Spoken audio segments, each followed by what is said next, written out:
officially starting the podcast finally. This is Drew Philip Elias. This is my other co-host, Mr. Aldo Mendez. And this is our friend, Christopher James. Hello to everybody in Texas, where we are experiencing a current blackout. But thank you guys for joining us. This is episode 104 of Between Nerds. Again, CJ is here. We're here talking about Demon Slayer. The Entertainment District. The second part of season 2, which we saw Mugen Train, so we're going to keep going on from there. But first, you wanna do the thing? Yeah. At the beginning of this podcast, I'm supposed to this blackout. I'm supposed to give our housekeeping notes. So if the lights go out, please excuse us. We do live in Texas. We're part of the El Paso grid, but you know how that goes. Yeah. Greg Abbott just like unplugging shit. Shut up. Hold on. Housekeeping notes. If you want to enter our giveaway for the month of August, please leave a 5-star written review on Apple Podcasts. And then send us an email at betweennerdspodcast@gmail.com letting us know that 5-star written review was you, because Apple Podcasts doesn't let us know exactly who's leaving said review. And if you want to enter via YouTube, if you are a subscriber and your subscriptions are made public so that we can verify you're a subscriber, and you leave a comment on any YouTube video for the month of August, you will be entered into our monthly giveaway. Yes, we did see some new subscriptions. Thank you very much, guys. Let me see. Who were they? And I know I say this all the time, but it's like actually really apply to the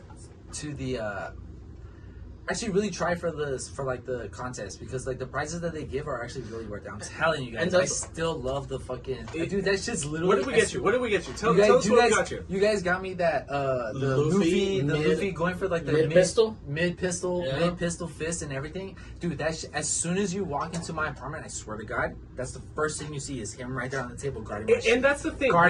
We will tailor the giveaway to you.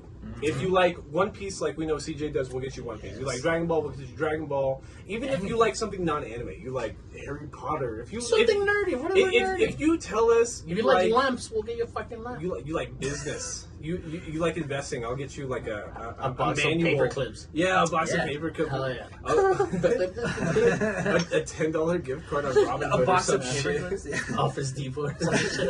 But yes, we do have some new subscribers on YouTube. Mr. Christian Thomas, I haven't seen you comment, bro. So if you were just to comment, a thumbs up, a middle finger emoji, I don't care what you do. If you do end up commenting, we'll put you in the giveaway. And it's worth it. Martin Guerrero as well. Karen Ditz is in there, but she's a girlfriend, so she doesn't get anything from this podcast. I have never heard you say a Hispanic name so white. What did he say? He said Guerrero. I have never heard that in my life. It's okay. He's trying to accommodate to all of you. Yeah, you guys were talking shit about me, like not whitewashing names, so I just might as well start. No, you are paid to Mexicanify everything. Okay. Sorry, I misrepresented you, Mexico. Estoy aquí para ustedes. Si están escuchando. Oh, because we just found out that there is actually podcasts in Mexico. Drew doesn't think. Stop. We are fucking starting the podcast. Everyone needs to chillax. We're starting the podcast, right? This is episode 104. We're talking about Kimetsu no Yaiba, Demon Slayer. Entertainment District arc. The Entertainment District arc started, in 2018? Mm-hmm. This is our third episode on the 2016 instant classic that was written by Koyoharu Gotoge. Koyoharu, and there's nothing else to say about. She's a boss. She's a beast. She's a beast. She just went into the industry. I was just telling my mom today. My mom was my mom was like, every now and then I was telling the guys that when I do catch some episodes when I'm with my moms and shit, she'd be like perplexed by the fact that I'm watching this and I'm having like 3-hour conversations about it. It's like, so you guys just talk about it? It's like, yeah, it's like, so is there a lot? It's like, Mom, it's like novelas, there's a lot of them. It's like, there's movies, there's episodes, there's comedies, there's romances, there's tragedies, there's all this kinds of stuff.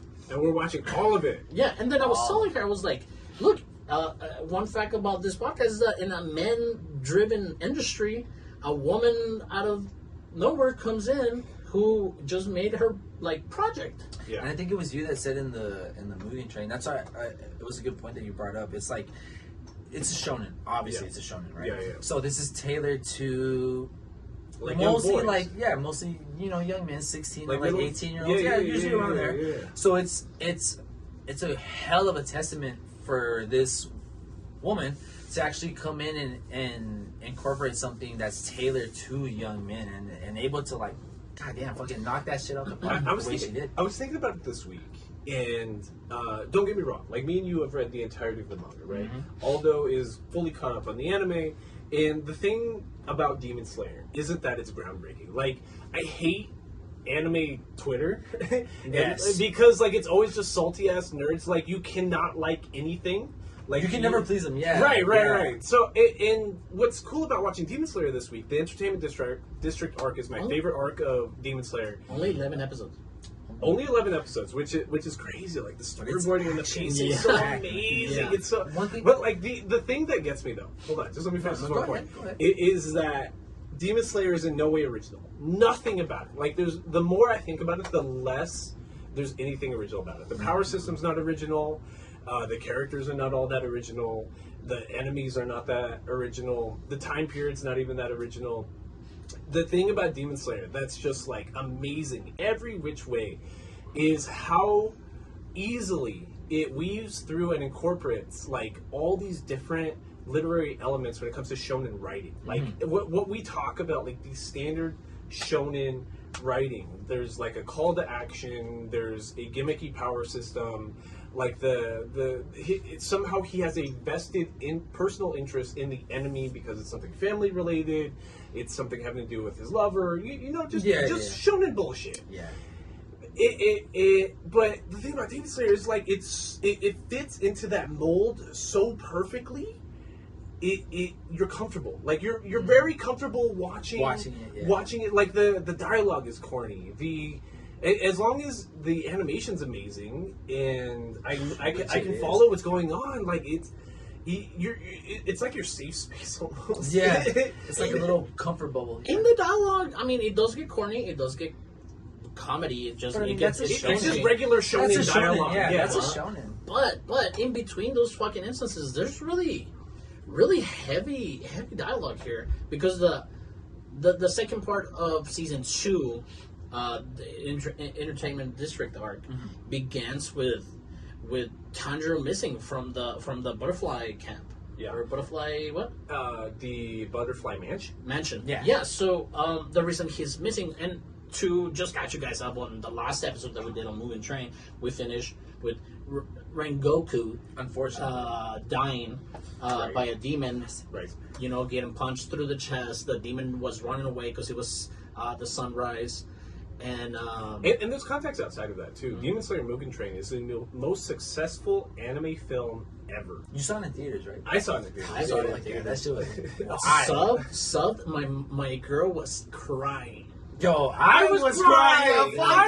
Kieran looked at me like I was insane. Dude, I was crying. Kieran literally looked at me like I was crazy. No, that because I was crying about it. That was well worse than disgusted at you. Yeah, I was like, what the yo, fuck are you oh crying my God. about? And you know what's wild? I knew what was gonna happen. Exactly. Before I didn't even tell. But before I went to go see it, before I saw Mugen Train in theaters, I didn't even tell Karen I'd already read it. Yeah. Because I didn't want to freak out. But it made it like worse because she's like, "Are you barely experiencing this? Why are you having this reaction?" I'm like, "No, I already knew what was gonna happen. I already knew." But seeing it happen is like hurts so much. Yeah, it's like Anyway, so Demon Slayer, like to give context, it's a behemoth in the industry because like. That beats every Dragon Ball premiere. That beats every One Piece premiere. That beats the pacing, Ghibli. And the pacing is just hidden and hidden. I think it's a real good like. As far as the anime goes, I think it's a good testament to it's a UFO table, like, because bro, these guys treat every episode like if it's a fucking movie, man. It's like, they don't give a fuck. That's why we like Mushoku Tensei so much. Yeah. Yes. If you want that kind of storyboarding, you need to watch Mushoku Tensei. Every episode has a first act, second act, third act. Yes. Which makes it amazing because you're not stuck in a fucking Henki Dama with fucking Goku for 3 episodes. You know what I'm saying? One thing, because one thing I wanted to bring it up, what I was trying to say earlier is one thing I like about Demon Slayer. Well, this specific arc is I like the simplicity of it. It's like absolutely because one thing I really feels, like. It feels like a One Piece arc, dude. One thing I like, man, I'm so happy you said that. One thing I like is that I can just like turn my brain off and just turn. Because one thing about Demon Slayer is like there's no, for example, like in Attack on Titan, there's usually like this complex story, and it's like there could be a snitch, there's there could be something fakes, yeah, you know what I mean. There's all this crazy like twists and turns, but with Demon Slayer, it's just like a one set story. I think you said it in Mugen Train 2. You said it's basically just like one set story. It's not a revenge story. That's a bit too simplistic. I think it's more like it's just one long story of a journey, but it's more like it's something you can just like, kind of like turn your brain off and just enjoy like all the. I had this thought during the week too. I think me and you resonate with Demon Slayer so much is because it feels like early One Piece the entire time. Yeah. Because like early One Piece arcs and episodes like are these really, really tight like island exclusive stories, right? And that's how every single arc for the entire 205 chapters of the Demon Slayer manga feels. Yeah. It never drops that. It never goes outside the arc. It's literally like we are at the Swordsmith village right now. We are going to have the Swordsmith arc. That is it. That is all we are doing. It's this hyper contained, like just compact, yeah. And we are going to follow this set of new characters. And one thing I like is like it's kind of like a formula that they follow. Is kind of just like every new arc introduces a new Hashira. You know what I mean? So it's like we get this new Hashira, we get a story behind him, and then next you know something happens, and then we involved. Can't wait to watch this Hashira. Yeah, it's like when something happens crazy. So now with the beauty of Mashiko Tensei in my brain, like. We didn't. Makes you like Demon Slayer more. Even more. We didn't even know we were building a party while building a party. Okay, you know what I'm saying? So in Demon Slayer, it's not a call to action. It's not the journey. It's not the friends. Episode 1's a call to action. Yeah, no, but like the entire anime on its own is just introducing Muzan. Or what's his name? Muzan. Yeah, Muzan. There you go. It's just introducing Muzan and how he's so fucked up. Yeah. You know? Honestly, my least favorite part of the Demon Slayer story as a whole. No. This was while reading the manga. And it is the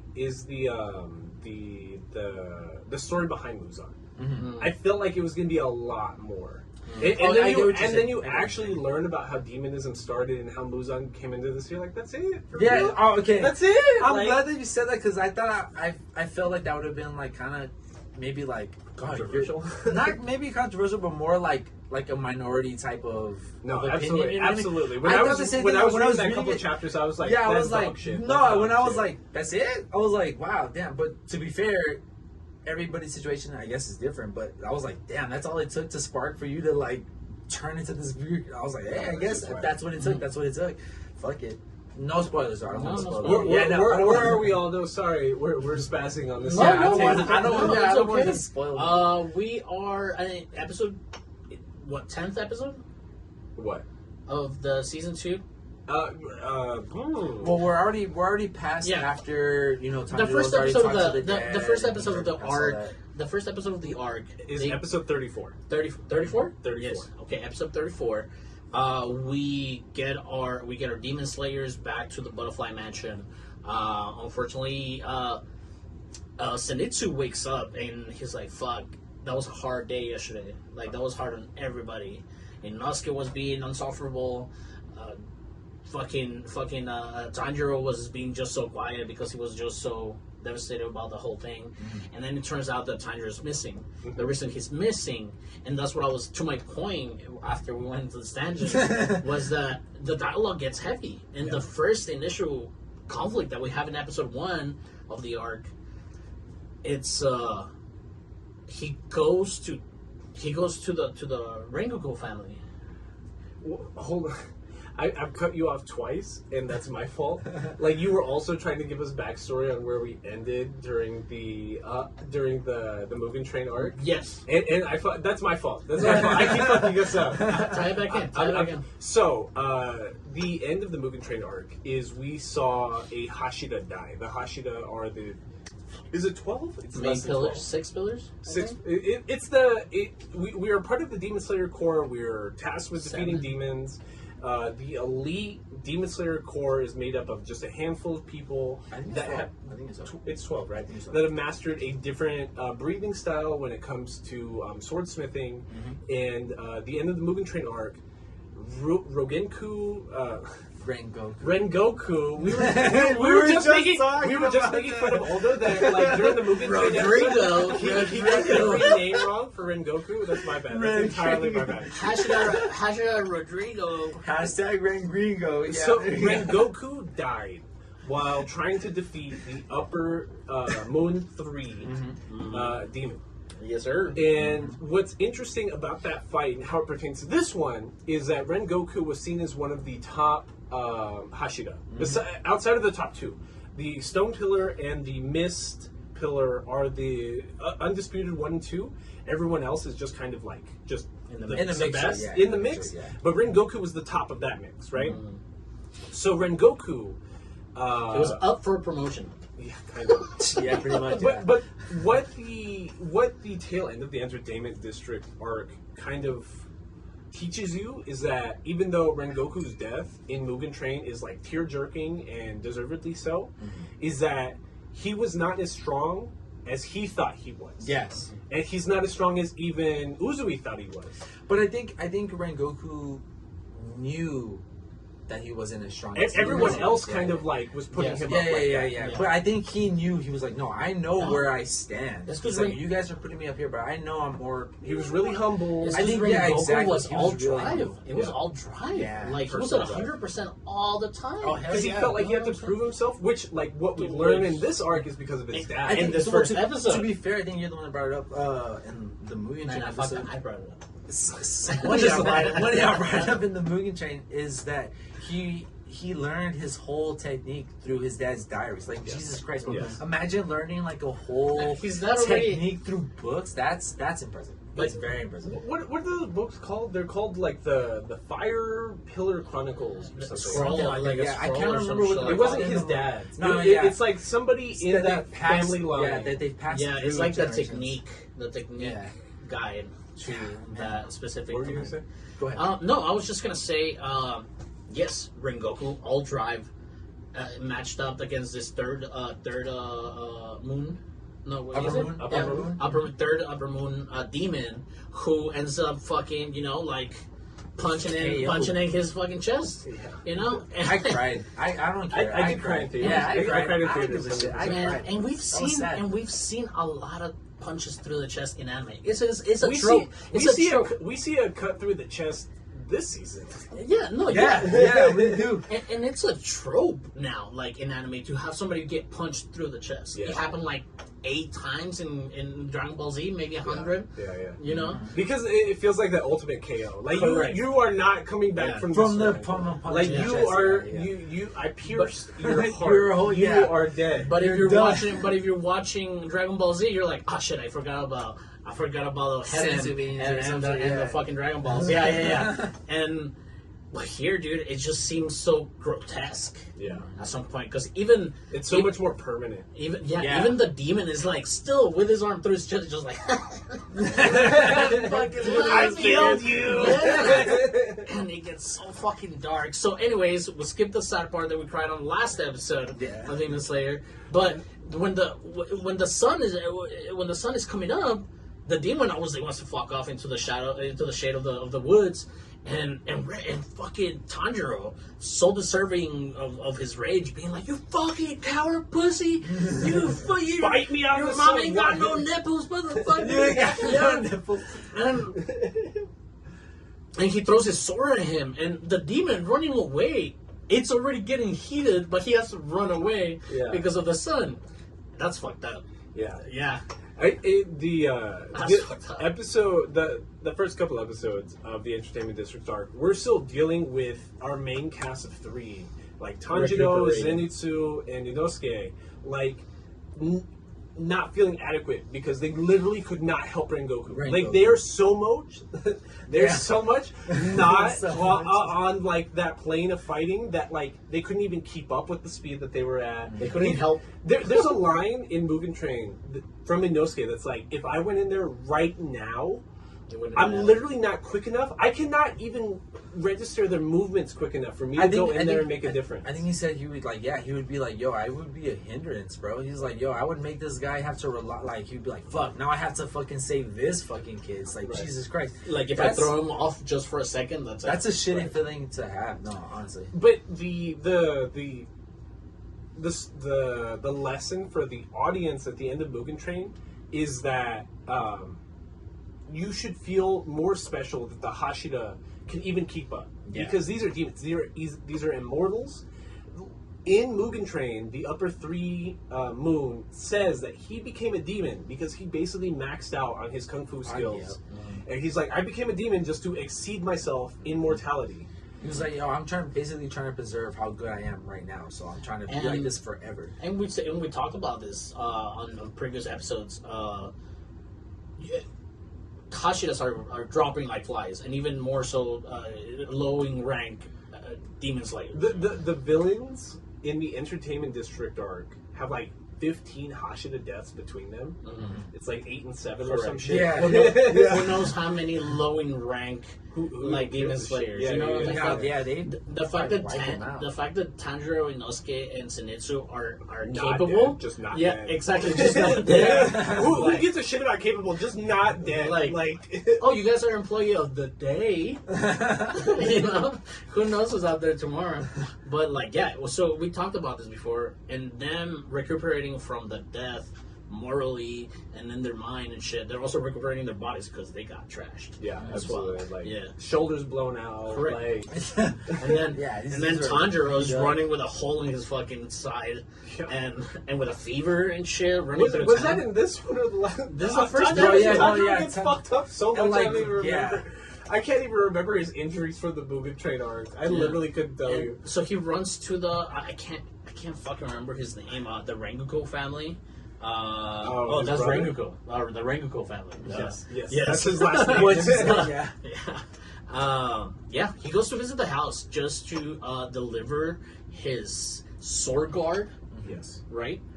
And let the family obviously know that they're dead because pay his respects. It's after the funeral. Yeah. It is after. So the family did know. Oh yeah, that's right. But like Tanjiro was fucked up in a hospital bed and like couldn't make the fucking funeral because demons were trying to impale him. Yeah. so he knew Rengoku for like 12 hours and he has like this undying respect for the guy.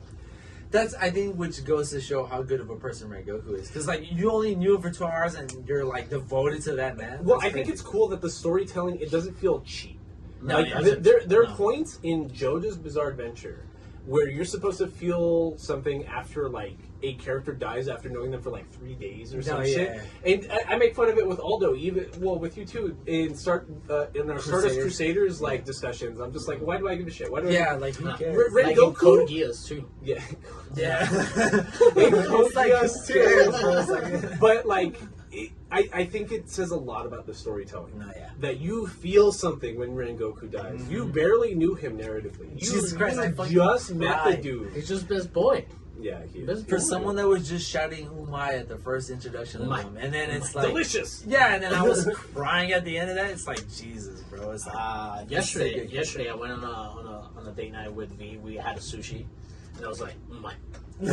Like in my head, I was like, "This is delicious." But yes, we do get to the Rengoku house, and we meet with the little brother at first, Senjugo. Senjugo. Do? It's an R. Oh, do. Senjugo. Like the Spanish R. R. Burro. Yeah, exactly. Yes, exactly. The Spanish R. So we meet him. He's like, hey, bro, hey. He basically tells him, I just want to talk to you. Yeah. This is coming from Tanjiro. I love my brother. Yeah, this is coming from Tanjiro. I loved your brother, but your brother died. Here's his sword door, and then here comes Aldo Mendez, like kicks in the gate door, and he's like, "Who the fuck are you talking to over there?" So the Rengoku we know and love is Kyojuro. His younger brother is Senjuro. And his father is Shinjuro. Yeah. So my thing, the joke I've had like on my Twitter this whole week. So if you want to follow us and you want like our thoughts throughout the week, what's your Twitter, Aldo? Your personal Twitter. Waldo Baggins, I think. Waldo Baggins. And like I'm Drewlius, like exactly how it's spelled. DREWALIYAS. I like sometimes, all these vibes. I'm sorry, all these vibes with a Z. With a Z. That's what I said. I said all these vibes. Sometimes I do have like thoughts throughout the week that I'll just throw out there, and like while watching the episodes with Shinjudo Rengoku, it reminds me so much of Aldo Mendez because it's just like angry, drunk, and retired. You know what I'm saying? Which I'm not. But it fits. It fits. So that's all. Like, Drew is only saying this because of how I treat him, how he sees me, and the respect he has for me. So I get it. But no, don't get me wrong. We've had this discussion. He's out here beating the podcast and the shit. Get on the mic. We've been fucking talking about like worst dads every season mostly, and we specified more on this like on the season where we talk about Evangelion and shitty dads and shit like that. Shinjudo's kind of up there. Yeah, I mean definitely up there. Don't get me wrong. It's because he comes around at the end of the month. Yeah. No, Yeah. I will say well, this. he comes out around at the end of the season. Episode. At the end of I'll the say episode. this. Yeah. He's a better dad than fucking Goku. We ended up in a good note from him. Yeah. At the end of the episode. Definitely. Yeah. No, So he comes out barging out of the house with some sake in his hand, and I love the way they drink sake from like this fucking. It's like a base. clay gourd. pot. It's a Yeah, gourd. It's like a clay gourd. No, it's a gourd. Oh, it's a gourd. Yeah, but not the plant gourd that we see. Well, it's a hollow clay one. but it's a clay No, it's a clay one though. Yeah. Well, you know what I mean. So he's fucking just drinking warm ass sake during the Yeah.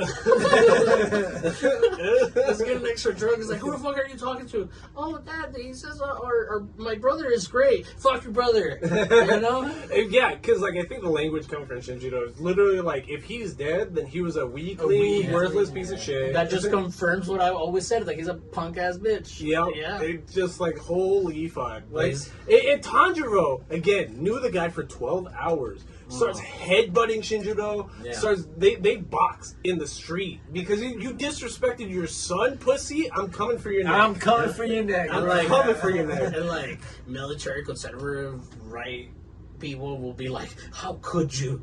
Yeah. You know, like they'll be so into this shit. They'll be like, "How could you Disrespect this?"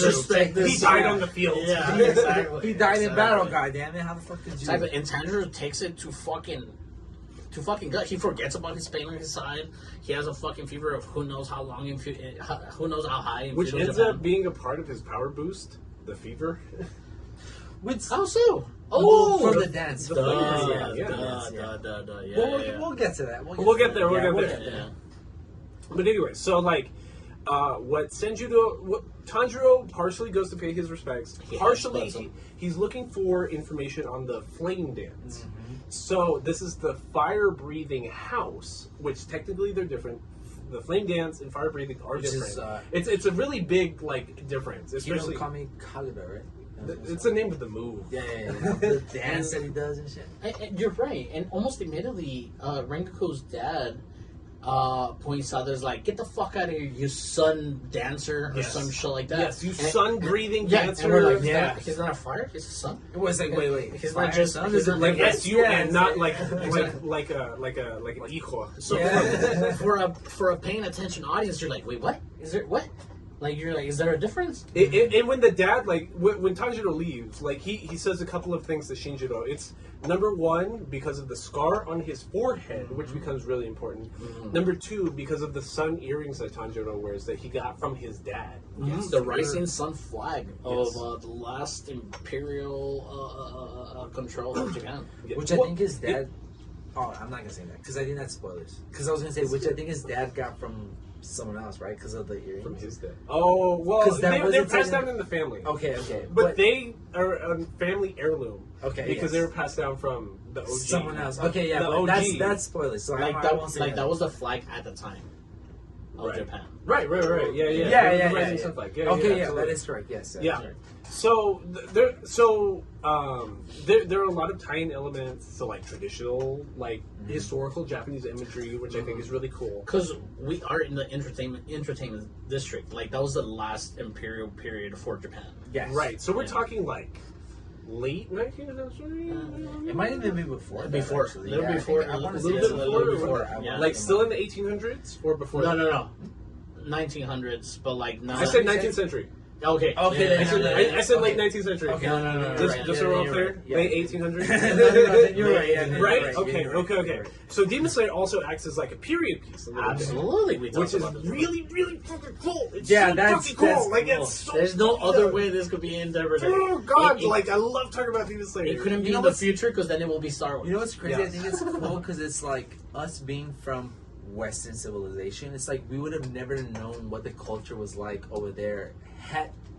Even as ridiculous as it sounds, had it not been for anime, we would have never known what culture was like overseas or in Japan, for example. You know what I mean? It's crazy. What watching this season this week reminded me of is the Wano saga, the Wano arc. Yeah, One Piece is tying up, and the Wano arc is almost tied for like the longest arc in One Piece ever. But it's so clear that Oda just wanted to write about the period that Demon Slayer takes late 19th century Japan.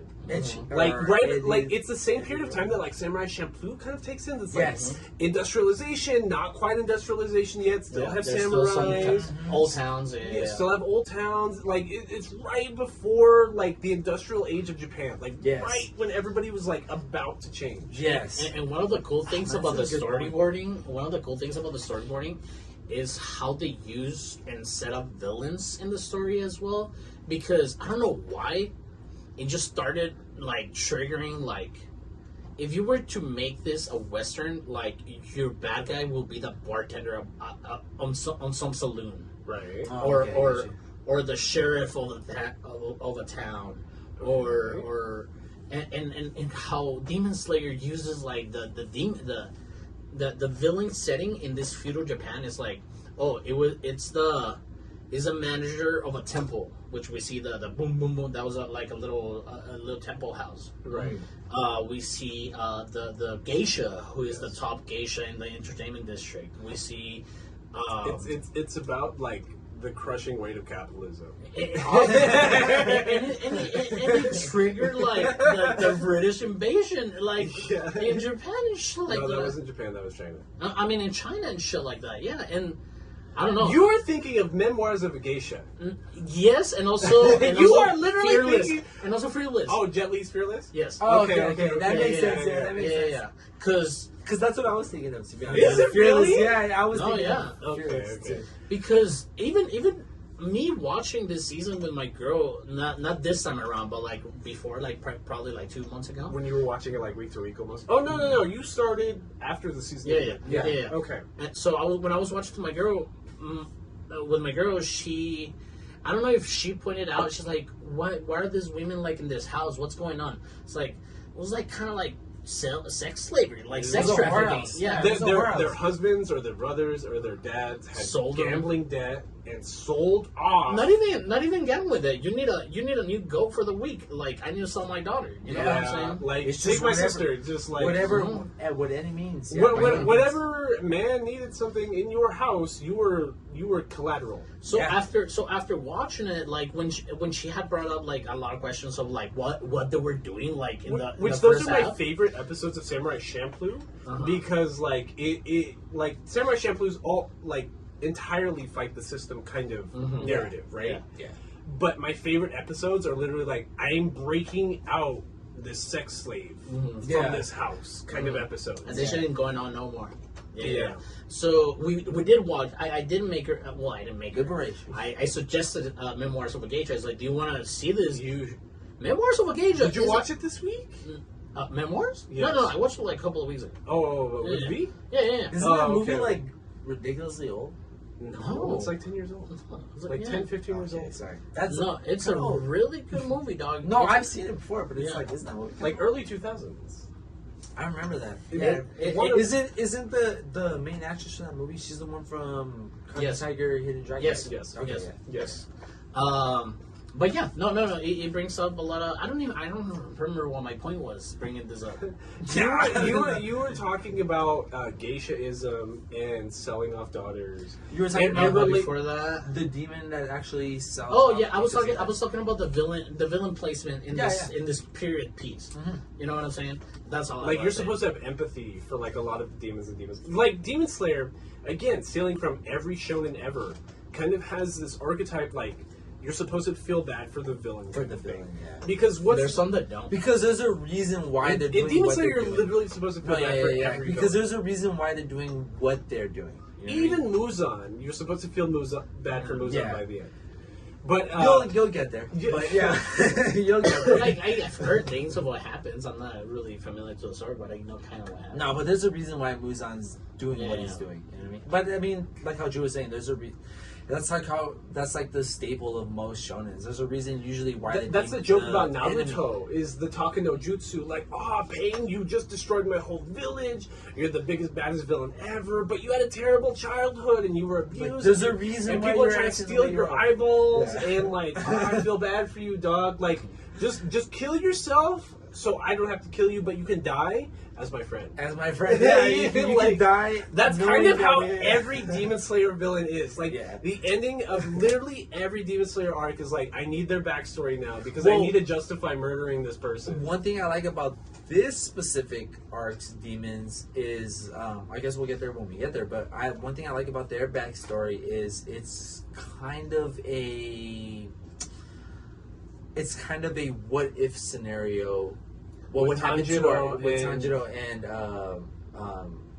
Nezuko? Yeah. What would happen to them if they like went down the dark side? You know what I mean? That's kind of what I like about this specific game. Because Tanjiro gets that offer. No, he does. He gets that offer. And that was the only reason Nezuko was alive. It's like I just want to corrupt the person, but she never did. You know. So like back to my point that. What's this point you've been trying to make for 20 minutes? Tanjiro shows up. His dad, Rengoku's dad's a dick. Headbutts him. Still here? We're still here. We're still here between nerds. Demon Slayer, Arc 2, Entertainment District. Arc 3. Arc 3, I'm sorry. So the dad's super dick. He's obviously abusing his life with alcohol, you know. God damn it, Aldo. He says like some heavy words, like fighting words, into drives Tanjiro to headbutt him. But then we end up in their house, and then the brother ends up explaining, "Is like, you know what? It's like my dad was always super, super hard on Rengoku. Best kid. You can have the best kid, and you can still fuck him up. You know what I'm saying? Yeah. But like somehow that's like the opposite lesson here. He didn't fuck up either of his sons. He still ends up like with two perfect children. But it's because his mom died. But don't you think? But don't you think that Rengoku kept fighting and not draw away because of the pressure? I've never thought that. I've had I've seen that take online. I'm not saying that's completely wrong, but I've never had that thought after watching Mugen Train. And maybe it's not even about the dad. Maybe it was about like inspiring his brother. I never felt like it was a family dynamic when it came to Rengoku's death. Like if that comes with reading the manga, watching the movie, or watching the anime, I've never felt like that about Rengoku. I honestly feel like Rengoku seriously put his life on the line because he felt like he had to protect. He had to protect the rest of the everyday people on the train. Like he really no. He was genuinely like a hero. Took like his job to heart. No, yeah, I agree. I like I can't imagine his. We know in the movie in Mugen Train that Rengoku has flashes of his mom during. So like his mom taught him like, dude, you are strong, you are smart, You have to protect your younger, weaker brother and everybody that's like him. His mom specifically said, like, it's up to the strong to protect the weak. You know what I mean? Like, it's just that Uncle Ben shit. Yeah, exactly. It's that that Uncle Ben responsibility shit. for the So Rengoku's Spider-Man. Basically, yeah. Basically. I didn't want to cry. I fucking eat like a baby, man. But like, I feel like that's why Rengoku died. Because his mom was like, dude, you are big, you are strong, you are smart, you are learning this shit. I need you to protect both your brother and everybody that reminds you of your brother. Rengoku was the embodiment of with great power comes with great responsibility. Yes. Like, he was the And that's a lesson that Tengen Uzui learns later on, yeah. And we get this conversation between Rengoku's brother and Tanjiro about the scrolls of the flame dance, the fire dance, the fire pillar dance is I think what they're called. No, because they don't know anything about the flame dance in the sun style. Because he's like, sorry, Tanjiro, like, I know you're looking for information on your flame dance. Don't actually know anything. I really don't know anything. This is a fire pillar household. All we know is fire breathing. That fire and flame don't exactly sound the same. Which I think that's kind of like a discrepancy. I was gonna say, that's kind of a weird. Like, I'm sure the language is different when it actually comes to Japanese. Yeah. But like, that's the discrepancy we're dealing with in English. So he, Senjuro, the youngest Rengoku, like, hands Tanjiro the fire pillar. The Fire Hashira Chronicles is, I think, what it's called. And they open it up, and there's like 4 or 5 pages missing. And there's a whole lot of pages missing. Something like that. There's a grouping of pages missing. Like, it's unreadable. Yeah, kind of. But Tanjiro, still the great guy that he is kind of like, you know what? Like, thank you for even giving me this. I appreciate it, dog. I'm gonna take this and try to interpret something. And like, when Tanjiro leaves, Senjuro gives the Rengoku we know, Kyojuro, he gives the dad Shinjuro the final words. Yeah. Right? And Shinjuro throws his fucking like clay sake bottle and he's like, shut the fuck up, I don't want to hear what that weak ass pussy said when he was about to die. Like, what do you say? What do you say? He doesn't throw his fucking sake base gourd. He's sitting in his fucking like southern style home. Fucking, I love that shit. I love that their version of like just being rich in Japanese. Your walls open. Your entertainment is just staring at your dope ass garden. It's like, just staring at the space. That's amazing. Like, I'm so fucking rich and on this shit that I can afford crops. I have a garden that I'll just stare at for 4 hours. So we have fucking Rengoku Senior just sitting and looking at his garden, like Drew's saying, and Rengoku's brother walks in. He's like, "Hey, Dad, I just wanted to like deliver Rengoku's last words." It's like, "Fuck that fool!" It's like he has his gourd in his hand. It's like, I don't care. What is he gonna tell me, that I'm a fucking piece of shit dad? Like, I know I am. Like this had anything to do with him? Like, so mean. Like, that's I know I am. mean. And then he's like, "Get the fuck out of here now!" And then Rengoku's brother's like, "Take care of yourself. Take care of yourself." That was such a sad. That's your son's last words to you. That shit. And like, he's like, "Get the fuck." And then he's like, "Get the fuck out of here." And he's about to take a swig of the bottle. He's like, "Fuck!" And then he just fucking throws it. That shit. Ah, dude, 10 out of 10. Redemption arc. Fuck. Shout out to the voice actors, man, because like they fucking nailed the fuck. We'll talk about this. Speaking in Demon Slayer, I cannot watch the dub. No, I can't. Am I the only one that watched the dub? Yeah, no, I can't watch. Don't get me wrong. I saw it week to week in the sub, so I've seen the sub before. Don't get me wrong. Like, do not fucking cancel me. Like, the dub. No, Drew watches the dub and he enjoys. I've seen both. I've seen both because I host an anime podcast and I have to compare things. I paid so much attention to like the first couple of times that I watched this arc.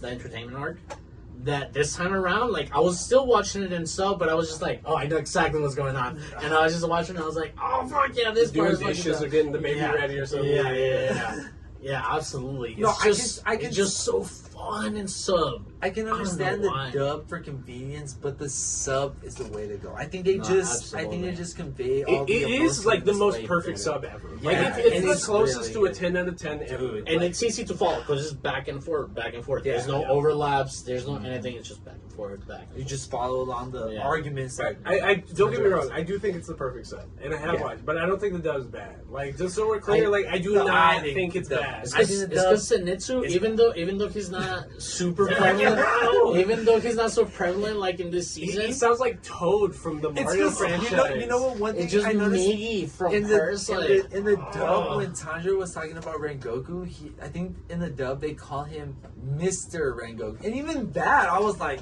no, Because I'm they not- call I'm him not. Rengoku's son. Yeah, and I'm like, yeah, this is weird. I was Sama. like, this is not. Is it Sama? Rengoku Sama. It's terrible. I think it's interesting how they translate it too, because even like the Hashira we follow in this one, who's the sound Hashira, his name is Tengen Uzui, but he insists on calling himself. In the sub, what is it? It's Uzui Sama. It means Lord. Okay, Oh, yeah, Lord get- Tengen, yeah, he Yeah, wants to be called Lord they Tengen. give him a what's the term for that? Tengen. Dama or Sama. It's like it's not Sama. I think it might be Dama. Something like that. Actually, it might be. Correct us. I think it might be like. in the comments. I think it might be like a goddess. Okay, it might be y'all, Kami, you know, because he wants no, to they be didn't call him Tengen. No, I know they didn't call him Kami, but I mean, it might So be y'all a two word watched like the sub that. this week, but don't know what the fuck they call Tengen. Dude, I Okay, honestly alright, forgot. I alright, honestly alright, forgot. whatever, you fucking nerds. But like in the dub, they do call him Lord Tengen. Even his wives call him Lord Tengen. Okay, I will say this in the sub, in the fucking subtitles, it does call him Lord Tengen. So I don't remember what the word is specifically because that's kind of I'm losing my mind right now. But I do remember him calling him. Yeah, they did call him Lord Tengen. Yeah, So yeah. don't get fucking mad at me. But- I was but watching that. That's shit what I'm so- saying. The dub takes the time out of the day to really make that a point. Yeah. He is being called Lord Tengen. Lord Tengen. Yeah, it's kind of like Lord Vader. Yes, but see the joke about that, and why I absolutely love Tengen Uzui. He's like my favorite anime character ever for like 2-3 years already. Is that he is a JoJo character? Yes. He is literally Joseph Joestar in the Demon Slayer Demon Slayer universe. world, yes, Oh my dude, god! yes, bro. Just like this fool pulls up anywhere with his hair in a braid and these big Just gaudy gems Him across. playing player. Yeah, like imagine early PIMP 50 Cent, just big furry coat, No, he gives you- gems, and his ears pierced, The shackles on his arms. You know what I'm saying? The jewelry. Just gold and He jewels. gives me I thought Dennis that was Rodman I thought that vibes. was a bandana. I never put it together. No. I thought that was a bandana. He gives me Dennis Rodman vibes. Yes, Because yes, he's just yes. yo, I'm here to Like fucking 90s fucking Rodman, just bro. ball Like, out I'm and swaggy, yes, I'm bro. with Like, it. yeah, Let's I'm go. just here for a good time, not a long time. I'm big, I'm swaggy, I'm fucking. What do you want, bro? I Let's need- go. I need 3 new bitches. Let's go for Dude, 3 new yes, bitches. yes. I need some bitches from my bitches. Let's Yeah. go, dog. I'm Tengen Uzui. What do you want with him? I need to save my bitches with some bitches. He's Snoop Dogg. He's Dude, fucking. he's a great He's character. he's the guy. You know what I Yeah. mean? Like Chad of he's all Prince. Dude, yes, he's Prince. He's Like literally The Prince of the anime. the entirety of the arc is just one whole rad video. Yeah. It's just fuck. Why did I bring this up, sister? We're not even there. Because we meet after we leave the Rengoku mansion household. We're back at the. We're back at the right? Butterfly Mansion, and Tengen Uzui's here trying to steal little girls. Little girls. So that he can try to scare out a demon die. that he's trying to catch. Hentai. Yeah, Calling just him a calling him a pervert. Yeah, pervert. calling him a pervert. He's Which Hentai. I didn't think. I was like, okay, you guys are being a stretch until he did that spank. Did they really have to add that spank scene? Because you know what I'm talking about. Well, You know it what was I'm in the talking manga. about. I No, didn't it know. was, I it never was. knew if the anime was going to do it. And when Yeah. they did it, I was like, wow. I was like, wow. Yeah, I was like, y'all did that, okay. And okay. she has little what's her name? She's like the head of the Butterfly Mansion, outside of the first two. Oh man, Correct. Kanoa? Yeah. Yes. Yeah. That's her name. Kanoa? And she's actually Kanoa? part of the Demon Slayer Corps. Yes. Kano. She has Kano on one side, and then he's not even holding her. He just has her like on his broad ass shoulders, and he's like, ha, "You're coming with me now."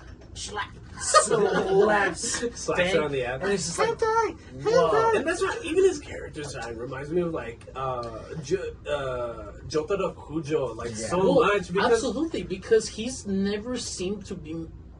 He seems like he's on a mission and not just being a pervert. Yeah. Like he seems like what are you talking about? Like leave me alone. Well, I was talking have about work character to do. design. The character design reminds me of Joseph. But also his personality. Absolutely. Yeah. Like, because he's straight to the point. I think he wants to be the center. They call him big. Like, you're supposed to feel like this dude is ginormous. Yeah. But like in this season of the anime, they're like, oh, you must be bigger than 6 feet. You're huge. Which, like, by American standards, it's like you're above average, but that's not like the biggest. Yeah, like, you could be. You know, like it's not. If you're not, that's big. If you're not NBA height, that's when everyone gets you. Yeah, like, that's you're big. Yeah. Well, what's my boy from the Bulls? Gibbons, the short dude that came out in the in Space Jam. Muggy Bows. Muggy Bows. No, he's 5'3". He's like 5'3". Oh shit! I thought he was 6. Muggsy Bogues? No, dude. Muggsy Bogues, dude. He's shit. That's why there's a picture of Muggsy Bogues being defended by Steph Curry at like 12 years old. I think because they're like the same height. I think the shortest player, kind of tangent, but I think the shortest player of NBA is Earl Boykins. He was 5'3". I want to say something like that. He was rather short. Okay.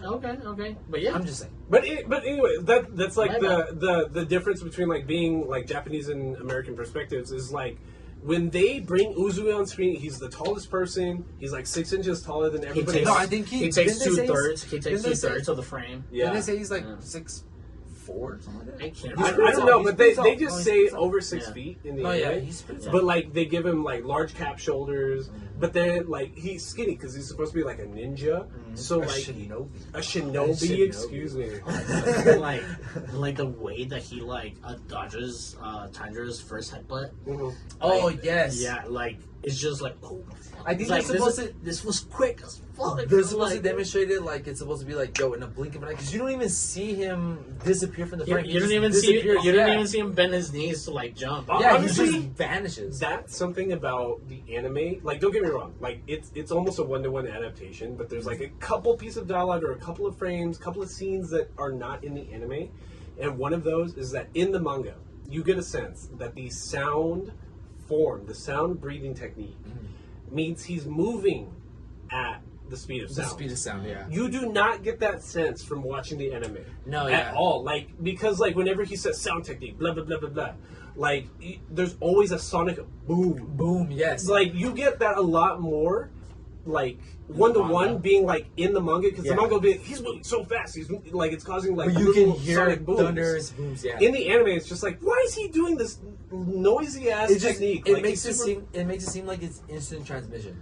Yes. You know what I mean? It makes it seem like it's that, like it's something that's just like vanishing. But but it's supposed to be like he's moving so quick you can hear the holy shit. Honestly, that's why I like that Zenitsu is such a big part of this season because Zenitsu only knows one thunder style technique, and that's thunderclap and flash. Just a quick 1-to-1 like A to B like movement. Boom, boom, boom. Like Pikachu. He's Pikachu. He's Pikachu using Volt Tackle. Right? Exactly. Oh, hell yeah, dude. That's a good He's Pikachu using Volt Tackle.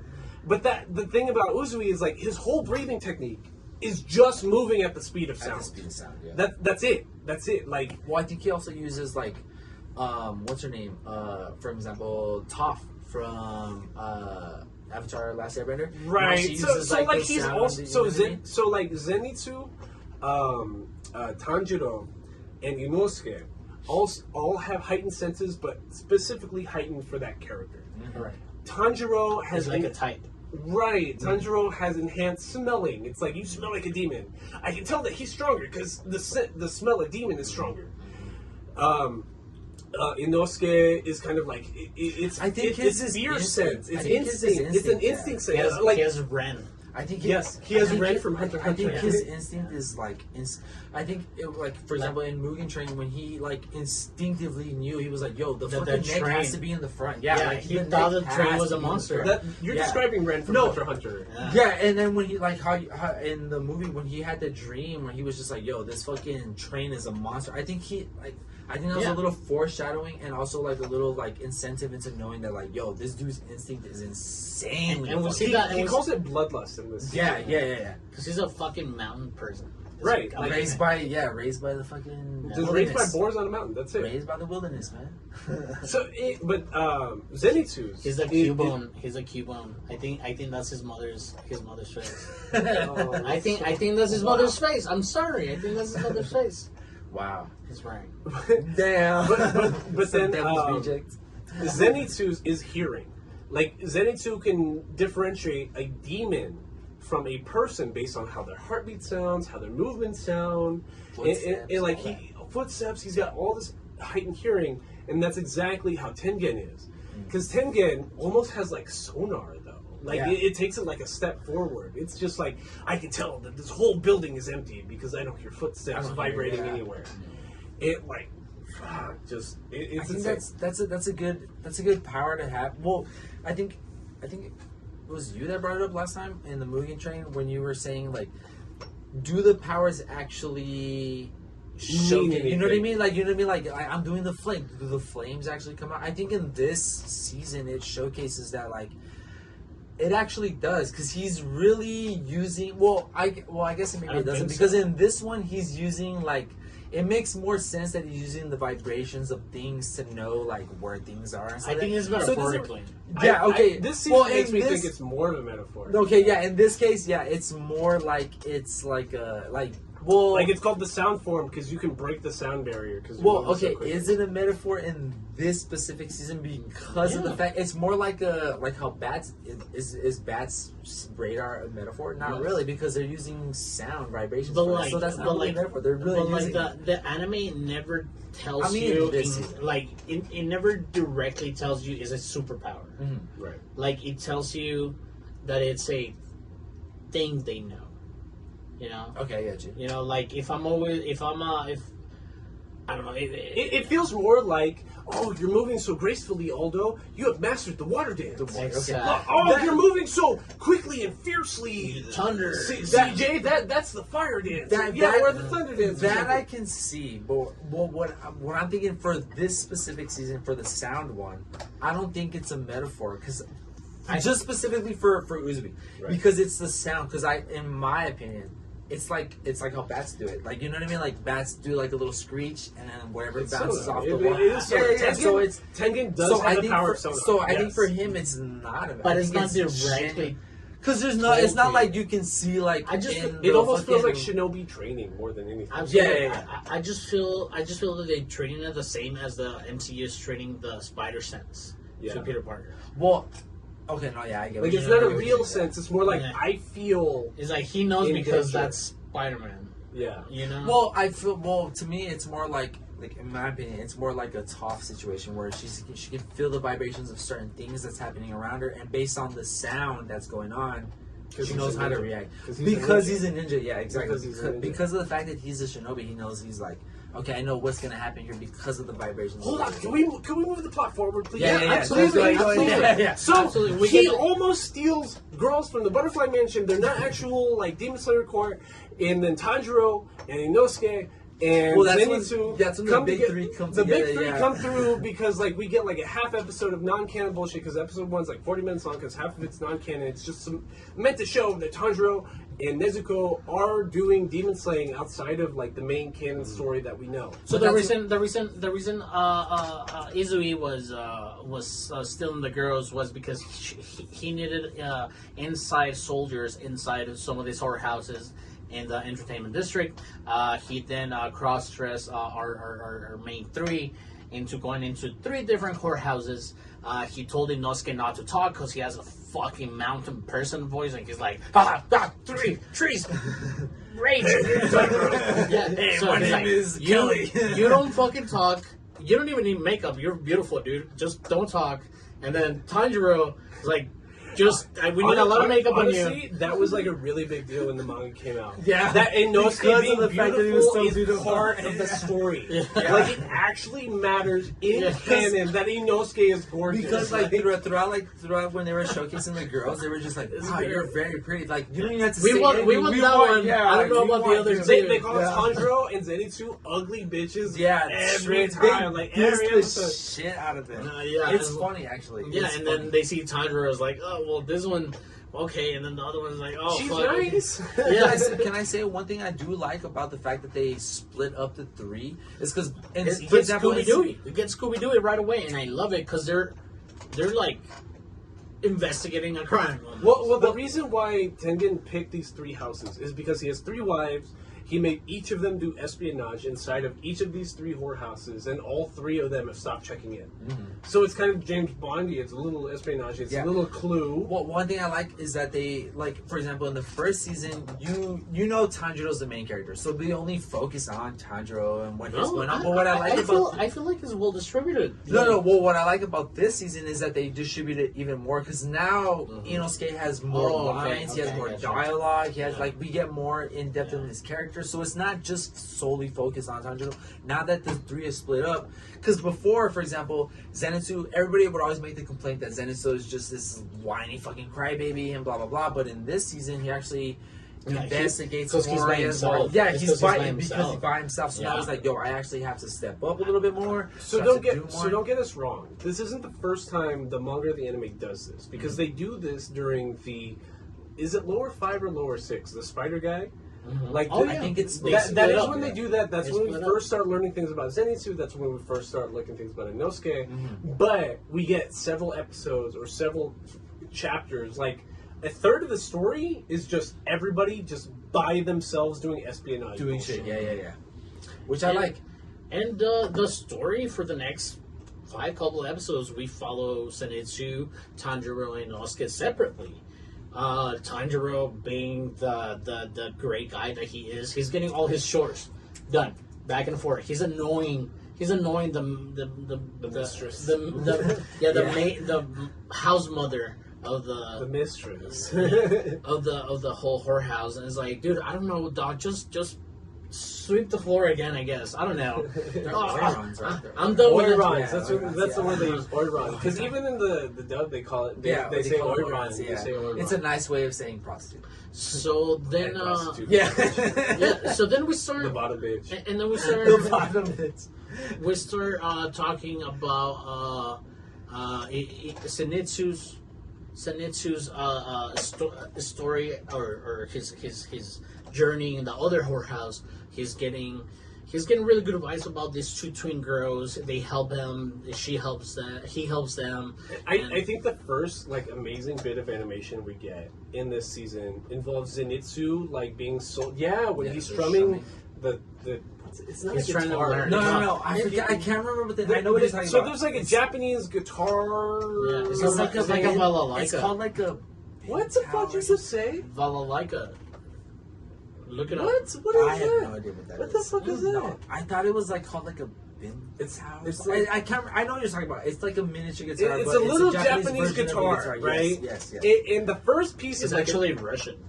The first piece of amazing animation we get is Zenitsu being. It's a balalaika,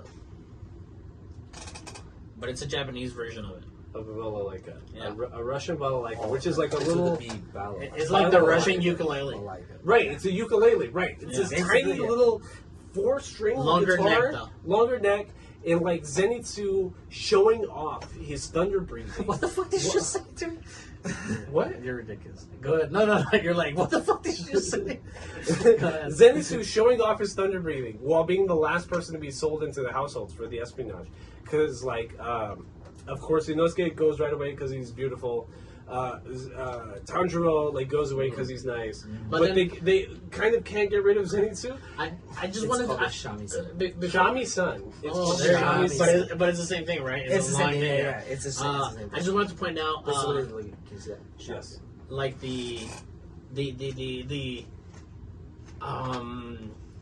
the hurdles that each three have to go through. the Thunder guy's Zenitsu. he struggles with the guitar thing. No. He's good at it. But he struggles at the beginning. At the beginning. Yeah. Oh yeah, you're right. Okay, because the girls in the inn specifically said they're like, yo, this girl was able to like just hear it one time and then immediately be able to play that. And then Inosuke struggles with not being able to communicate. So he's just like, well, he can't talk because he'll immediately give away that he's a man. Yeah, talking like a hillbilly and shit. Hey, Dundra. Where do you want your tea, master? But go ahead. I'm sorry. So the piece of cool animation I've been trying to talk about for 10 minutes is Zenitsu trying to sell himself to this house. And it's just him shedding the fuck out of this shamisen. And so you see him breathing electricity into his veins, right? Like he's like, you see the sparks. Like my deal.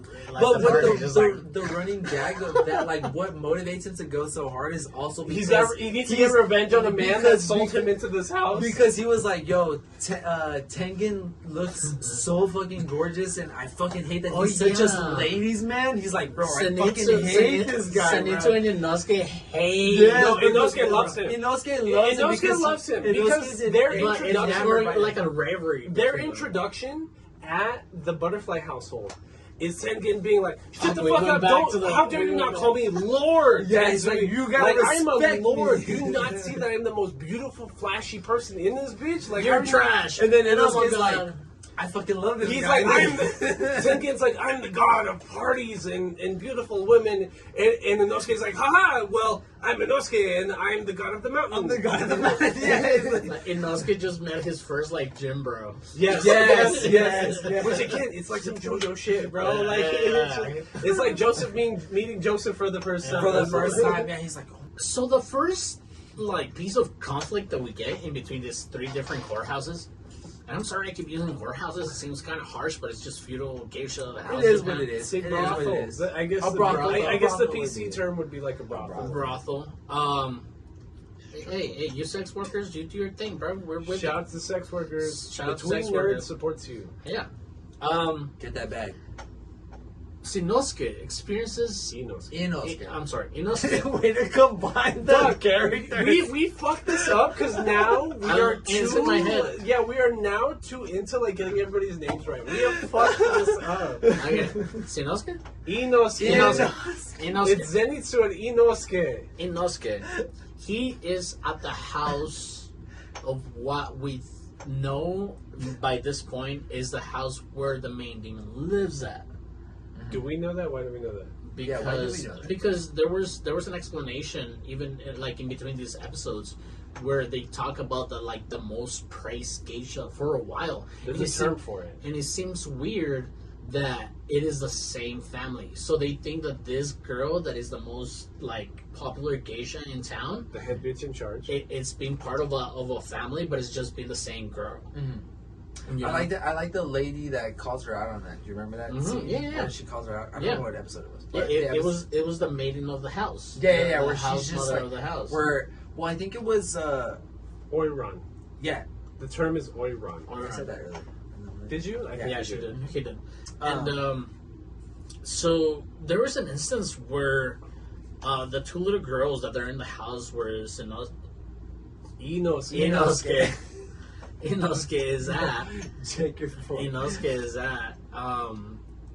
The girls are in her room without her permission or something like that, and like she beats the shit out of them. And she's like choking. No.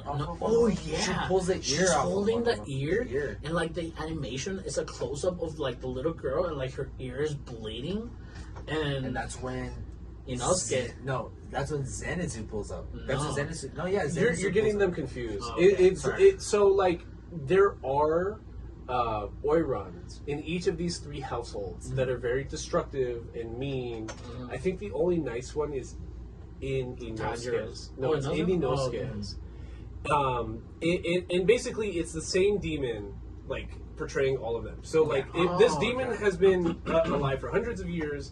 Has been several different Oirons. Most beautiful geisha. Yeah. So like, my question is, knowing that they're essentially like high-paid prostitutes and like prostitutes with recognition, is that like, were these dudes fucking a demon?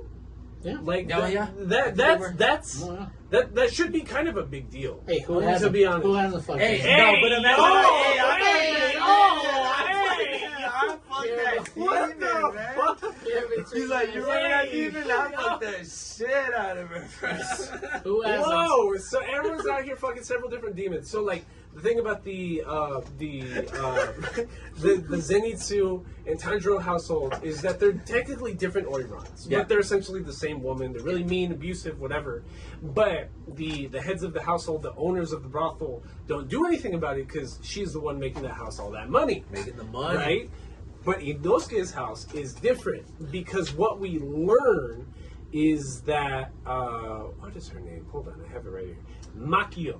There is a woman, a sex worker named Makio, who's one of the wives of Tengen Uzui. Mm-hmm. That they told him to look out for. So he has 3 different wives. Each of them went incognito at each of these different 3 brothels. But at Uzui's household, we know that a woman named Makio was making a lot of money for the house. She has become ill recently, and nobody has seen her walk out of her room. Which is why we learn why Tengen wants to recruit 3 more people, because he needs to find what happened to his 3 wives. Exactly. So, tie-in. We do get a little bit of backstory right here on Tengen and his wives. So, Uzui is part of a shinobi bloodline. A shinobi clan. Shinobi clan. And he's the only person left out of all of his siblings. It is tradition for the men in his household to take on 3 wives because... it's just cool like that's that. just what they do, yeah. No. There's an actual reason for it. Because like part of shinobiism is, it's like in Naruto when... what is her name like, with the white eyes? The Naruto's wife. What is her name? Fuck. What is her name? It's with an H, isn't it? Hinata. Yeah. So Hinata's family has like a main core family and sub-families, right? And the sub-families serve the main family. Mm-hmm. And that is how this clan of shinobi is being treated. Mm-hmm. The Uzui household is the main family line. It's creating like all these high-powered, super buff, strong shinobi that are amazing. So they're so talented and need so much support that they can take on 3 wives. And those 3 wives are part of the sub-branch families of the shinobi clan. I think that's the Japanese Mormons. To be honest. Kind of. Yeah, you know what I mean? Like, yeah. It's Japanese Mormons. Yeah. Because that's the thing with samurai, too, is they took on multiple wives. Because it's like, dude, you're such a talented samurai. Your seat needs to be in the next generation. Just take 5 fucking wives. Fuck it. I'm not gonna lie. There needs to be more Tengens. I agree. Like, because that dude's a badass, bro. I wouldn't hate him that shit if there was more people like him. He's a badass person. Well, that's the point of Tengen, is that, like, he doesn't let it get to his head. No, yeah. So when he's discussing the game plan, like the bare minimum game plan to R3, and he's telling like, hey, Inosuke, Tanjiro, and Zenitsu, I have 3 wives. You're going to go into each of these 3 houses, and we're going to find my wives. Mm-hmm. Zenitsu takes it personally. Yeah. He's like, shut the fuck up, you have pussy. 3 why wives. are you putting it in my fucking face that you have 3 fucking wives? I don't have 1 wife. I don't. Yeah, he's like, get I don't even have fucking 1 girl, bro. He's like, how the fuck do you have 3 wives, bro? And Tiger's just like, shut the fuck up. That doesn't matter. Like, I'm literally just telling you the game plan. Like, and for a couple of episodes, the joke is that like this one doesn't have 3 wives. It's like we're not looking for anybody. Like it's just Zenitsu just being salty and just a fucking hater. Just like I wasted my fucking time. Can I say one thing I like about the anime is that they add the goofy faces that they have in the manga. I fucking love that, dude. I fucking love that they add that every single time, bro. They never like disclude that shit. Because the thing about the manga is that like the manga for Demon Slayer looks rough sometimes, like a lot of the time. But like it's because this was literally her first manga. She had this groundbreaking idea, this amazing story. She's a great storyteller, but she had like the bare minimum when it came to like actually drawing. Except when it came to like really big battle scenes where she actually put time into it. She did it. But like think about the One Piece manga right now. Like Oda goes on record being like, "Dog, I can draw Luffy in my sleep. Like that shit don't even. I can draw these amazing frames and panels of Luffy that everyone goes apeshit about. I drew that shit in 30 seconds. Like that shit don't matter to me." The thing about Demon Slayer, the thing about Demon Slayer is she's literally like, "Dude, I'm trying so hard for every panel, for every illustration. Like, just be nice to me, please. I am begging you. So if I have gag scenes, which we were bitching about like a lot in Tricon, is that they rely too much on the gag scenes. Like, it'll literally be the most boring episode ever. And it'll be like, oh, but here's some gag frames. Here's some gag frames.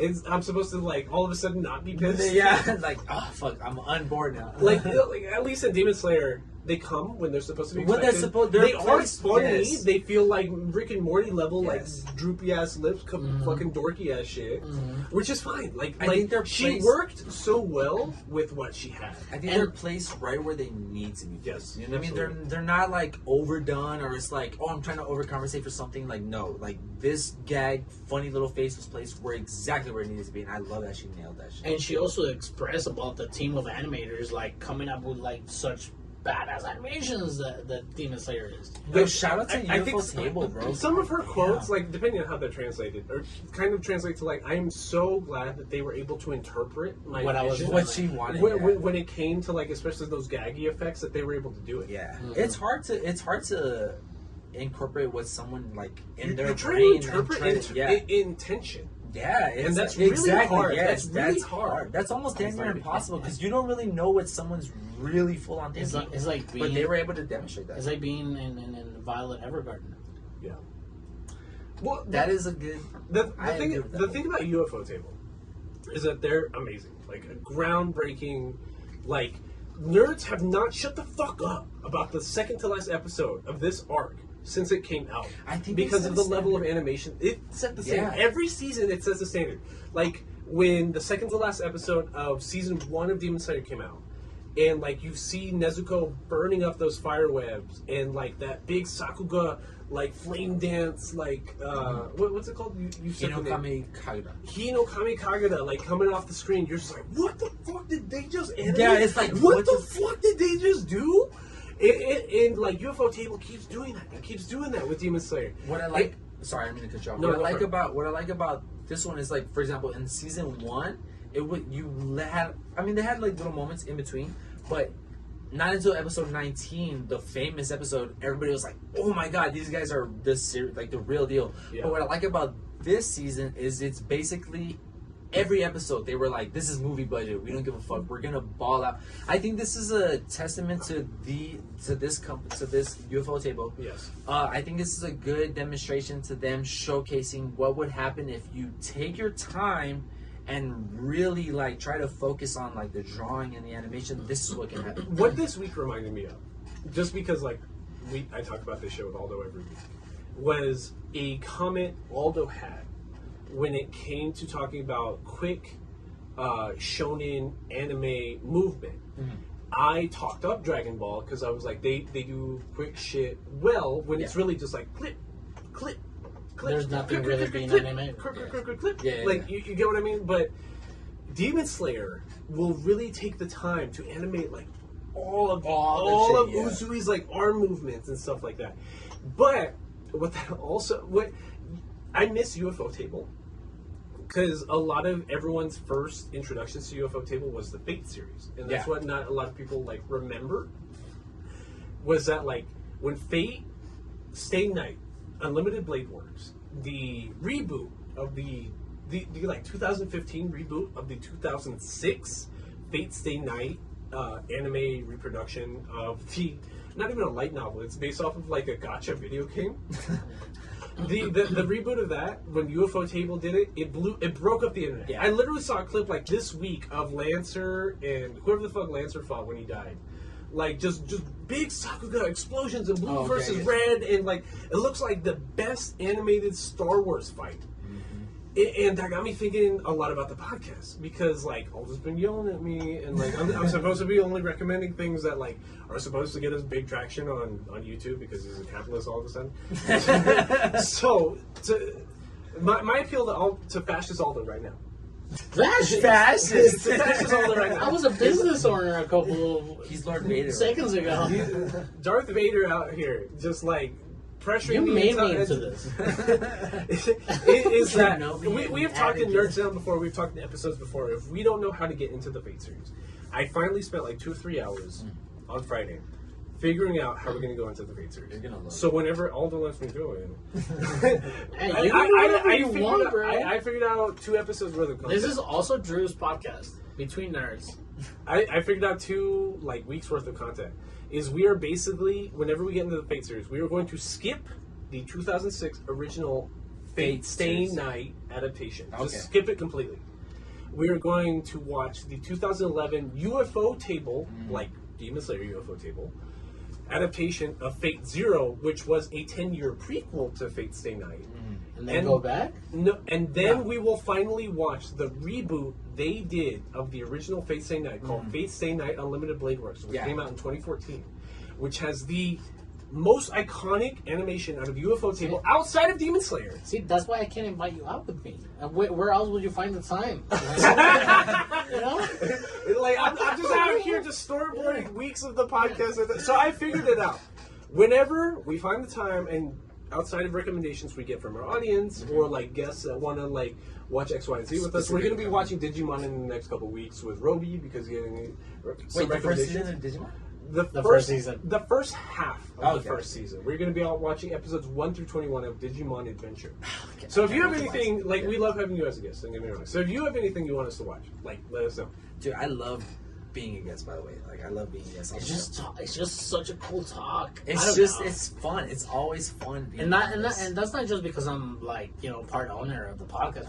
And that's not me being biased because I'm fucking friends with these guys. No, I'm telling you, genuinely, just being able to just talk, nerd out. Exactly, just being able to nerd out with your homies. That's the point. Just geek out, say whatever the fuck you want. And that's what we encourage our listeners to do too. Give us your thoughts. I know you guys been persecuted against your own anime topics and shit like that, but we're gonna stop yelling at us. Yeah. Please be nice. Stop begging you. But I was telling V earlier today. I was expressing to her. I was like, God damn, the day's been so long. I just want to go record already. You know. I'm not gonna lie. I was looking forward to this all day. And me and Drew lose our shit sometimes when we have 4 hours and a half episodes. What the fuck were we talking about? Dog, you're having 3 hours and 45 minutes for Mushoku Tensei. Just 2 people. You have lost your mind. Both halves of the Stardust Crusaders episodes with CJ are 7-8 hours total, something like that. But that lets you know we know, we're nerds. We're into this shit, bro. So we're trying to get in depth, and we're trying to get in. I think you brought it up in the movie, and you were saying we're trying to, because you know your audience, you know what they like, and you know that the people that actually go out of their way to look for this specific podcast know their shit. So it's we try to come prepared, and that's why. And we, if we were doing 5-minute fucking episodes on some of these fucking podcasts, I couldn't. It wouldn't be. There's no way. I literally couldn't. I would love to shit on Code Geass, on what is it? Blood. What all the Valentine. Oh, so you were talking about Anyways, the writer of Fire Force, yes, Soul Eater. Soul Eater. Oh, okay. The Soul Eater episodes. I couldn't talk about it 5 minutes because I need to talk about it so much about the things that I liked and didn't like. But when it comes to fucking Demon Slayer, I don't know. And when it comes to this conversation, I don't even know what we're talking about. Yeah, where did we leave off? Well, another point I need to bring up before I give up this tangent is that people are really, really mean to us in our YouTube comments. Oh yeah, stop being pretentious. We get it. You like this anime. That's what I mean. We will literally spend almost 4 hours talking up how much we love Mushoku Tensei, and nerds will be like, that shit is not enough. You need every minute detail. Right. We understand that you did not read the web series, the manga, or the light novel, but you should still know everything about those. So people, I don't mind being given context, or people correcting us, that's fine. We're introduced to a new anime every week. I don't give a shit. And so far, our commenters have done that, but with a little sprinkle of pretentiousness. There's a couple people that's like, how would you not know this? Dog, I learned about this shit 5 days ago.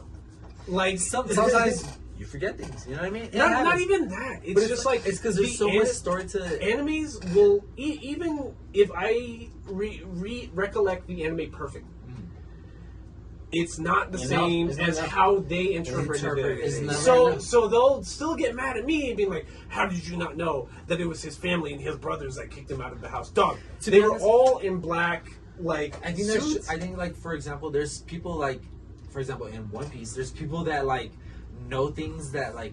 How did you not know this was gonna happen? It's like, bro, I didn't even think of that shit. There are people that will go angry into comments, mad that you don't know the spoilers. Yeah, it's like how the. It's just never enough. Like Rengoku's dad, it's never enough for him, and then he died, but he never got to express himself. The nerds don't. That's a crazy analogy. That's a crazy analogy.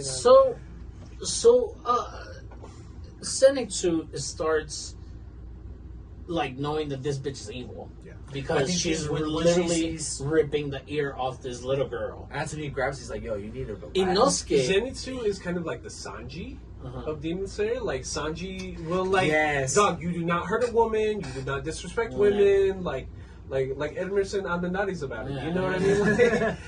Like men protect women. Like, dude, like I will cancel you over some sexist bullshit. Like, step the fuck back. Like you should. Yeah, absolutely. But like, Zenitsu's supposed to be hidden, so he's just like, dude, you just disrespected a female, and now I have to try to beat your ass, even though I know you're a demon. Yeah, and then Inosuke, stupid. At his journey in the other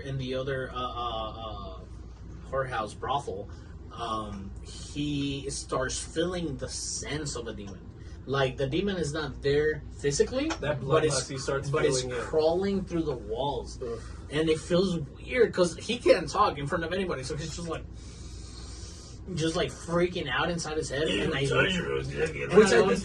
like about this because it gives him more depth in his character. We actually get his inner monologue and his dialogue. I love Inosuke's training montage and arc, like so far into the season, because we see a moment where like one of the girls in the house walks into his room, and he's like contortionist pose, super yoga pose, scorpion-like. He can dislocate his limbs to like crawl through, like super scorpion-like. And I was like, I need to focus because I need to listen. Like I need to pay attention to the house because the walls are literally fucking moving. Yeah. And like it just feels so eerie, and it feels directed, just like how you were talking about the episode where. In Mushoku Tensei, where he finds the girl just flicking the bean outside, it's just like super like horror like directed. That you forget that Demon Slayer is supposed to be a horror shonen. Yeah. Like it's supposed to be like Jujutsu Kaisen. It's supposed to be like Chainsaw Man. Like it is literally about defeating demons in the middle of the night. Yeah, like, it's supposed to be a horror shonen, and you forget sometimes. And then the weird thing about Tanjiro's situation is that he doesn't feel anything. He doesn't feel any animosity in the house. He doesn't smell anything. All the chores are done. All the ladies are nice. But then he gets whiffs like outside of the house, like of like malice in the background. Yeah. Malice. Exactly, JoJo's malice. But it does come out. It does come out as malice. It does, absolutely. That's what I love so much about Ms. Gotoge is that like she has done so many interviews, so many like Shonen Jump like clips where she will tell you, dude, like stop being mad that I'm stealing from other shonens. I love shonen. And it's like I'm taking inspiration from other shit. Yeah. Like my shit's tight. Because I understand shonen. I think most people just hate. I know it sounds weird, but I think most people just hate because she's a woman. You know, they're like, how can a woman? No. Because most men are like 50% of woman interpret better to like younger men than me, and I'm a man. Million percent. It's like $1,000,000%. And it has the whole like American Psycho phenomenon where all the toxic masculine people love American Psycho, but it was written by women and it was directed by a gay guy. Or something like that, or vice versa. Correct me if I'm wrong. But like, it's such a made fun of toxic masculinity that it's funny that toxic masculine people. It's so like not even masculine anymore. Like enshrine that shit. Yeah. It's so like not even masculine. It's stupid. Emasculate. Yeah. Like it's fucking stupid at this point. Like, sorry, she understands your shit better than you do. Like, fucking weirdo. I think it is, who's the one that doesn't have an evil house? Is it Zenitsu? No, Tanjiro doesn't have. No, Inosuke, is it? No. Because Zenitsu has the main. Tanjiro doesn't have. I think it's Tanjiro that doesn't have any. Is it Tanjiro's?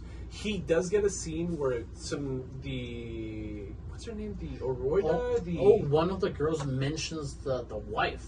Yes. Yeah. Yeah, the Oiran. He gets a scene with Tanjiro gets a scene with the Oiran of his house where she's actually nice to the in-training girls. I remember that. And that's like a really big thing because we get it, like, it's juxtaposed amongst like 3 different scenes because everyone's in a different location. Like Zenitsu, like, is almost getting knocked the fuck out by the Oiran at his house because he's stepping up. Doesn't he? Because he does. He literally, she like backs on the he fuck literally, out of him. and then he's asleep the rest of the rest of the while. Yeah. So he gets knocked out, and like he's like asleep or whatever. Inosuke finds like an empty room where he heard the name of Tengen's wife. Mm-hmm. So he spends the rest of that time like literally breaking through walls and like floors, trying to figure out where the fuck this thing's like sneaking from. I think it's Tanjiro that actually gets like a real like heart to heart with an Oiran, where she is comfortable like leaving expensive earrings with the in-training girls, kind of. Mm-hmm. And she's just kind of like, hey, I'm gonna leave forever, but I love you all so much. You help me get beautiful for the customers, and I appreciate you, but somebody's gonna buy out my contract, and I'm excited to live happily with my husband forever. She dies. So she dies. Rip. So you were talking about, okay, so in the house where nothing's going on, which is Tanjiro's, that's where the wife is being held, correct? No, that is Inosuke's. Oh, that is Inosuke's? Oh, Inosuke's. So like... No, Inosuke's and Zen is... No. Yeah, no, you're right. It's Inosuke's. So, like, the ending of one of the episodes, I can't tell you which one it was, but is that Inosuke investigates the room where he hears that a geisha called Makio is being held and hasn't come out, and she's sick, and that he busts in there, and the room's empty. But this is the scene that all these nerds are looting, where it's Makio being like torture sexualized, where she's like tied up like by her wrists and like but like her tits are out. So that leaves nerds an unjust due amount of justification that Makio is best girl out of all the wives, which is not even remotely true. Because she's tied up? What kind of sicko? Yes, exactly. The best girl, in my opinion, is the one with the... There's not even substance. There's not even substance to any of the girls to make a decision.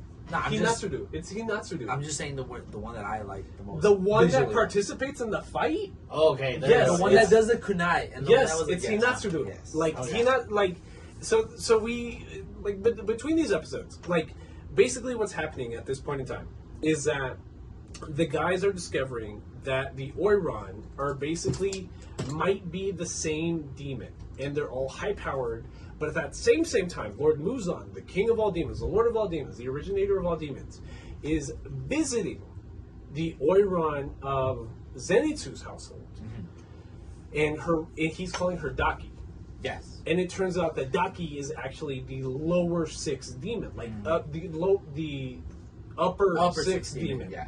So she is number 6 of the top 12 demons ever in that he's ever made. Mind you, she's the lowest rank in the upper rank. Right. Like, it was a really big deal at the end of season 1 that we defeated lower like 10 or 11. I think it was 11. Yeah, lower 11. Lower 11. And I think that comes together with like the way Muzan is trying to control her, because she's also very insecure. You know, so she's like, you're right. Yeah. You're in the middle. It's okay. He like, there's, how do I put it? She's sexualized, but in the way that you're describing that she's insecure. Like, she will act as a pet towards Lord Muzan. Like, Lord Muzan shows up. The first 10 minutes of episode 1 of the Entertainment District arc is the repercussions from the Mugen Train arc, which is that upper 3 showed his face after not killing a Hashira. Yeah, he did kill a Hashira, but it was after not killing the Tanjiro. Right. So oh, my dog's freaking out. He shows up to Lord Muzan, pretending to be a child, like a 4 or 5-year-old child. And Lord Muzan, in this demon state, he's like the snake guy from Naruto? He's like Orochimaru? He's like a Orochimaru. Like, he has to... Shapeshift? Like, no, he's immortal, but he takes over different bodies. Yeah. Okay. And that's how he maintains his immortality. Okay. Is that if he also maintains his, what's the word? Anonymity? Like, he's able Anonymity. to be... There you go. Anonymity. English suck. English is dog shit. Absolutely. I feel like I thought this the other day about that word. When you're buzzed, it's even worse. So it's like... But, like, the way he's able to stay anonymous throughout the whole story, like... Because he's able to kind of like shapeshift. Yes. So like every few decades, every few years, he takes over a different human body. So the beginning of this episode is Upper Moon 3 being like, yo, I killed a Hashira, Lord Muzan, please praise me. And he like scares the shit out of me. He's just like, that's all you did? You still didn't kill that bitch with the fucking earrings? Because the Upper 3 was like, hey boss, I got the Hashira, but I couldn't get the goddamn I didn't get the nerves. I didn't get the The reason you sent me out there, I didn't do that. Like, but I got the Hashira. Like, isn't that enough? Don't please praise me. And like just his, it's like just some hockey alone. It's like some Bleach shit. Just like his spirit presence just scares the shit out of him. He calls his name out, and he's like, "Oh fuck!" He's like he basically called him a pussy. He's like, bitch, like, he's like, oh, I am a bitch. Like, my bad, bro. His skin is cracking just because of how demonish he is. Yes, It's but weird. that's to showcase like how strong Muzan is. Because we cried our eyes out like after Rengoku died. So be like, dude, like Muzan is not even close to Upper 3. Like Upper 3 He's can't like tears above. can't touch him. No, like he's so strong.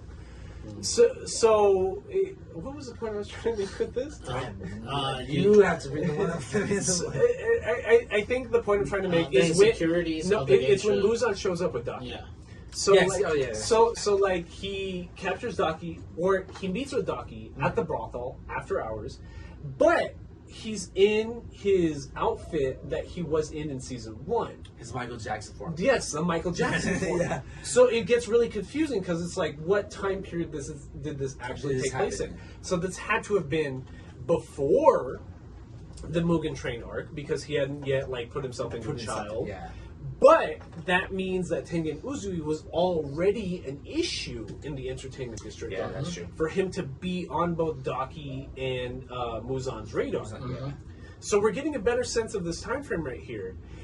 But the way Daki is treated by Muzan is like she's like a pet. Like he's sitting firmly upright on a chair, and she's like she's on the floor, splayed out on his lap, like holding him, and he's like petting her. No, you're okay. He's like petting her. You know what I mean? So you're getting more of a sense of just like, dude, Upper Moon 6 is his bitch. Like his fucking like bottom bitch ass bitch. And you can like, it's just like a full spectrum of like grooming. Yes, like absolutely. All his demons. I think that's the sense I'm trying to get without saying it directly. Absolutely, because with a with a third Upper Moon, he was like, "You're dog shit," and he's talking like reverse psychology. He's like, "You want it to be better? You're dog shit." I don't give a fuck if you beat a Hashira. I think that's all you beat was a Hashira. You're a pussy. And with that's Nami, a great manipulator. And then with Nami is like, it's like, Daki with Daki. He's enabling this attitude or characteristic of herself. It's like, I know you feel like shit because you are. Yeah, it's like your shit. It's like a pimp to a hoe. You are you are my most gorgeous creation. You're my top bitch, but like you're still a bitch. Can you believe like, you're my bottom hoe. The top bitch and you both look at me like that? No. You both were doing that the right time. Because you both are like, you're my top. Like, why does it gotta be me? You're my main hoe, but I can't let you know you're the main hoe kind of thing. You're my favorite hoe. I swear. Like, I promise you're my favorite hoe. Yeah, definitely. So that's where like she resolves herself to being like, I'm gonna kill that bullshit fucking Hashira. So like a lot of things start happening all at really once. I think it was in the because Tanjiro gets made his disguise or his. And then I think it was Zenitsu after he confronted her. He was just like, yeah, she backhanded the fuck out of him. And then it was those three little girls. I don't know if you saw the end credit scene. But it's when those three little girls are like, oh my god, you got knocked out. And then he was like, oh, don't worry, I'm alright. And then that's when you see the ribbons come by and they fucking snatch his ass up. Yes. Which I completely forgot happened until I rewatched that. And I was that's like, how oh the manga's shit. treated. Yeah. I That's how it happened. completely forgot that fucking happened. And then Inosuke, at that same time, is breaking through like boards and rooms and floors of his house, trying to figure out where the fuck that ribbon because comes from. he gave up on focusing. He was just ripping walls He can around. focus. No, I think it was how I said earlier. I think it was based on his instinct because he was able to be like, yo, something is not right here. There's shit vibrating through the walls are wall. moving. Yeah, something's fucking happening, and I don't like that shit. So, from right about there is where we get like one of my favorite scenes is where Inosuke puts on his boar helm, which he hadn't been wearing this whole time For a while, busts his head through a ceiling. He's like, muscle rats, bring me my swords. And then you see the mouse show up. They're rats. They're rats, not mice. Rats. Yeah, It's so Lord, little Uzui is just like yes, Little Tengen punk Uzui ass, yeah. has rats that he is trained to carry around weapons during espionage missions. So he, at one point, that means he told Inosuke, "Hey, bust through this roof if you need to. Call for my rats, and they will bring your sword." So what we see is literal rats. Like carry buff and and they're saying like muscle the whole it time. has to be the best version of like the Batman utility belt. Just having two rats. I was really thinking Batman in my head. So Wherever it's I'm like, hiding, just make sure you have my belts on command.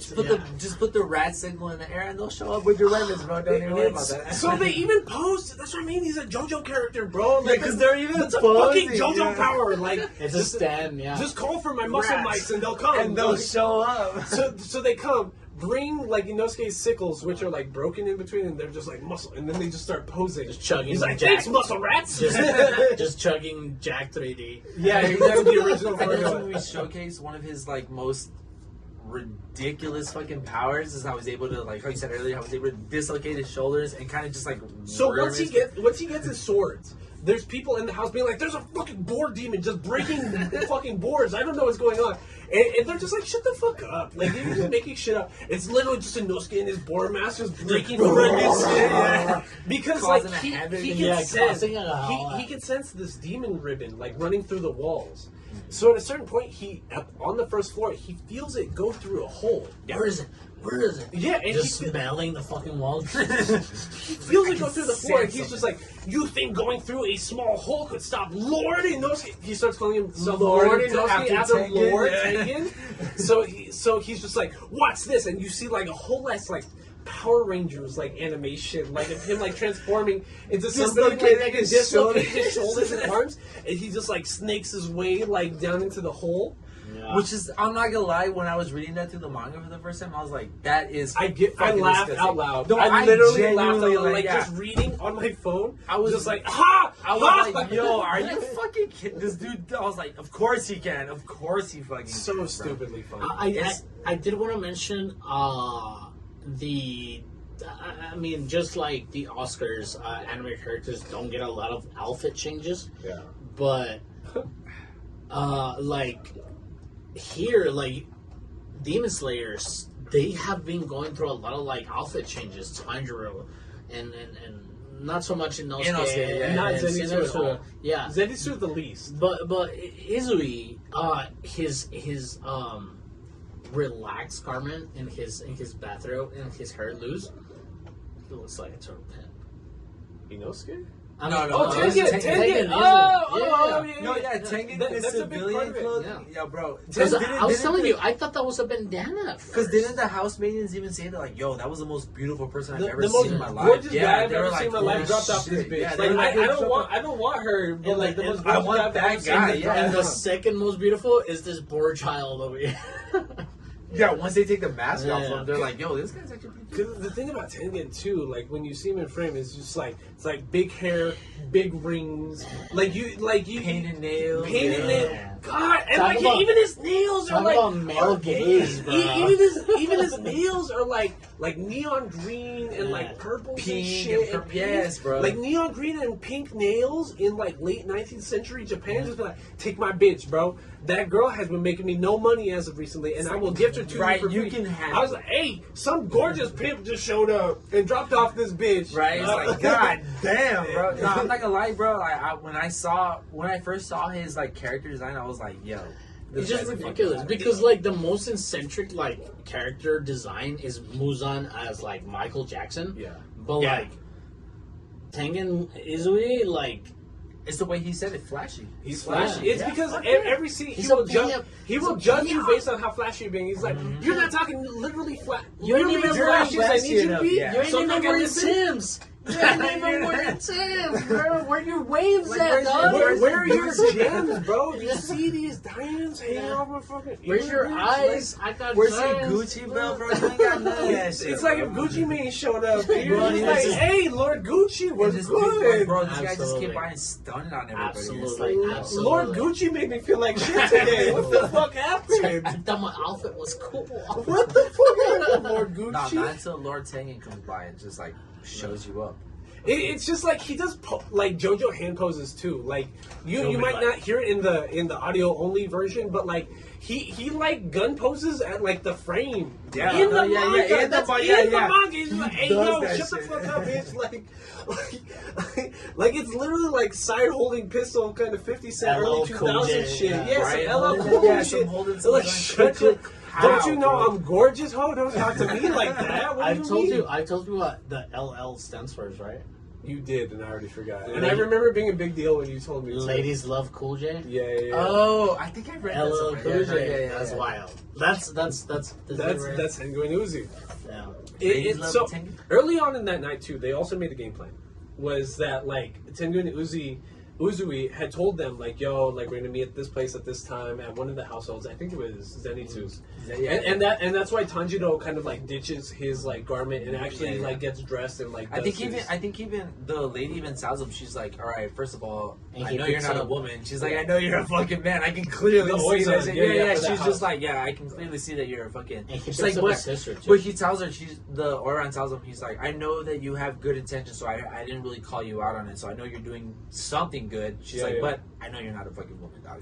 Which is funny because it's like, how the fuck do you not know that they're not women, bro? Like, look at them, like, bro. Any other anime or any other manga would have just like let the audience believe the lie. It's like if Dragon Ball Z had Goku in a fucking like tutu or something. You're like, okay, bro, I know you're not a fucking good. Yeah, it's like I noticed that you're fucking a man. Naruto does shit like that. No, yeah, we're just supposed to like dumbly believe as the audience. Whatever they tell us is true. It's like, bro, just carry it on, you know.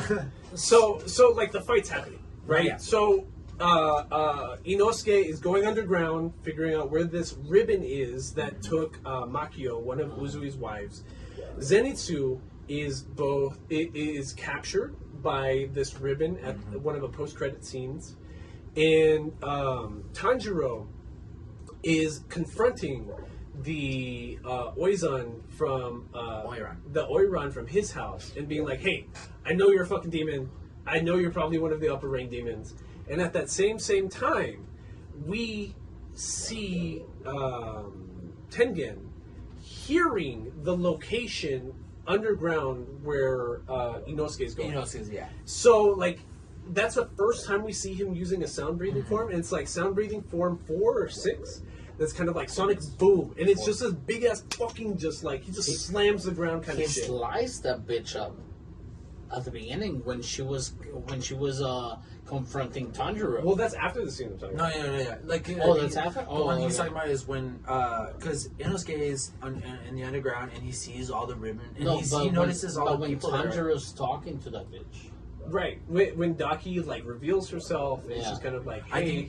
I believe that's after the... It is after. It is after. Okay. So, like, the way the scenes are being paralleled is on one rooftop, it's Daki revealing herself as the Oiron, but she's still got like greenish hair, like it's not completely white right now. I believe it's not revealed until after the what did you call her? The housemaiden. She's the one that calls out Daki. She's like, I've heard stories about you from ancient days ago. And then she's like the fucking house. And that's what she tells her. She's like, who the fuck are you? She's like, because I've heard stories that have your name from. When she would get pissed off, she would cock her neck. She would turn your neck. She's like, yo, wait a minute. She's like, I've heard about you from hundreds of years ago. How the fuck are you still here? She's like, who are you? And that's when she takes her up into the above the rooftops, and then she drops her into like the open. So that regular people could like find her on the street. See that she's dead. Yeah. And Tanjiro sees that, and that's when he confronts her. So at the same time that Tanjiro is confronting Daki, Tengen hears underground that there's something going down. But then at that same time, we see Inosuke fighting a ribbon demon. And inside of this ribbon demon's ribbons, he sees people.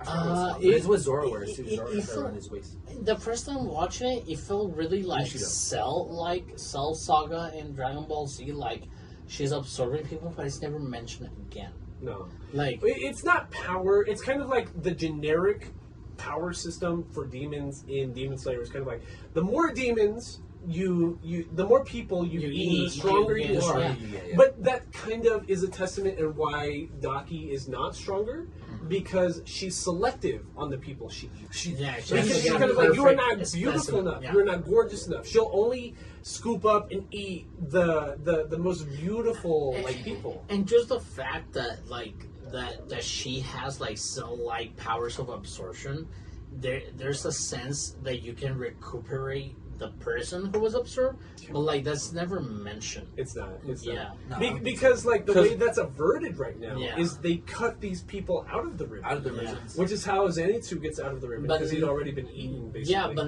that never happens to none of the other victims. No. Well, I think it was when he was in the underground, Inosuke sees that he's like, oh, there's a bunch of fucking people here in the ribbons, so he cuts them off, and then I think that's when we hear a thunderous boom, and that's when we see Zenitsu show up, which I think is weird because you guys brought it up earlier. It's that he's asleep, but he's fucking conscious throughout the entire fucking thing. So it's like he's talking to people, but yet he's asleep. His eyes are closed. Yeah, which is they even give him like the Legend of Zelda like Game Boy Color game like bubble out of his nose, bubble out of his nose, sleeping like the snot bubble because he's asleep, and it's like it's kind of annoying. Yeah, I like it. No, I like it. One thing I like about this is because it's a huge transition from when everybody was hating on him. Oh my god, he was such a whiny bitch, and blah blah blah. And now he's like, he's manning up. It just feels like a missed opportunity of character development. It feels like he's not learning anything from his character itself. So he's a chicken shit. He's a chicken shit, but like he has to be asleep for him not to. I love that I'm hearing this from your perspective because you haven't read the manga. Can I say one thing? I don't think there's any character development in this specific season. Yeah, but like what Aldo's describing is pretext for later on some of the later Upper Moon demons that involve Zenitsu. Because like what Aldo's describing is literally what they say against him. Yeah. And like it's cool that you think like that. That's what you're supposed to think. That's literally what's written between them. That's literally what's written into it is that you're supposed to feel like that. No, yeah. Thank you, Dad. But like that's not how that's not how he ends the series. No, but like you're supposed to feel like that. That is true. Yeah. So like that's great that you feel like that because absolutely when I was reading it I was like shut the fuck up. Shut the fuck up, Zenitsu. Like shut your bitch ass up. So Inosuke makes his way inside of the tunnel where the ribbon demon, who is part of Daki, is inside him. Like, it has her same voice, her same mannerisms, all that shit. But, like, it is an offshoot of the main demon.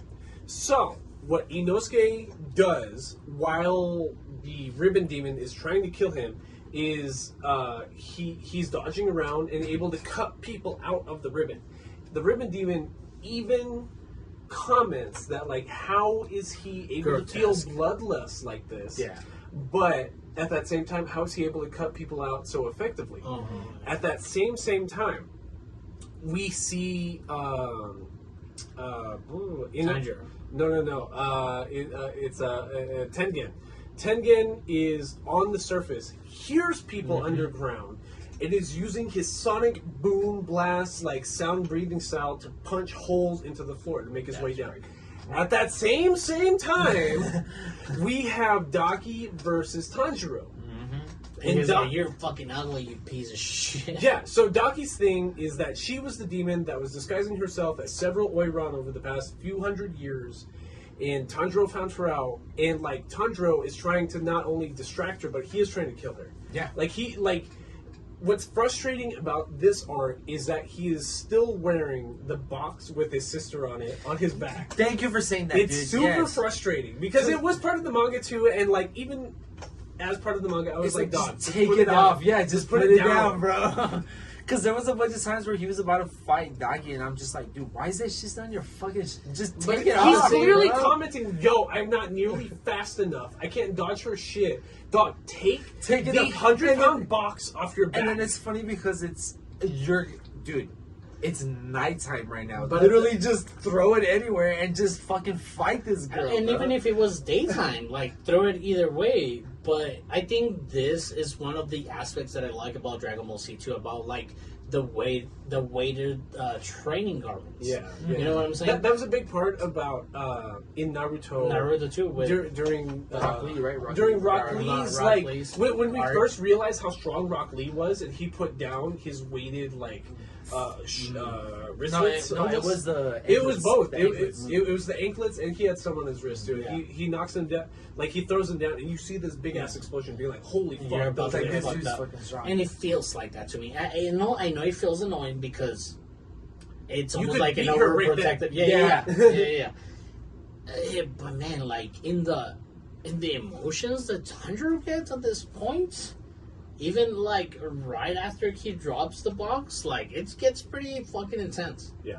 You know, and it's not even about a vendetta. It's just about, like, holy fuck, I need to protect the people around because she just, like, murdered like 3 buildings. Yeah. Well, I think protecting the people. Don't you remember that guy comes out and he's just like, "Hey, bitch, you gotta shut." It's like, dude, Was that in the Go manga? back- I don't remember that being in the manga. I honestly, to be honest, I can't remember it that might be, well. it might not be. It might be, it might not be, but I remember in the anime they have that one random fucking civilian be like, "Hey, shut up, bitch, god damn it." It's the owner of a household, a brothel, that, like, hears the destruction from Tanjiro calling out Daki and being like, yeah. "Dog, you are a fucking demon." She busts a hole in that house, like, knocking them both outwards.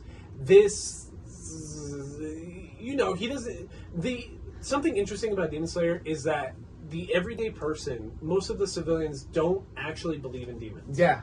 Or Demon Slayer. Or Demon Slayers. Slayers. They don't Demon even know Slayers. they exist. It's like a really big part of Demon Slayer is that everyday people just do not know what's going on in the Or background. they just don't really It's care like about it. it's like Men in Black or Well, some shit. Yeah, they're just like, they don't believe that they exist. And it's not even just like tied into, and it's not just tied into regular people. It's just tied into people in the entertainment district because, as Tegan described, it's a big part of the movie train art too. no, Yeah. That people don't actually know that demons exist. no, but Because like, remember when but they like, pull up, they're like, they have but- fucking swords. but even more in the entertainment district because Tegan says like this place sleeps in the day and flourishes during the night, and this is one of the. It's like Vegas. It's like the creeps are out at night. Yeah, you know what I'm saying. So it's so a costume. It's so like, hey, we need to make our bills like off the nighttime. Like you don't know who's a fucking demon. Yeah, okay. Yeah, Is it gonna be the geisha at the whorehouse, or is It's it gonna be because the? since everybody's raunchy, who the Yeah, fuck do you know? exactly, Which is, yeah, exactly. No, I know what you're saying. I know what you're saying. Mhm. I got you. No, yeah. Fuck, was I supposed to pick up from there? So, basically, this random head of this household, like, what all they're saying is like, I'm trying to make my fucking bill, shut the fuck shut the fuck My up. house, I'm trying to Distracted. get rest. Yeah, we're trying. Exactly. It's like 4 a.m. Shut the fuck up. My hoes are sleeping. He's like, bro, y'all need to relax, bro. My hoes are sleeping. But like Daki being such like we see this basically with almost all the demons from here on out. In this point in the Demon Slayer like manga and story, is that they have a like a speciesism about like the difference between a demon and a human. It's just like, dude, you don't understand how much of an ant you are to me because I am a demon and you are a human being. Like your life is it's almost infinitesimal the amount less I think of you. Like if you're good word. Yeah, it's a good word. If you're thinking infinity up until an upper boundary, I'm talking infinity up into a lower boundary. Like your life is so just nothing. You are a grain of sand. What's the word? Eugenics. Eugenics. Eugenics. So eugenics is a defunct science where people put social weight or actual financial like they put value on somebody's their phrenology. Like if your genetics are leading to a certain phenotype that is beneficial interpretations of that genotype, like you're bigger, you're stronger, you are valued as more. You're blonde and blue-eyed, you are valued as a better being. Which sounds a little bit close to Hitler. You know, that's literally what it is. That's what I'm saying. No, it is fascism. Yeah. And little side tangent here. I've learned, and I was very like skeptical about Adidas. I always thought that the founder of the brand was a Nazi sympathizer. What the fuck? Where did you get this? What do you mean? His He- name is Adolf Adidas. Shut the fuck up. Yeah. I didn't So know that. Adidas comes from the first half of his first name and the first half of his. I just want to know. In southern England, they pronounce it Adidas. Okay, yeah, I was wondering, is it So So technically, it would be Adidas because the European way of pronouncing it would be Adidas. So I was just curious.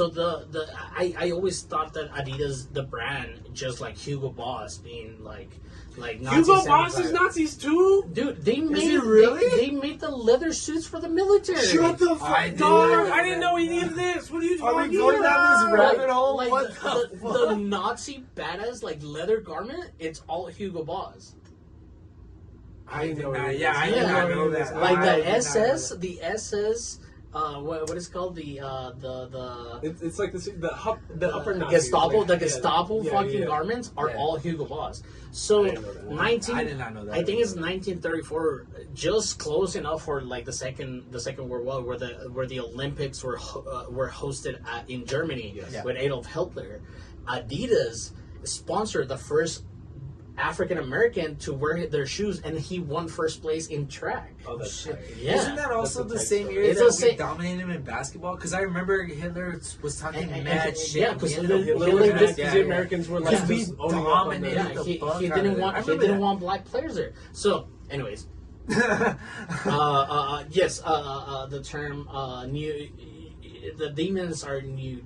What was it? They're eugenics. Eugenics, yeah. So they believe they're part of a master race at this point. Yeah. You know, Which is Muzan. which they've been killing a Michael lot of Jackson. people. But I think that's kind of funny that you bring it up that way because, like, the point of Muzan being the source of all demons and all demonism, it's funny because they're kind of calling Muzan the perfect being, which they do, all the because time. that's completely true. Their like people the do. sentence The demons level. do. Yeah, absolutely. Like the upper moon demons have a lot of the same like backstories where it's just kind of like I am the worst person ever. They're basically like straw ever. hats. Like yeah, they're literally the worst being ever. And then being like, but I have received X amount of blood from Lord Muzan, the perfect being himself, that I am now that much closer to being a perfect being. That fuck. That's Yeah, I like think it a demonstrates- Cuban to Republicans. I think it was demonstrates a lot. Not only in Mugen Train, but in this season, I think it demonstrates a lot. Like a lot of the demons, you more or less get a sense that these guys are only after like this ultimate power type thing. Like, you know what? Like we've been treated or we've been down so bad. We've been rock bottom, and now we just want to be able to be on top. That's exactly the point, and I think about that all the time. Which I'm glad you brought it up as opposed to me, because like in our Mugen Train discussion, I had that exact same thought the whole time. It's just when Upper Moon 3 is fighting Rengoku, it's just like, dude, like stop trying to be perfect. Stop trying to be like this great person. You can't beat me in this fight, so you are not the best person. I don't know what to tell you. I think like, I respect you, like you're trying your best, but like, dude, you are just not the best person here. Like that's not up for debate right now. And I think Rengoku was like very. I think he was humble enough to know that he wasn't the best person. I might be a little ahead of myself, but like what hurts my feelings about the Entertainment District arc is how much it shows how weak Rengoku was. Yeah, opposed to because we learn about the power of the breathing curse mark at the end of this season. It's not named. It's not named. But we do see it animated in the anime. We do see it in the manga. That when Tanjiro goes like A+ mode, when Tanjiro goes tier S, when he goes 110%, like his eyes go white. When he goes S tier, like the scar that was supposed to be from a burn, but on his forehead, it engulfs his face, and you start seeing the blood underneath his eyes, which is like pretext to that. Both Rengoku and Tengen never actually unlocked that. Because Tengen also has the sound mark in his eye. It's makeup. Oh, it's makeup. No, it's makeup. Oh, that's why when like he's dropping off the boys, like he doesn't have it. It's makeup. It's makeup. True. It's not the actual same color. That's from here on out, that turns into like the hockey of One Piece. This is like the curse mark turns into the tier 2 power of Demon Slayerism. Correct. Like if you have the mark, if you have the curse, then you are really that upper level Demon Slayer. So for us to go this whole way and how mutilated Tengen gets, he still never unlocks like that curse mark. He never actually unlocks like that tier 2 power. As much as we love Rengoku, he never actually unlocked the curse mark. He had trouble just doing basic moves. But like, it's also a testament to him because it's like with that basic ass-ism, like he still lasted that long, did that much. Like, but remember, he never had like an official like senpai. He never had a master. So he just read off from the books. And that hurts more because like if his dad had actually tried dude, imagine how good he would have. He probably would have beat like the Upper Moon 3 right there. He probably would have washed his ass, bro. Yeah. If his father actually took the time to actually like showed him like, yo, this is how good you could be and become. And that's not fair because we know, like, well, on Kyojudo as our Rengoku standpoint, because like Shinjudu, we know is trained by either his grandfather or his dad. Yeah. Like it wasn't until Shinjudu that like the line was broken when it came to actually training like fire pillars. Was there ever an explanation of like why he just like broke it off? Or he just like kind of just. It's because he was sad that his wife died. Oh, okay. Prematurely. Okay, I so like the Kyojudu and Senjudu's mom died from like some pre-terminal disease. It's usually cancer because nobody can actually explain what cancer is. Could have been tuberculosis back then. Yeah, exactly. It could have been TB. Who knows? But like that's the explanation. Like after mom died, dad was never the same. Dad was never the same. That's just how it goes. To be honest, I agree. That's kind of fair. It's fair, but like dog, like if you're it's not even about manning up. It's just like if you're that upset with your wife that you're willing to throw away your future life because she's gone. I get that. Okay, you love your wife. But what's the most real, tangible memory of your wife? The children that you and your wife had. Right? Am I right?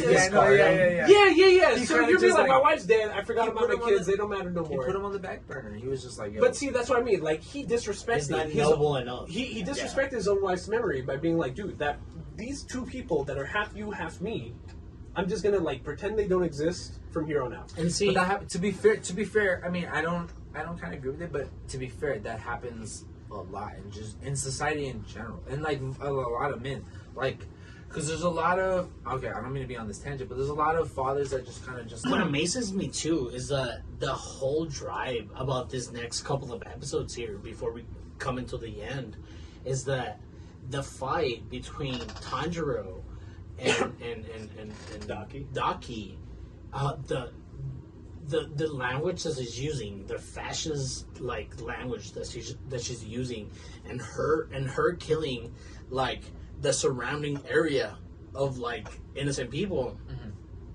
And not only that, but like Tanjiro being overwhelmed about his skills. It's like, I cannot keep up, I cannot keep up, I cannot keep up, I cannot keep up, I cannot keep up, I cannot keep up. It's like, what the fuck am I doing? What the fuck am I doing? And at some point, it triggers into Tanjiro noticing, is like, I haven't been breathing. I haven't been breathing this entire time. The juxtaposition there is that we are comparing the real world to Tanjiro's inner monologue of his dead siblings talking to him. So you're right. Like, it starts with Tanjiro feeling really insecure about his water breathing technique, which was his main technique for him. Because he can't believe that he is a wielder of the fire technique in the Sundance either. It's not even that. It's just that, like, I always interpret it as he doesn't feel confident in being associated with the water breathing style because of both the water Hashira and his mentor. Because it's very flowing, it's very fluid, but whenever Tanjiro beats somebody in season 1, it's always it's using the sun. What's it called? Hinakomi Kagura. The Hinakomi Kagura, which is like this spin wheel, like flame dance. Oh, the flame dance.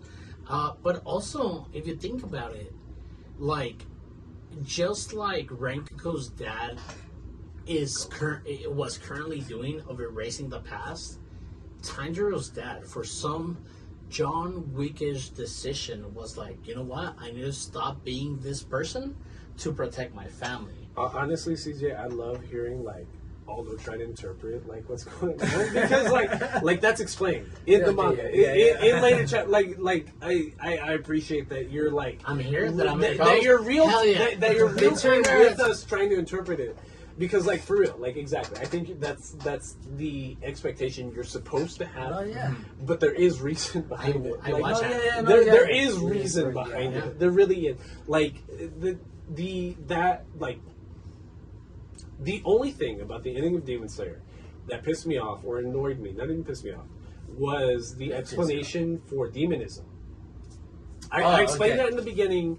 That's literally the only thing about the entirety of the Demon Slayer manga that annoys me and picks at me. Okay. No, not even the motivation of Muzan. That's perfectly fine. Don't explain it though. Just like, that's too much. Muzan, the backstory in Muzan becoming the original demon. Okay. Yeah. Not even upcoming. Just like, where did demons come from, and like, how did Muzan become the villain? Yeah, that's the only explanation that pisses me off.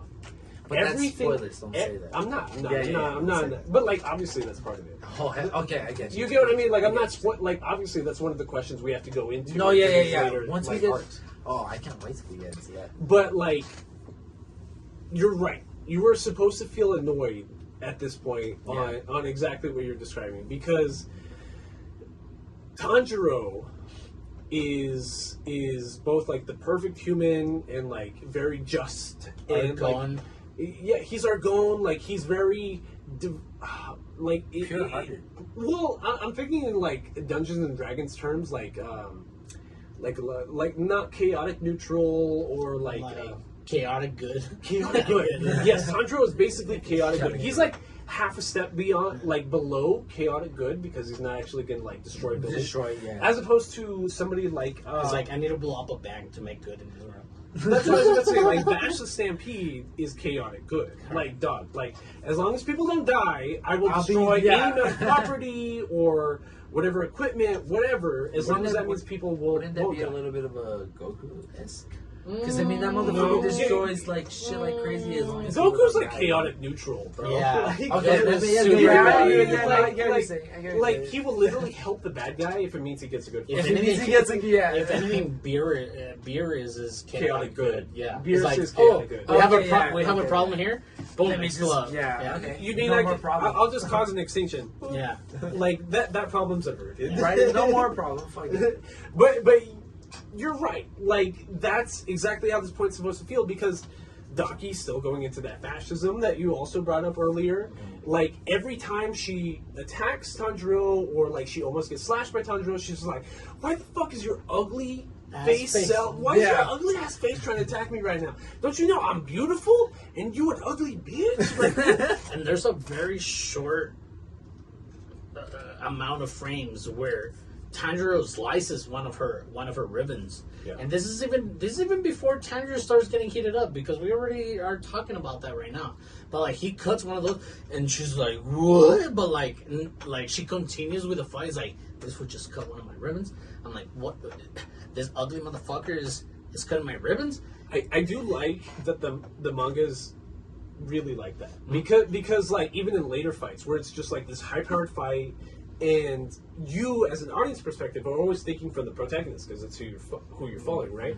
And like, if you were following from the protagonist perspective, you could imagine just nonstop being like, "How are we going to beat him? How are we going to beat him? How are we going to beat him? What the fuck is going on? What is his power? He's so much stronger than me. What the fuck? What the fuck? What the fuck?" But like, Demon Slayer is not opposed, without context, without like warning you anything. It'll just randomly start giving you inner dialogue of the antagonists, like both Daki and her brother. It was like Yukuro or whatever the fuck. His name is. It was something with the G. You will hear their inner dialogue throughout, and that really does help you, because. Like a lot of shonens especially get really dull when they give you too much I almost want to say forced perspective, but like they tell you outright what characters are thinking. So if I'm My Hero Academia and I'm following Deku, I only get Deku's inner monologue. But the manga, to compensate that other perspective, will make the opposing member, the antagonist, verbatim tell you their motivation, just so that the audience, it's very unnatural. It's very unnatural. It feels like it's just like they're trying to like describe the scene so you can. I know what you're saying. It's like a narration of what's going on, and it's just like, okay, I don't need that. You know, I can see what's going on. I can visually see what's going on. Don't describe it to me. Just show me. Just show me exactly. Yeah. And Demon Slayer circumvents that by like randomly showing the other perspective. Well, that's one of my biggest gripes about how DC and Warner Brothers cannot get their hands together in a fucking cinematic universe. Like, they do so well with animated films, standalone animated films. They do very well in the comic books, you know, but you're missing the inner dialogue of characters.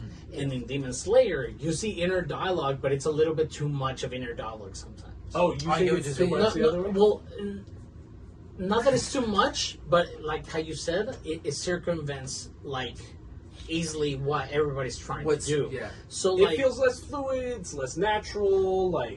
I feel like it feels less natural because the way you said it, it's just like we can see what's going on. There's no need to directly narrate what's going on. And that's my issue with Black Clover. Don't get me wrong, watching Black Clover is really hard because it's the only anime besides One Piece in 2022 really trying to publish an episode every fucking week. Yeah.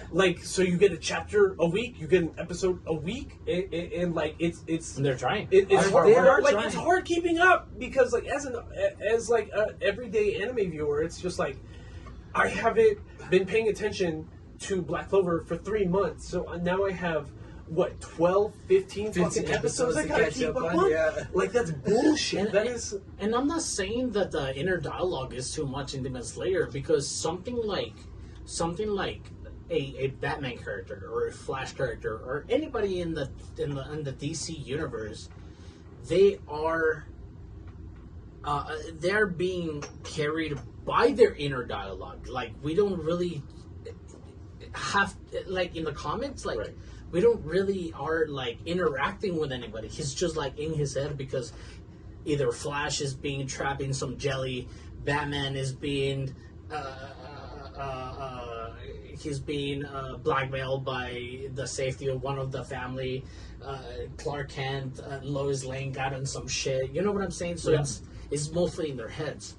So in Demon Slayer, the way that we get through these last episodes as far as the fight goes, like I said, the dialogue, it's in Daki's head, Tanjiro's head, and around each other. Yeah. Because in this point, not only is Tanjiro fighting with Daki, but we have Inosuke and Zenitsu looking for him. You know. Well, it's not even then. So, like in the early parts of the Daki Tanjiro fight, it's him coming to terms with like using Hinokami Kamada. Did I say that right? Yeah. And the water breathing style, right?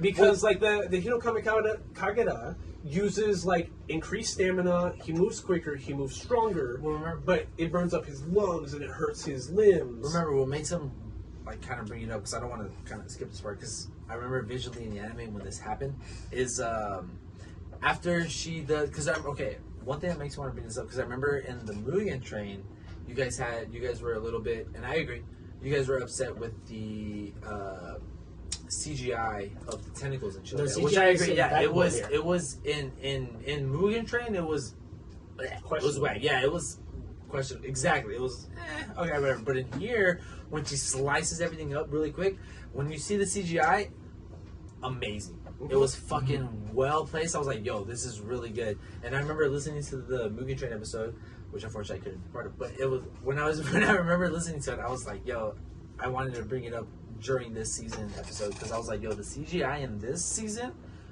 well. No, and it's so amazing how like the moves from the ribbons like change so drastically, like in direction. Like they'll be shooting out this way, and then I don't know, we're like a 90 degree turn to just attack Tanjiro. And Tanjiro, it's not breathing at this point. He's sewing his head. He's just like, which I think is good. Like I like how she slices everything, and then you see the aftermath, like all the dead bodies and all that, and that's when she's just like, yeah, all you guys are trash, you guys are like beneath me, I don't give a fuck. And that's when Tanjiro's just like, how the fuck could you kill everybody just like that, and then just like walk away like it's nothing. And that's when how you said, he brings in the Hinokami Kage, and he starts tightening up, and he starts trying to attack her full blown. And that's when, how you said, he starts not being able to breathe anymore, because she's straight full on attacking in one-on-one fights. And it's just like, oh man, this fight sequence is one of my.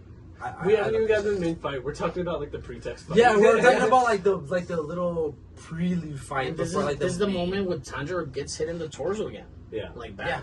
Yeah. A lot of it. What I just wanted to bring up about the CGI animation. What makes it really good is when people complain about CGI animation in 2D animes, it feels unnatural. Yeah, like it'll be people walking in the background. It'll be cars in the background. It'll be just entire scenes in the background.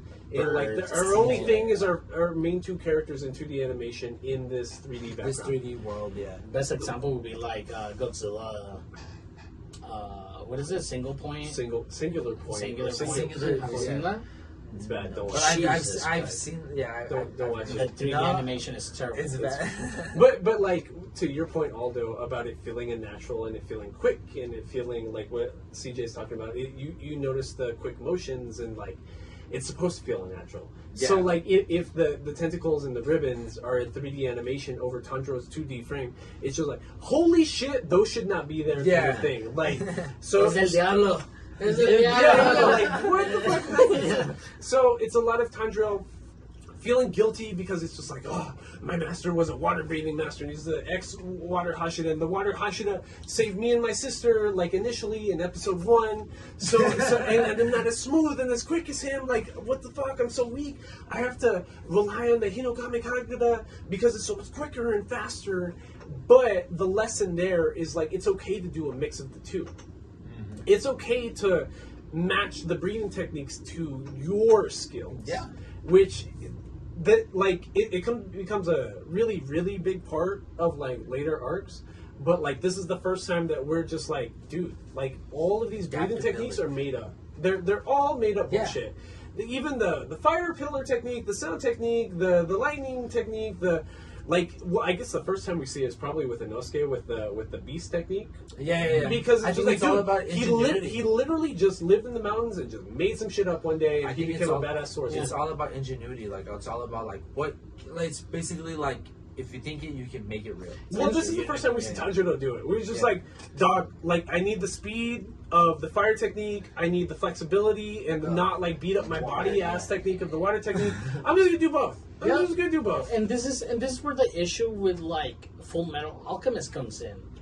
they are using the full extent of their completely unexplained power system. Yeah. You know, and it feels good to see that. You're not seeing Tanjiro as a water type. You're not seeing him as a fire type. He's just like, dude, water technique isn't doing it right now. I'm just gonna like do a little bit of fire, a little bit of water. A little bit like, of I need the flexibility of the water. I need the strength of fire. Let's do it. Like, Absolutely, yeah. Which gives like, oh man, I think it's like I think at this point it showcases like, because in season 1 we see them, I guess, saplings, and then now we're like, yo, this guy's being sprouted. He's learning sprouting lessons. out. Yeah, it's like, holy shit, And, it's really and good. now talking about it, and this is just a tangent for Between Nerds context. Like, the power system in Demon Slayer, even though as unexplained as it is as good as Monster Hunter. yeah. You know, like Monster Hunter is gonna tell you to the T what the fuck is going on. Are you talking about Hunter x Hunter or Monster Hunter? I'm No, sorry. yeah, 100. Yeah, I was like, He's Monster talking about Hunter, Hunter x Hunter. You're talking about Hunter x Hunter. So Hunter x Hunter has a whole season where they're like, yo, To the like, T. Season 2 is just all of explaining a power system, which is what you're saying, right? For the record, Monster Hunter is very fun. You need to play that because I know you have Switch, so you need to play that shit. But continue. I don't know what Switch you're talking about. But yeah, like Hunter x Hunter has an entire season detailing you like how projected energy techniques work, back and forth, how decoys and like just everything you could ever imagine about this induced power system. Because a big thing that happened in Naruto was it was always just like Bullshit. Yeah, it was cool elemental techniques done Like by Shinobi. JoJo's. Yeah. But like the more they tried to flesh it out, the more questions they were, to the more they were just like, dog, I don't know what to tell It's you. just happening now. Big energy created by aliens that were given to humans. Like This was whatever a fox. happens. He has 9 tails. Like just Oh my God. big energy gifted to us by aliens. That's Just all I accept can that tell shit. you about Naruto. Just fucking accept it. Yeah, just accept that shit. So that's it. That's all when it comes to Naruto. But like, I feel like every other anime after Naruto has had to deal with those repercussions, and like Demon Slayer has done it the most right since. Yeah, I agree. You've seen Steins Gate? I have seen some. Yeah, Steins Gate's science is very like vaguely explained that it just makes sense like throughout the Yeah, whole It's I so- know what you mean. They Yeah. explain it so little, you're just like, But you're yes, just like, that's right. yeah. But they I take guess. time to explain so little. You know what it makes me think? It makes me think of like those pompous people that are like they explain things in such like big words, and you're just like, I Like- guess that must be like- right because like- the way you're explaining it, Like every IT department ever. exactly. bro. They- I can't explain to you why your computer's not working because I have to use big made up bullshit. I don't have time to explain to you internet in the 80s But for it's you like, to understand. but it's what like I'm if you don't saying. know the terminology, you're just like, well, that Nah, sounds it's like- smart enough, so I must be It's right. like it's like this podcast. If you don't know anime content, well, we will welcome you, and you can just watch whatever we're watching. Between nerds. Yeah, Follow us on Twitter. yeah. So, anyways, we get to the fights. Hold on. So we're having this fight between Daki and Tanjiro, and at that same time, in the background, we know that the Tengen Uzui is hearing under the ground the den, the place that The lair. the lair that Daki's ribbon demon excerpt thing has like started. It's like a spider cavern. It's where The ants- mainframe. Yeah, it's where we are holding the food until we want it later, kind of place. Hold on, quick question: Is the sash? Is it a separate entity No. from Daki, No. or is it part of Daki? It's part of Daki. So, for example, it's like Big Mom's soul focus. Yes. Is that what it is? Yes. Okay. I was curious about that. That's Yes, one exactly. thing that I was kind of like. So, unsure about. so like as Daki and Tanjiro are fighting, in the background they hear these big sonic booms because Tengen is using sonic booms to make his way down underground, and at that same time we have Zenitsu doing his zip zap zoom thunder breathing style, or one Zap zoom. thunder clap and flash, all like, while being asleep. eight times like thing, whatever. So Zenitsu and Inosuke are fighting the ribbon excerpt of Daki, like her little extra puppet, part of herself ass thing underground. When Tengen gets down there, he finally rips the demon to shreds. What's left makes its way back to Daki, upgrades Daki because she like regained her initial full power because she split up into 3. She sold itself like it's Cell from Dragon Ball. You know what I mean? She regained like Android 18, so now like she's her upgraded self. And at that same time, Tengen, after releasing 2 of his wives from being captive for who knows how long, has decided that he is going to defeat Daki. Mm-hmm. So, at that same time, we get a kind of a large time gap when it comes to Uzui's standpoint. Yeah. Because we're not entirely sure what's happening between his resolution to defeat Daki and when he actually beheads Daki the first time. Because we get a whole episode about Nezuko in her upgraded demon form defeating Daki. Mm-hmm. So what we learn is that the direct parallel to your strength is how many humans a demon has eaten. Mm-hmm. We know that Nezuko has not eaten anything. 0. She's just sleeping. Yeah, like she circumvents like trying to upgrade herself through eating people by just sleeping, and that's how she heals and stuff like that, right? So we get a whole episode, which is actually batshit crazy. When I was reading it in the manga, when I was reading, where I was like, "Holy fuck!" Where Tanjiro gets his ass beat because he can't do the flame dance, the Hinokami. Well, it was how Aldo was saying. It was in the anime we get like a little, I guess like quick like intervention of not intervention. I guess like a quick like little interruption. There we go. Interruption of the younger sister. The younger sister is the one that interrupts Tanjiro because he was literally about to slice her. I don't know if you remember. Not Nezuko. He's getting memories of his dead family. No. This is when he's fighting against Daki, and then that's when he starts using like the Hinokami Kagura, and that's when he's able to slash the ribbon, like Aldo was saying, and he was able to slash all that. And then that's when he ends up. I remember this specifically in the anime when he slices all the ribbons and he lines them all up perfectly. Stabs him all through in one, and then he's able to just like slice them all up. And right before he's about to decapitate her, that's when the little sister steps in. And she's like, "Bro, you need to breathe." And that's when he's like, "Oh shit!" And that's when everything starts going kind of haywire. And that's when she's like, oh, "Okay, now that you're fucked up, I'm about to kill your ass." That's and Nezuko steps in. And like you're saying, Drew, Nezuko here, it's a testament to her power because she levels up like fucking 100 levels right here. I think.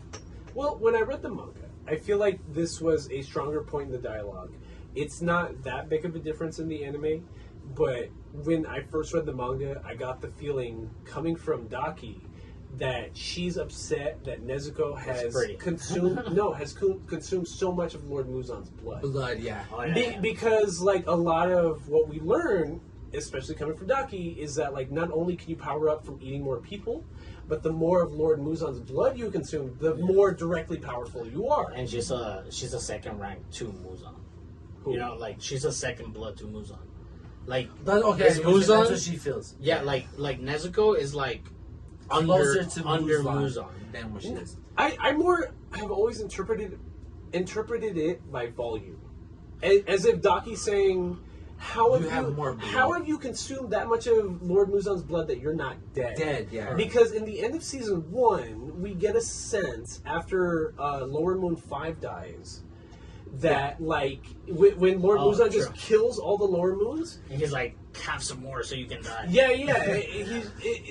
It's almost like you have to be both like willfully strong to be able to sustain that much blood.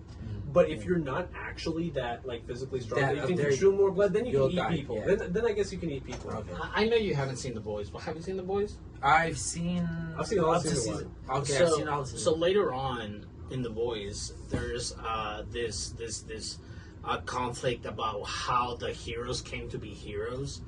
So they were just giving this chemical. They were selling this chemical to parents to inject into their into their kids to make them heroes, but they wouldn't all survive. So whoever survived could become a mutant, a hero, a super in this world, which is pretty much the same thing. Yeah, Nezuko got a unbelievably amount of Muzan's blood. Of Muzan's blood. And Muzan probably didn't care at the time because he was just like, nobody's actually going to survive all that. No, but then again, we talked about this. We talked about this before Mugen Train. Muzan wanted a soldier, wanted a second, wanted an heir. Yeah, and it feels like Muzan. And I've said this in the episode before Mugen Train, like Muzan fucked around and found out. I'm tired of you being correct without like us without this shit being animated. Like I am fucking sick of you being correct because like listen, Aldo, like you are exactly correct, but shut up. Like the Muzan's whole plan in life is to find a person that he can inject enough of himself into that he can develop a perfect being that can survive the daylight, and that if that person is the first demon to conquer the daylight, he will consume them, and again be an immortal being that can not only live forever at night, but live forever in the daytime. Makes sense. He will literally be the perfect being. That is the point of Demon Slayer. Like, fuck, that's bad shit spoilers, like, fuck, sorry, but like, that is literally the plot of Demon Slayer, is that Lord Muzan is interjecting more and more, the most he can get away with when it comes to interjecting more of himself into people, because he wants to find the perfect catalyst that will conquer the daylight. And I know you haven't seen it, but this is like the plottish to Blade. Okay. So you... Fuck. Dracula made a daywalker. Because he wants to consume that daywalker and consume the daylight himself. I got you. It's all here. It's all here, and it's all for you. All in between Demon nerds, man. man. Jesus Christ, holy fuck. Anyways, so... like, we get this whole segment, this whole episode, where Nezuko... by awakening her demon blood more, awakening Lord Muzan's blood, kind of like matures it. She matures up physically, so like she grows tits and like she's taller and like stronger. That's weird. That's the first thing he went to. Well, it's because the fan service. That's the first thing it shows in the manga and both the manga and the anime. It's just like you are supposed to assume that she's just matured up because her tits grew. And I'm sorry. That is very true. And I'm sorry for you, the people in China that are listening to us right now. All three of you, we love you. All three of you. What is it? The corrected? No. The suppressed version of the character design that you guys got for the wives. Yeah, it is crazy. You know, they even got like Attack on Titans in like unitards. You know. What is it called? You're talking about the new Square Enix like fucking service that like has been censoring all the manga. Yeah, there you go. The censorship in the manga is in China. You know, you guys got the bad. No, well, yes, but like it's been formalized because Square Enix, all that Final Fantasy and Kingdom Hearts, like has like created a new app, a new online service where they're by a subscription you can have all X, Y, and Z manga available, but they're black barring all this shit. Like whole like boxes and stuff like the that. Titans, like imagine, the Titans in Attack on Titan, they have unitards. Like wrestling unitards. Because like imagine any Nami panel where like it's just a black box of her tits.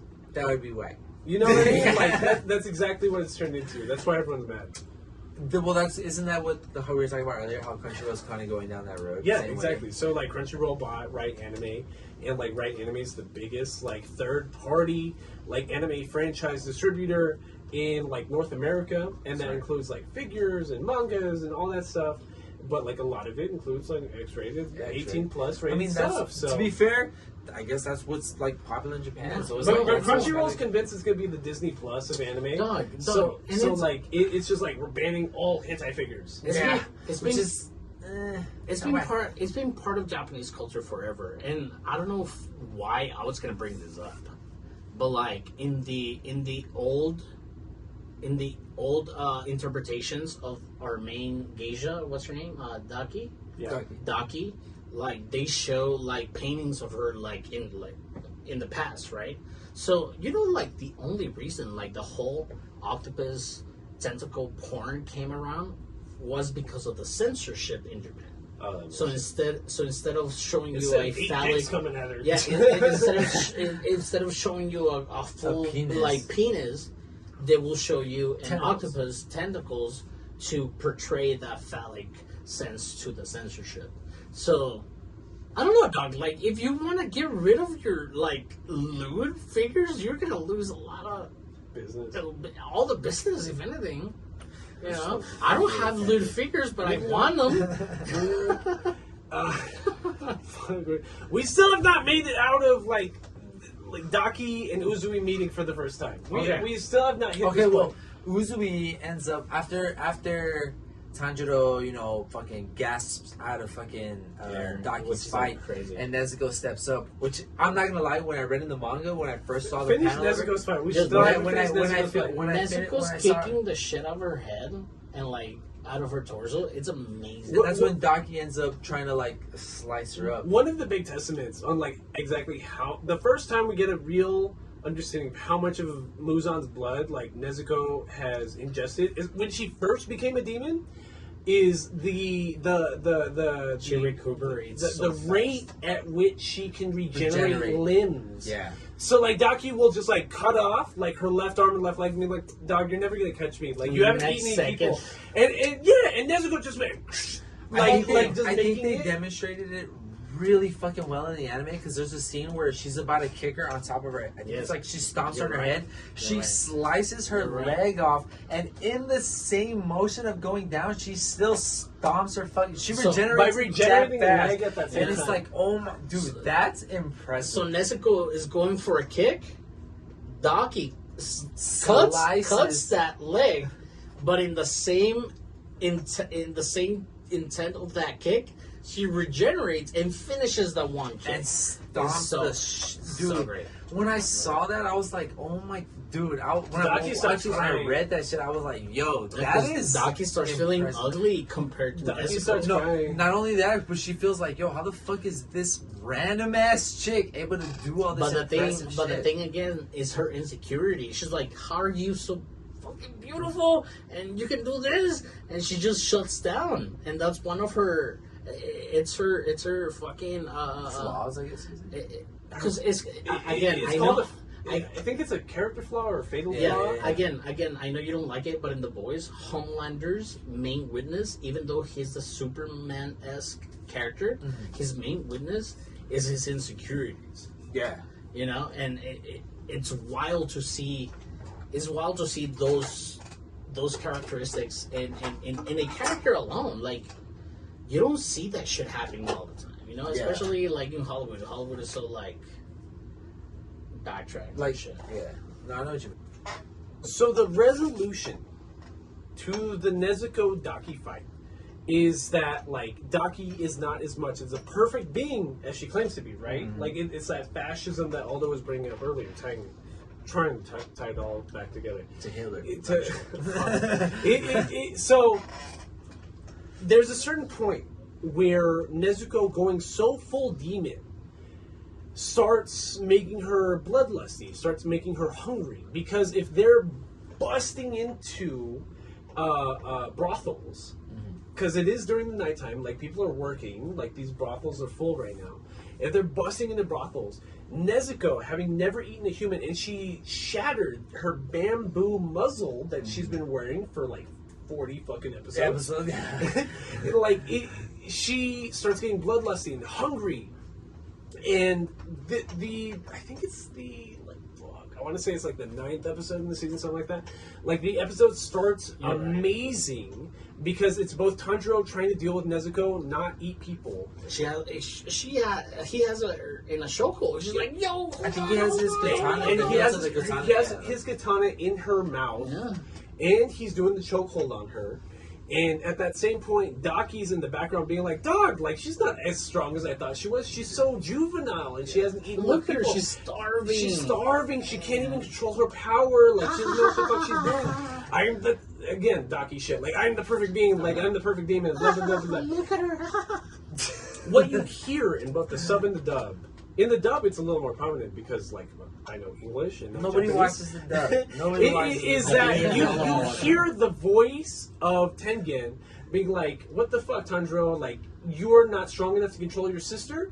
You stood up to Master, and she's still out here acting like a full-blown demon in front of regular-ass people." After we all were like, okay. And he almost does the Zenitsu thing, like, tier 1, zing, bing, bang, boom, like, thunderclap and flash, like, across the room kind of shit. Well, no, as he comes in and starts talking to Tanjiro, he already decapitated the bitch. But that's how he comes into frame. Yeah. You see these big, like sound barrier-ass flash moves, but, like, as an audience member, you haven't fully registered that he's done all this shit. He just zip-zapped into the room, and you're just like, was he always here? Did he just appear here? Yeah. Did he just... Because he walks into frame, Yes. lecturing Tanjiro, which is, like, weird to the audience because he gets into frame, is like, why are you not fighting, like, the big demon? He's like, didn't you forget about the demon? So he walks in, say you're the demon, he walks in, it's like, what are you fucking doing, stupid But it's a bitch? big flash. Yeah. It's this big white flash from Daki's, like, point of view. Like, background, though. Yeah. If we are staring at Daki in like this rectangular squared room inside of this brothel, she's talking shit to Tanjiro, who's on his back, like holding Nezuko in both a chokehold and like holding his katana in her mouth. From her background, from behind her, we see a white flash. And that's when he enters frame. Mm-hmm. Yep. Yeah. So that means he came from her back to her front. But as an audience, especially as a first-time watcher or not a reader, You of don't the know. manga, You're just like, you what have the fuck? no fucking idea You're what just the like, fuck whoa, is going on. what the Tengen's fuck here. was that? Yeah, Yeah, like, yeah, what the Tengen's fuck? here. And, all of a sudden. and the That's fact wild. that he's directing his word to Tanjiro instead of fighting the demon, like the next words of the demon's like, Respect me, "What pussy. the fuck are you doing here?" And then, Fucking big Her- cabbage. Yeah, it's one of those like Zoro One Piece things where it's just like, bitch, you didn't even touch me. It's just like, oh, my head's falling off. It's Oh, like no. you No, got yeah. cut off. You got your head cut off so fucking fast. You didn't even register what like the blood fuck was still happened. circulating. Yeah, Nah, that's, which is super I think badass. that to be honest, I think it's like, what do they say? A chicken with the head cut off, the Yeah. body's still running around. And that's it's her. Like That's Daki. that's literally That's her. Daki. She's like, what the fuck just happened? And Izui, it's it may not seem like a big deal at this point, but he's very distraught at the fact that Tanjiro is dealing with his sister right now. Yeah. Because he loses focus about the entire fucking fight. He says that in a few different ways, Yeah. if anything. Like, he says it outright where he's just like, if your sister's going to be here, we can't have fledglings out on the battlefield or something like that. If your sister's going to be here and she's not going to act mature, then she doesn't deserve to be out here on the battlefield. If you're going to be distracted because your little sister is out here on the battlefield, then you then need don't to go, deserve yeah. to be here right And now. all those things happen. You know, like all those things that he was like worried about happens, and he gets thrown off his game.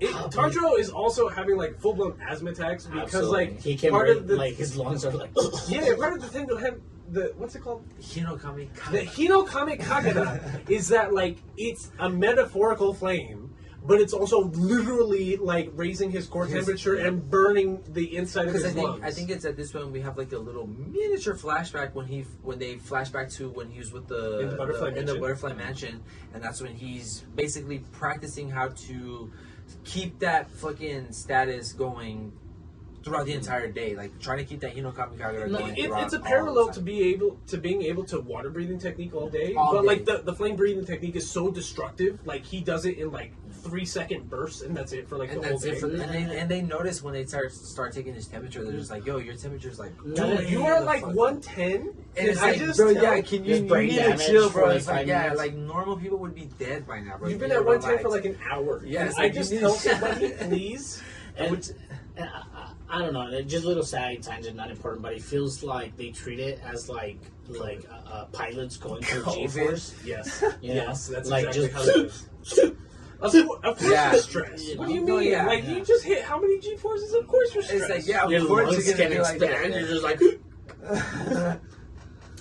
Yeah, and that's like a really big part of it because like as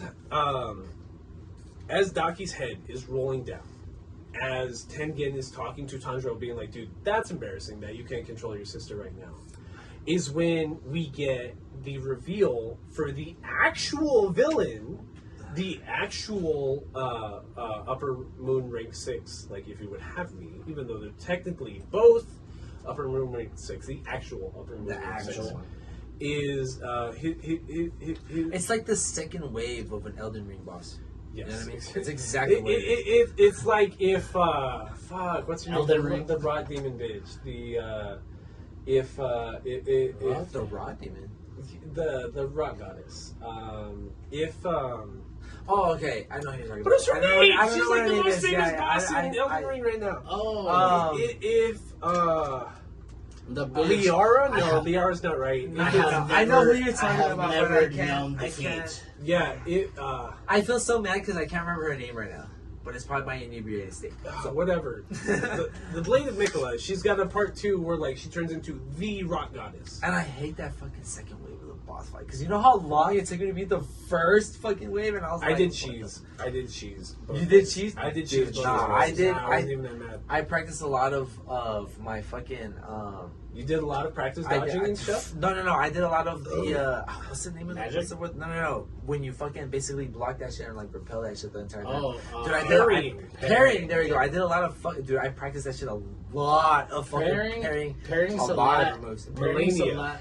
Melania, there. Oh, dude, I Melania knew it was was with an like N. I knew it was with an N, but I didn't want to guess and be fucking It's wrong. because there's like an idiot. 3 M's that are Yeah, and it's like I didn't want to be fucking stupid and be wrong. So sorry. So where are we, guys? So, she basically Melania the Blade of Mikolas and shows her true self, and what I like that they do in the anime. Well, I know they do it in the manga too. But what I like that they do is to, like they show how disrespectful it is because she caught her own head in her lap and she's holding that shit.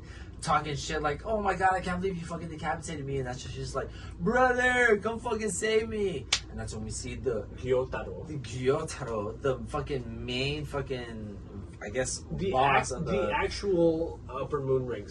I guess he's the muscle of the fucking. He is, because like if they've both been just living for a few hundred years, and like they've both been eating people underneath the radar of the Demon Slayer Corps. Mm-hmm. It was probably Daki that was actually catching like the food, right? Hold on, I just thought of this. I don't mean to interrupt you. This is a fine. weird question and a weird tangent, but okay.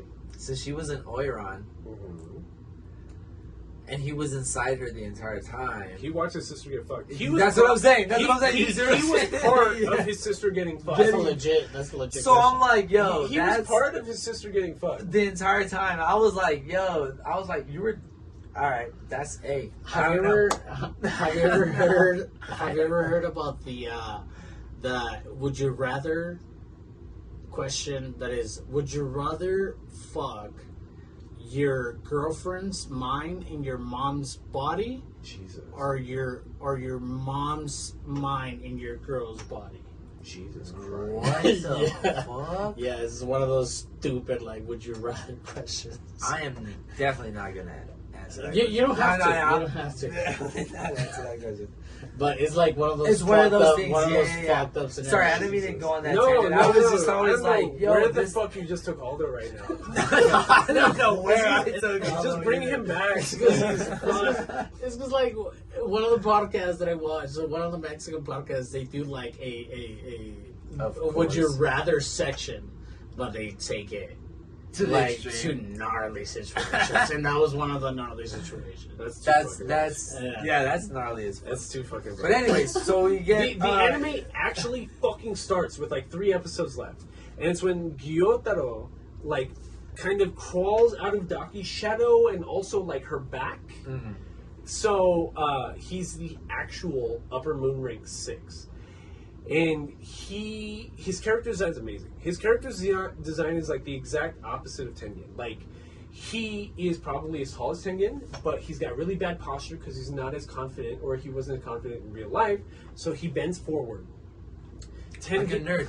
Like a nerd. Sorry. And like Tengen, like stands upright and has these like big arms and like broad shoulders and like big like healthy waist because he eats and has wives and like people training him to like be the better specimen that he is. Shinobi, yeah. But Gyotaro is like, he's skinny but like he's strong because he's got like these big lanky arms that like almost stretch out like worm arms, almost like Kevin Durant. But he's like Kevin Durant, like 4 feet in front of him, just like these big long lanky arms. But they give him like a devilish malnourished look to him. Yeah, like he's got like sunken ribs, he's been eaten from the inside, and like a 6-inch waist, and he's just like hip bones showing. And again, just like a testament to great writing, because this is exactly how the manga is.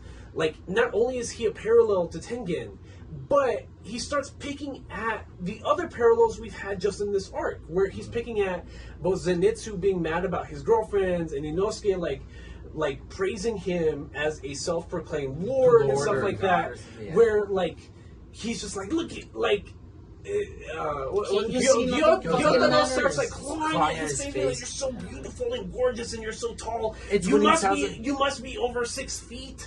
It's like when he tells him, he's like, you have 3 wives? What the fuck? Literally clawing at his face, like, dog, that's so frustrating that you're out here getting puss and I'm not. Honestly, bro, he gives a lot of Raizo vibes, because Raizo's always like, man, I fucking wish I was fucking Bob. But better, like an actual mature like character is Gyotaro, because he's literally like just like, and you beheaded my sister and I have to protect this woman and you're just out here being such a much better man than I am. But like what happens in the first 5 seconds, which is a relevant plot point throughout the next 3-4 episodes, is that like when he first pops out of Daki's back, he does like a little blood slash thing, because that's his blood art power. Part of his his attack is injecting blood into people, injecting poison into people.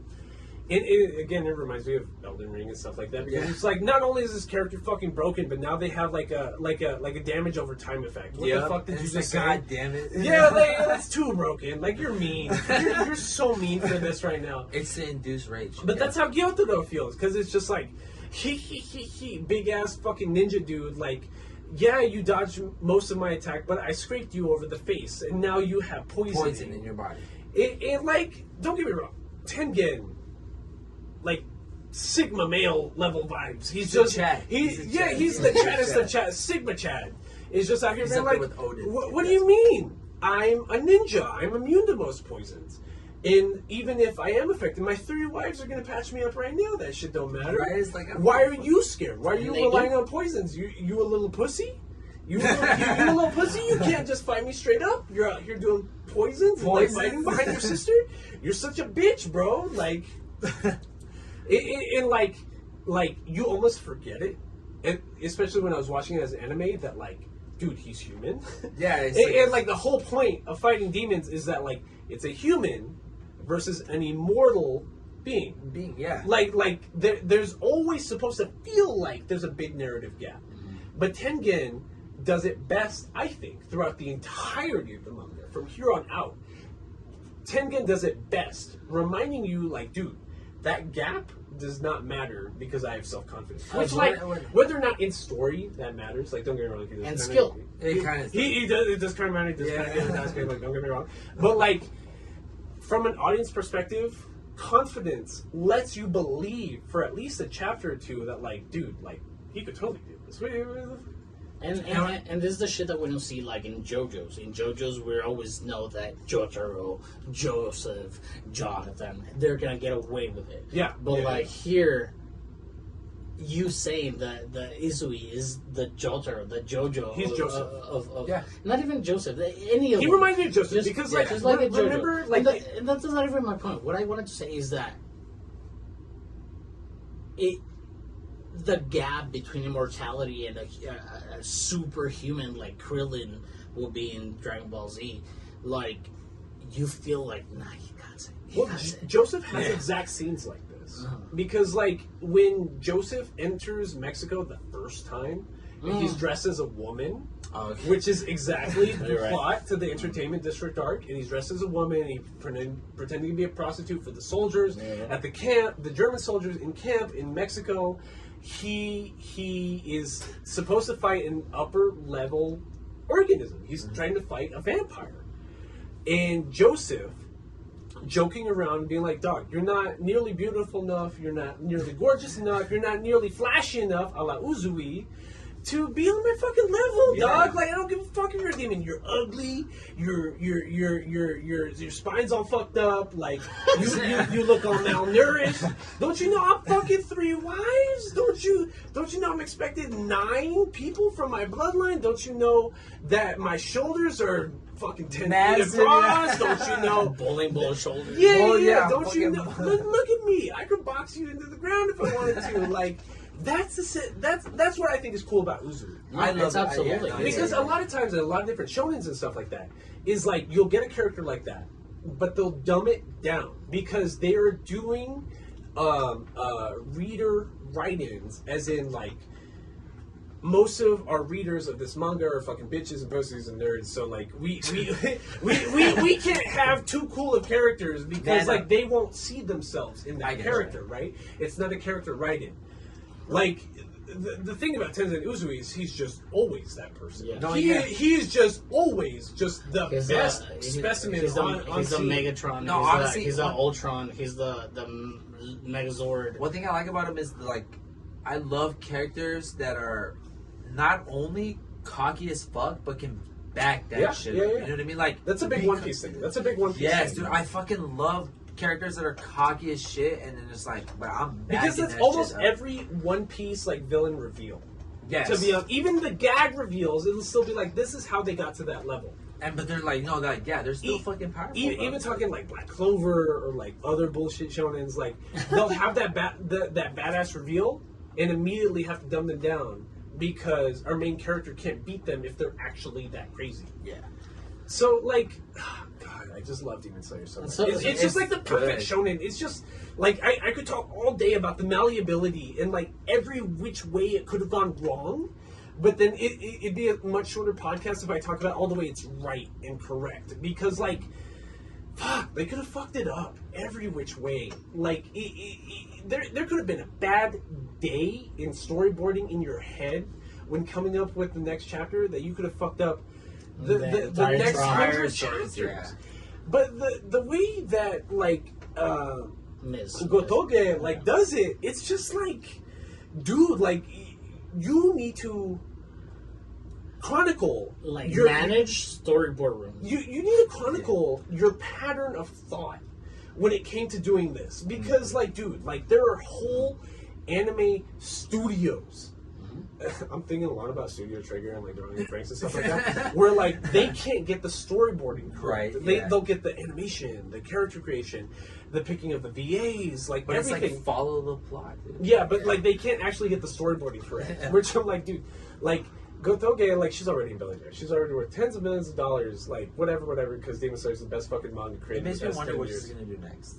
Nothing. I don't think According so. to her, she nothing. Dropped off. According to her, nothing. That was her project. She has gone on record being like, dude, Demon Slayer is amazing. That's it. That's enough. Hey, I don't like one.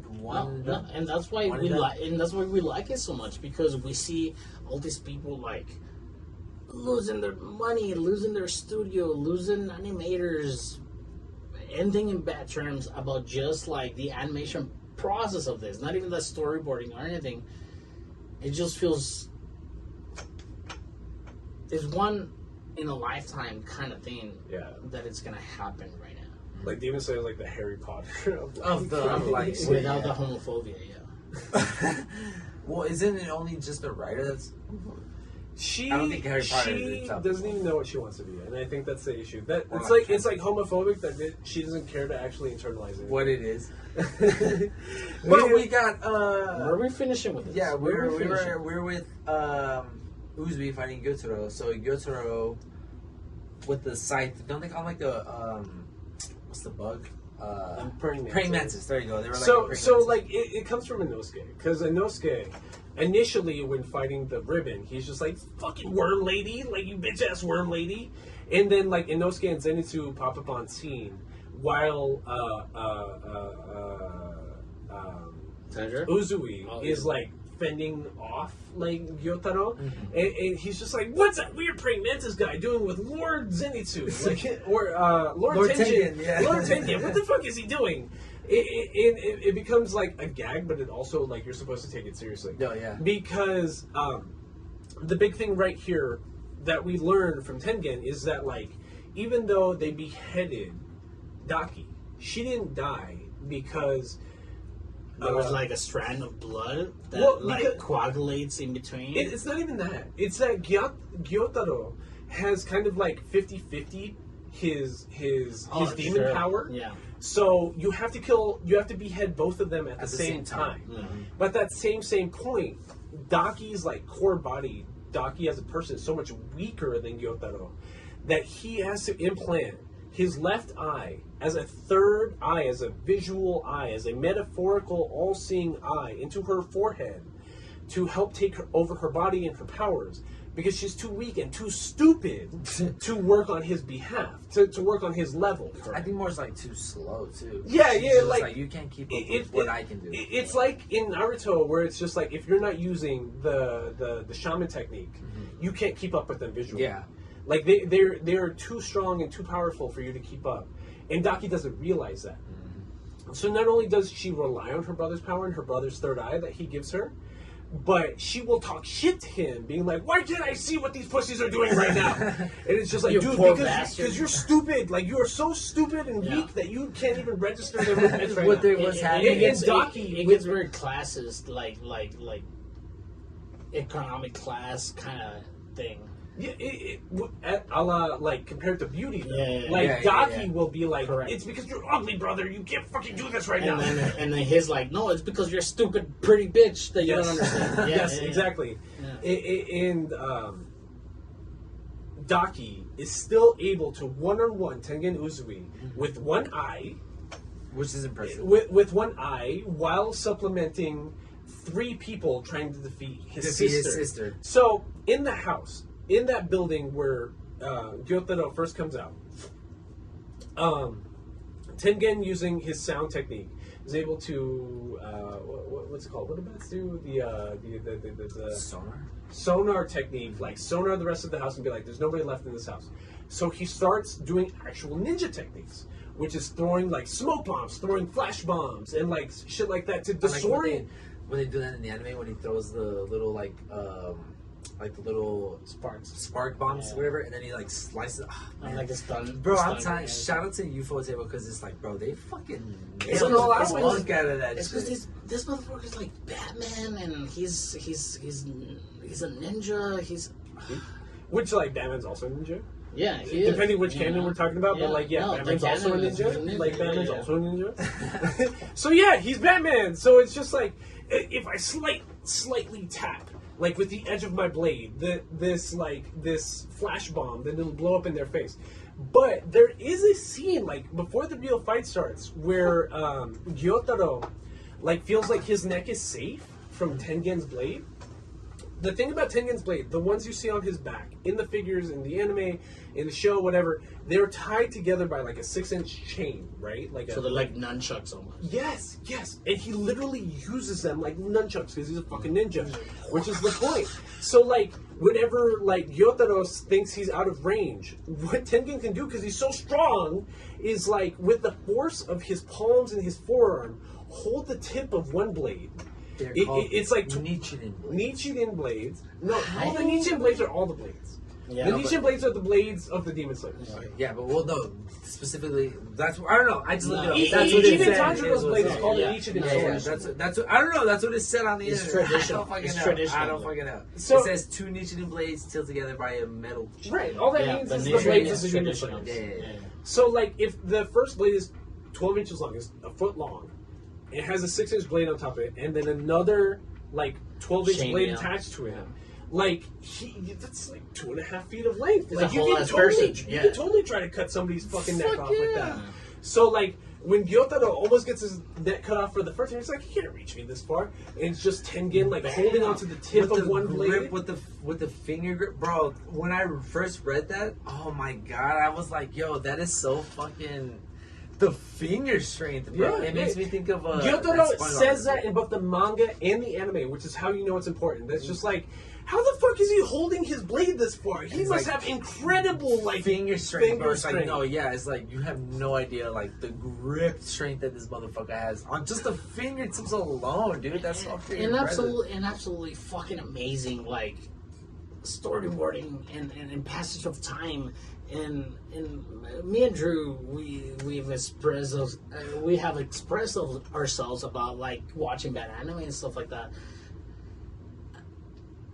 Demon Slayer animated. I have not finished manga. What I read is up to like this point. But you're interpreting everything correctly. I don't even know what to tell you. I don't even know what to tell you, bro. Like you're having the perfect like interpretation of the Demon Slayer anime. And it's weird to me because I feel like I have so much to talk about the beginning of the arc. That the ending of the arc is so good, I cannot express it. It's because it's a lot of Sakuga, big explosion, big fight, big bullshit, like ass shit. What it's supposed to be, you know? It's supposed to feel epic. It's supposed to feel big. It's supposed to be UFO tables big, like, hey, fuck you, we're a monster in the anime industry ass shit. And the same thing that we're griping about like having a demon sob story, Jerry style, or no, what's the talk show guy? Jerry Seinfeld. No, the talk Jerry, or what was it? Jerry Springer. Yeah, Jerry Springer. It just, at this point, it feels absolutely batshit because you don't feel bad about these demons in the sense of like, oh, poor dude. Yeah. It's like, oh, poor dude. Yeah. now you actually do deserve this. Yeah, because it's like you've been so bad for so long, like you fucked around and find out. You fucked around and find out. It's like, and can you really be mad or sad? Like I said, I cannot express myself about how this arc ends. But hold on, I'll try. So, like you keep trying to like close it down. No, it's because I'm not trying to close it down. It's just that as far as dialogue goes, and the interpretation of like both characters, the brother, the demon brother, and the demon sister, and how they end their relationship within the fight. I don't know. It's just so incredible. It's just so. It is Aldo's not wrong, and I feel like the ending is so good. Like Aldo's like excited to talk about it. It's like I agree because like where I'm thinking we are when trying to describe things for the audience is we're at the scene after Gyotaro like initially like tries to rush Uzui. Uzui deflects it and it's just like I'm immune to poison, whatever. And then in the background, Inosuke and Zenitsu pop out because they were underground with his wives at the time. And the rats. And what they tell Tanjiro and Uzui, Tengen at this time, is that like, dog, we will take, if we have to behead both at the same time, we will take the worm sister, and y'all two take care of the praying mantis. And the issue they immediately find out is that, like, because Tanjiro has his lungs scarred and he's all hurt and fucked up from doing the Hinokami Kagura. So many times. 3 times, to be exact. His lungs are so scarred and fucked up, he can't even breathe correctly anymore to do the total concentration breathing technique that we've learned from Season 1, which is the most important technique to use when fighting demons. Like, he is basically dead weight inside of this house. When it comes to Gyotaro and Tengen. He's in the background just staring at them. He's just like, because he gets mad at himself. He's just like, yo, you can't just be a fucking like an anchor to this guy. You gotta step up, dude. He's like, come on. Well, it's not said, but the subtext I get is that like because he wants somebody like what's his name? Because he watched Rengoku die in that same exact way. That's what motivates him to be like, dude, I am not letting Tengen die the same fucking way. What are you talking about? Like, I'm not standing in the background while Tengen dies. Like, I don't even care if I'm an issue right now. Like, I'm going to force myself into this fight. Like, I need to step up and help. Exactly. And like, at first, he's a huge liability. Like a giant Yeah. Because not only is he carrying the box with his sister in it, He's not using any total concentration breathing techniques. He's not using water or like the flame technique at this point. He's not using Hinokamikage. He's not using the water side. He's barely using constant. He's barely remembering to breathe. Yeah. So he has such an issue right now that like he can't because granted Tengen tries to blow off like, yeah, you poisoned me a little bit. But I'm a shinobi. I got a little buzz. Like, I ain't no bitch. I got a little buzz from that. Yeah. Like, I'm a little buzzed, though. Let's go, bro. But what we do get in that middle of that piece of dialogue from Tanjiro, like, contemplating jumping in, we do get a flashback with Tengen. And we do start getting his backstory. And, like, the thing about Tengen is that, like, his whole family is shinobi. Daki says at a certain point, I thought the shinobi died like 200 years ago, blah, blah, blah, blah. And he's just like, no, we lived in secret. So it's a secret family of shinobi, and like their dad had like 7 different children, and all 6 of them died except for Tengen. And his brother. Well, 5 of them lived. 5 of them died. 2 of them lived.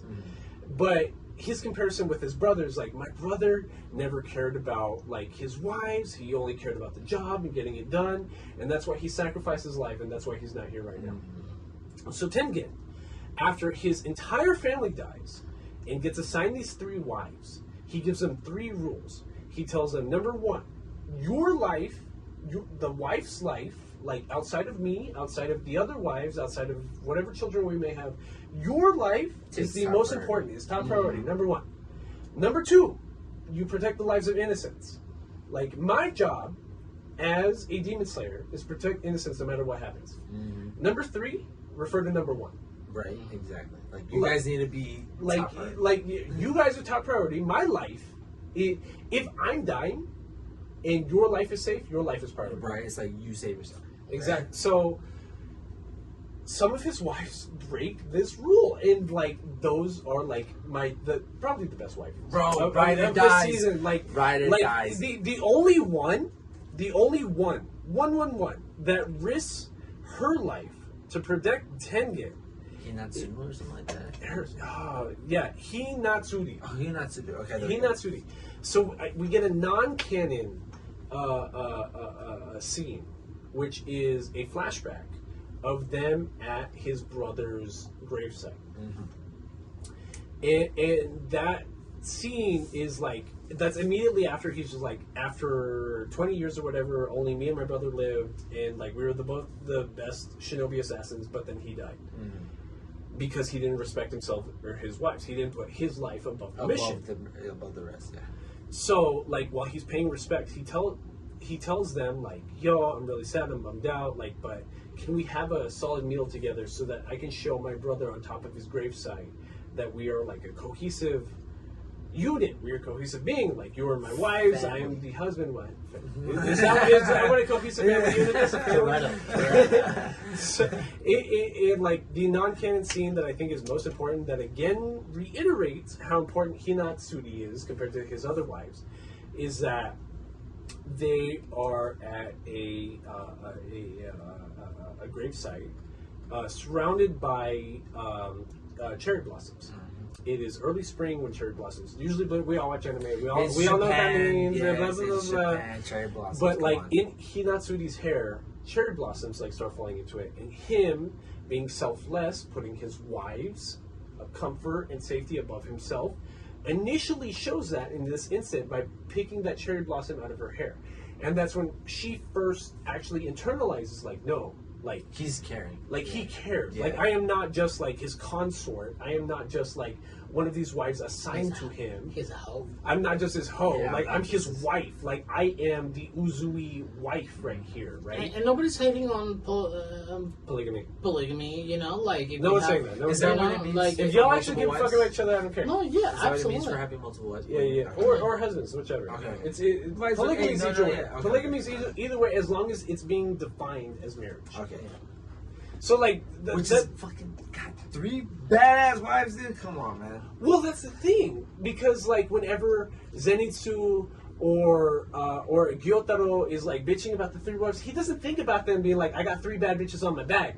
He's thinking about, like, I got How 3. to deal with women. Not even that. I was thinking they're like, he's got he knows he can rely on 3 shinobi assassins on his back. Yeah, on his side. Yeah. What I was thinking about is that. Oh, you said bad bitches as in like they are bad ass bitches who can fight, who can defend him in a fight. No.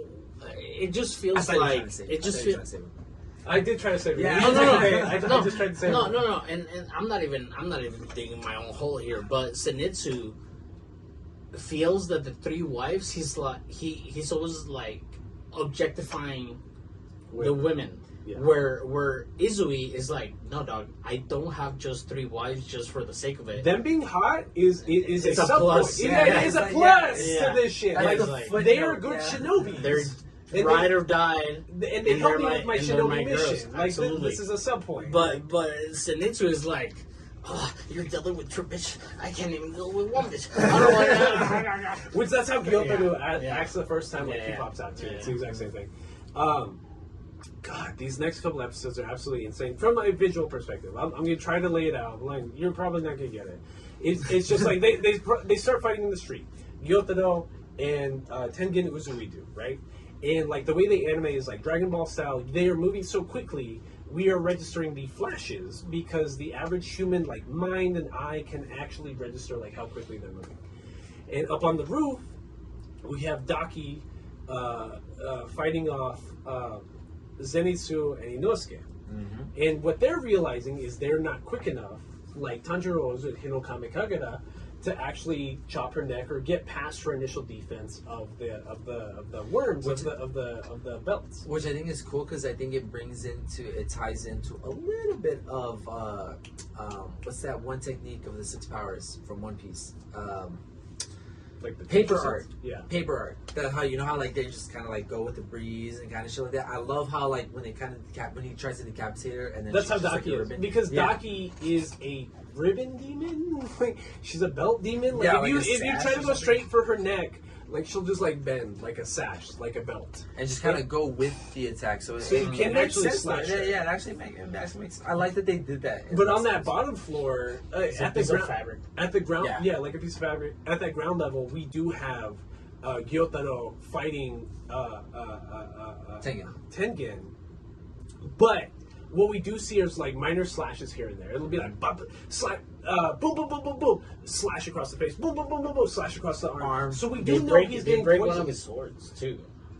Don't they? They like dent one of them. They put like a chip in one of them, and then that's where Tanjiro starts going full PTSD, where he hears at some point in season 1. I can't even remember who it is. Somebody told him, if you broke or chipped your sword, that means you weren't strong enough. Mm-hmm.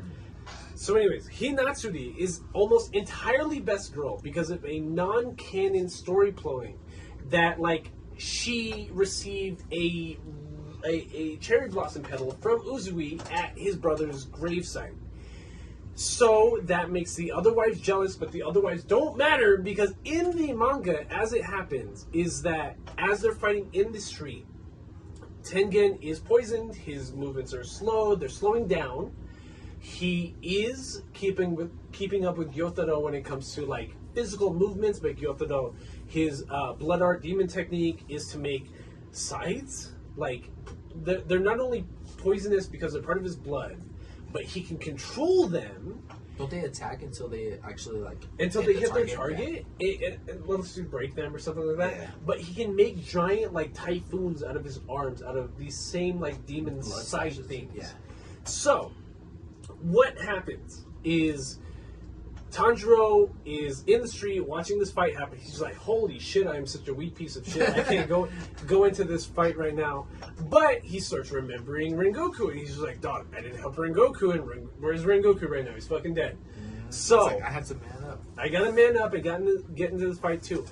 And at that same time, what happens is Hinatsuru, the one wife that was not initially captured, because like she was in hiding at Tanjiro's house, at the house that Tanjiro was doing espionage at, but like she was never caught. But she's clearly the most badass because like it's it's a juxtaposition between her telling the other wives like, yo, back up, like you're crying, there's no room for being a baby on the battlefield, to her on the rooftop of a building using a giant Naruto-style kunai launching weapon. Yeah. It's like 2 feet across, right? It's unbelievable, but you remember you're watching anime, you're like, oh, okay. Yeah. Like, where'd you pull that up? But I get it. Yeah, whatever. So it's like this skinny, like, ponytailed woman, like, on a building being like, kunais! Like, this giant 2 foot tall thing starts cascading horizontally. It literally looks like a Naruto weapon, where it's just like, I use kunai style, and then like all the kunais just like start going not only towards Uzui, And they form one big kunai. it's a blanket of kunai. Yeah. Like in anime, when you see an umbrella of arrows or something like that, you're not supposed to be able to dodge. So it's literally Gyotaro being like, dude, how am I gonna dodge all these kunai? What's gonna happen? And then he's looking at Uzui and he's like, he can't dodge these either. What a fucking bitch. But what we do learn is that those kunai are laced with poison. For hysteria flowers, which is really important later on. It's actually a big deal. The blue spider flowers. Yes, Yeah. yes. No. The one Spider wisteria- lilies. The The spider blue lilies spider are, I think, a little different. The wisteria flowers are the purple ones that you see. Remember when at the end of the Demon Slayer, at the end of the little fucking trial, Well, those that's the purple flower flowers that they see. Those are the flowers that they see that keep the demons at So bay. you're thinking of spider lilies. No. But like in the beginning, where Musan as a child is reprehending the demon that killed Rengoku, he's like, Rengoku. He's like, I didn't find the blue lilies. I didn't find the blue spider lilies, and I also didn't kill. I killed the Hashira, but I didn't kill the guy that you wanted to kill. The blue lilies Is ties it the in. same flower that No. you're looking Blue for? lilies tie. You are correct. That is correct. But blue lilies ties in to something a bit later on. Well, Wisteria flowers. animated in the anime, they just look like blue spider lilies. No, Which is true. That's true. No, yeah, that That's is true. true. That is true. But the wisteria flowers, if you remember from when he's doing the trials in the first season, those purple flowers that fall from the trees, those are the ones that keep the demons at bay. Got when it. Those are the wisteria flowers. Okay, kunai laced with wisteria. Kunai laced with wisteria. So that And then he does that means that Gyotaro could probably regenerate slower. Which is the whole point of what we're trying to do. Because it's like, dude, like, we could slow him down by cutting off his arm, his legs, whatever. But, like, because he's absorbed so much of Lord Muzan's blood, he could instantly regenerate that. Yeah. So the idea behind the wisteria-laced kunai is that, like, if you could even recoup his regen for a second, you could kill him. Because that's the issue with, like, it becomes an ongoing thing, especially when it comes to the upper rank moons. This dude, like, you cut off their head, you can do whatever, but, like, they regenerate so quickly, and they retain so much strength in their main core, even if you decapitate them, that, like, they can just, like, walk over, grab their head, and just put it back like, on. and just put it back on, because they're that strong. Yeah. So like it becomes an ongoing thing. Like the rate at which demons can regenerate is like a really, really big thing from here on. Big out. factor. Yeah. Absolutely, because it's one of the great things about the power levels, not only about our demon slayers, but the demons themselves. Yeah.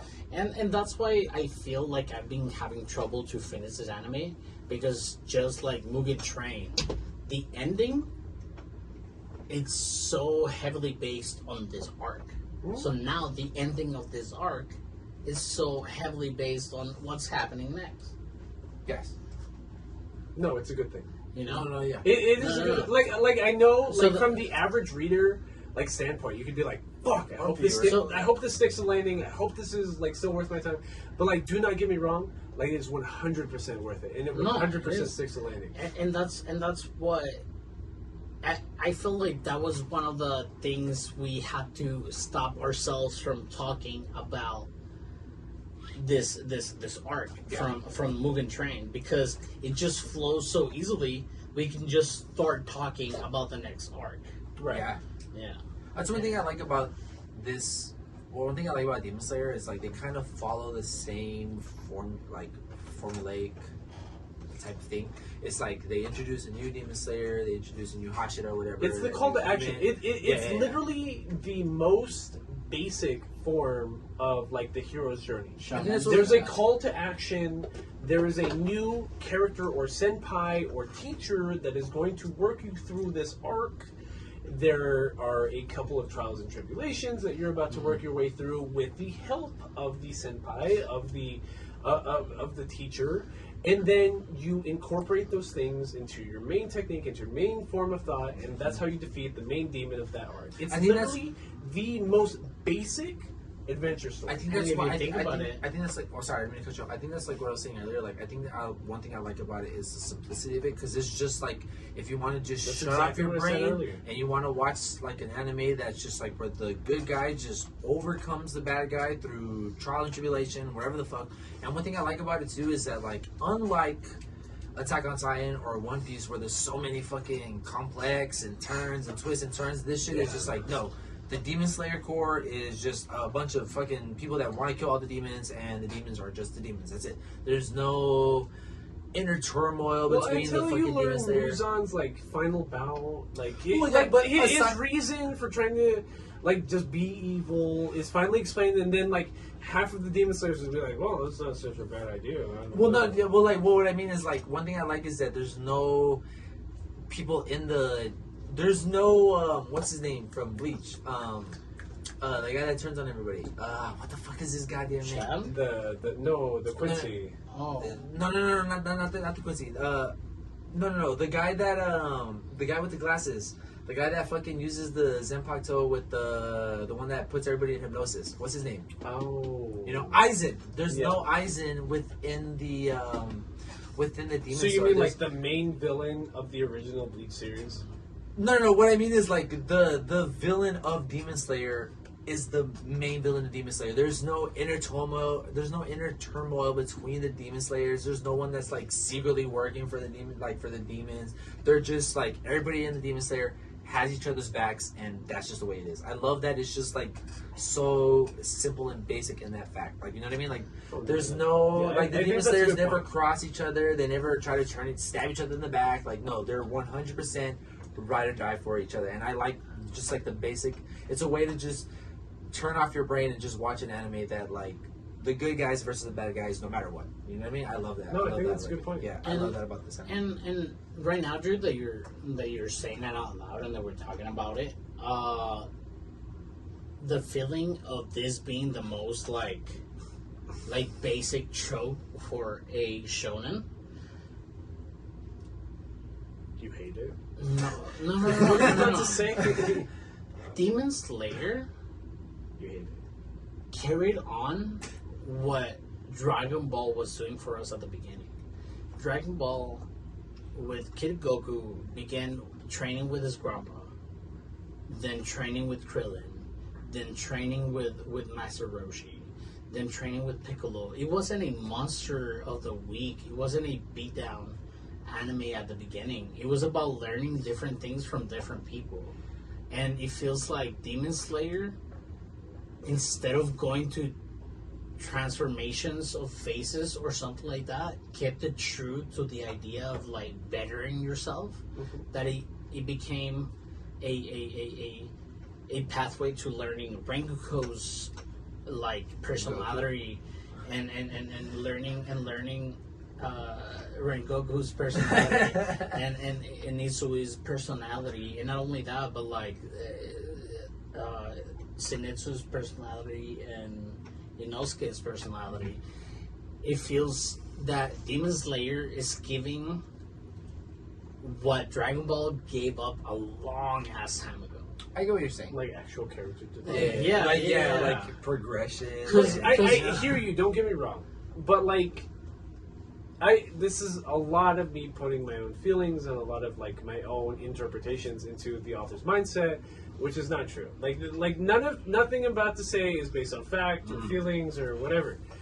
But like I hear your point that like if late Dragon Ball Z was like the perfect shonen, it would make sense for something that's like the perfect modern shonen like Demon Slayer to pick up on those facts, right?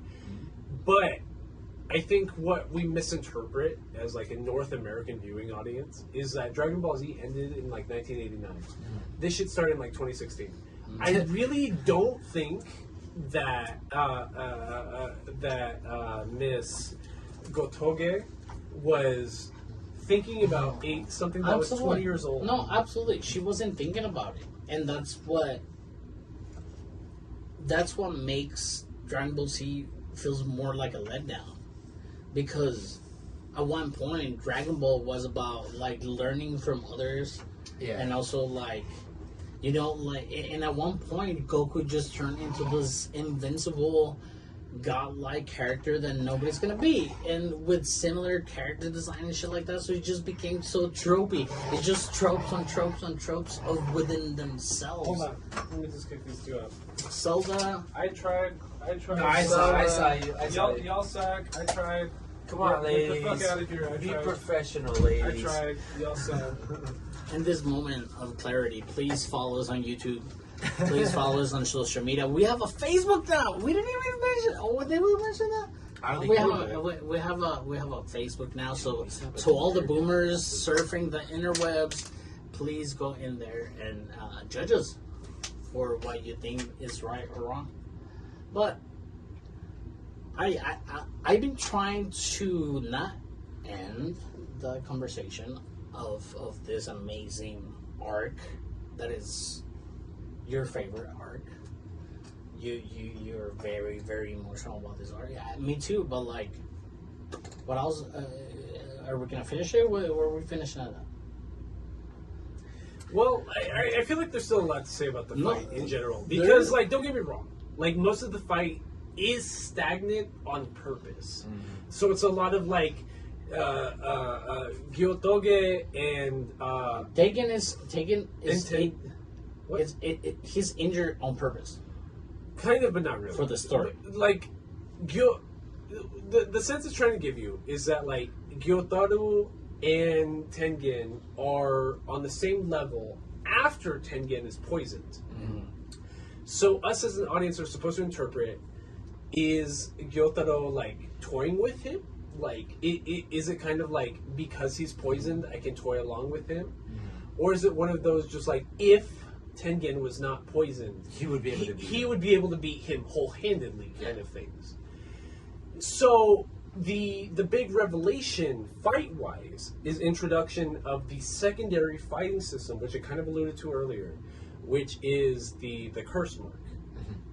So what ends up happening is that Gyotaro is able to use his sickle super typhoon blood demon art technique to just like lay waste on everything all at once, right? Mm-hmm. So what ends up happening at a certain point is Tanjiro, they split up the teams 50-50, right? Mm-hmm. It's supposed to be Inosuke and Zenitsu against Daki, and it's supposed to be Tanjiro and Tengen versus Gyotaro.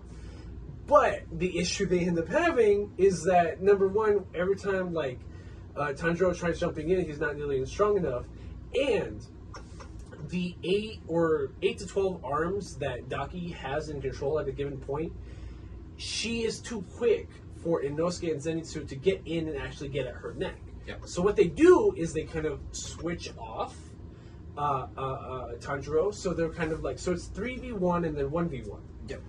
So they kind of get to the point, like narratively as an audience, we're like, holy shit, they did it. Because if it's Zenitsu, Inosuke, and Tanjiro versus just Daki, they're able to catch her with just her neck, and they're able to saw it off. So us as an audience, we almost forget that it's 1v1 on the other end, just being Gyotaro and Tengen. Because whenever they animate it, it looks like he's parrying everything. Like, it's one-to-one exchanges kind of thing. But like what the anime will tell you flat out is just like, you were right in interpreting it like that, but you forgot that it's a human versus a demon. A demon. So after every exchange, the human is going like that much farther down, and but the like, demon is staying where he's at. Exactly. Like he's at the same he's at the same stamina level. So the big like end of anime episode sequence or end of manga cliffhanger. Thank you. Is a scene where Tanjiro chops off the neck of Daki, but then looks down and he's just like, "Oh, was Lord Tengen able to?" I don't mean to interrupt, but it's Inosuke that cuts off the head of Daki. Remember, because he uses the little saw technique that he uses because they combine together and he just goes straight attack mode. But it's Tanjiro that looks down. Yeah. And that's when after he cuts the head off, Inosuke is just like, "Yo, I'm gonna take off with Daki's head." And that's when he's just like, ha, whatever, I'm running away while I... And Tanjiro's like, cool, dope, you've distracted one half of the body, I'm going to look down at the floor. And that's when Gyotaro pulls up with the sickle through his heart, and that's when he stabs Inosuke. Hold on, like, it's a flash, like, it's supposed to be, like, abstract, but, like, don't get me wrong, because, like, the scene is Inosuke running away with Daki's head. Mm-hmm. But then Tanjiro being like, cool, we defeated one of the bodies, I'm going to look down at the floor. It slowly pans down to Gyotaro and Tengen fighting. And it's a lot of flashes and blurring, but then like Tanjiro looks down, and what he realizes is that he has been interpreting the aftermath of the fight, and on the floor is Tengen Uzui's left arm holding one half of his kunai blades that are being held together by like a 6-inch chain link. Yeah. And with like Tengen face down in the dirt, and like he doesn't smell life on him, so he's expected to believe that he's dead. And then he looks back up in that same second, in that same moment, and he's just like, "Holy shit!" Like Gyotaro's not dead. Looks up at where Inosuke's at, and just sees Gyotaro with one of his blood sights like pierced through Inosuke's chest, the back of it, his back, like it's piercing through his chest, presumably where his heart is. And what you start seeing blood splurting out of like his boar mask, and like he throws the head out because he's just been fucking mutilated. Which is weird. Like, how much blood are you spewing out? No, well, I think it's cool. It's animation. It's animation. No, yeah, I get it. But like I just got a mortal wound, so now I'm like puking out the mouth. Yeah. So that's like the end of like the third to last episode, and you're just like, what the fuck? Like, how are they gonna beat these motherfuckers? I remember reading that in the manga for the first time when I saw his hand there. I was like, I remember I was mad. I remember I was mad while reading the manga. I was like, dude, you have set yourself up for failure. You have made it so that the protagonist can no longer win this fight. What the fuck are you talking about? Like, Uzui's dead. Inosuke's dead. Essentially is what we thought. Like at the end of that chapter, Zenitsu's basically useless. Tanjiro's basically useless, and now it's a 2v2 fight with like just one side of that fight. Yeah, with just one side of that fight being. It's like Kobe and Shaq versus like your average two Joes. It's like you're never gonna win. Well, I think the resolution of that's really cool. Yes, because it turns into them like. Tanjiro just goes 8 mode. You know what I mean? He's like, Hino Kamikagura, I don't care if I can breathe. I don't care about my lung health. I'm just going at it. Like, I'm just, like, attacking them. Like, I don't even care anymore. I'm just mad. I'm attacking. He essentially gets knocked out. Like, we get that blood sickle typhoon technique. Just destroys the whole entertainment district. It's called the entertainment district arc. And, like, there's no entertainment district anymore. Yeah. Which is the sense you're supposed to be getting. And so Tanjiro wakes up from his blackout. He's like, where are the demons? Where are the demons? And it's Gyotaro looking at him, being like, you're really strong and you're really smart. Why would you want to waste that on mortality? I think it's a cool scene in the anime how they make it like the background, the CGI of the flame. Those just look like real fucking flames, dude. Yeah, that was really amazing. When I was watching, I was like, "Yo, this is fucking amazing." You see the flames in the background. Gyotaro pulls up on him, and he's just like, "Yo, you're pretty strong." He's like, "You should turn into the demon side, bro. You might like it a little bit better." And I like how in the anime they show Tanjiro, being scared, throwing random shit, and you're thinking, wow, he's being a little punk. But, Tanjiro being Tanjiro, there's a plan to what he's doing. And that's when he throws the lace kunai? Yeah, he laces him up and he stabs him with that shit, and he's able to poison him. And that's when he stuns him by, pulls out the sword and he's like, "Yo, I'm about to fucking kill like you." Gyotaro doesn't even realize that he's been poisoned with a kunai. That a kunai is even like punctured in his leg. Yeah. Yeah. It reminds this scene that you're describing. Like it's better with CGI. Yes. This argument you're making makes me scared for Mob Psycho 100 season 3 when it comes out. Yeah. Because Studio Bones came out with a statement today saying that Mob Psycho 100 season 3 would be entirely 2D hand-drawn animation. Oh shit. So a big part of Mob Psycho 100 seasons 1 and 2, we've only seen season 1 as part of this podcast, but like even in season 1, like there's big Sakuga like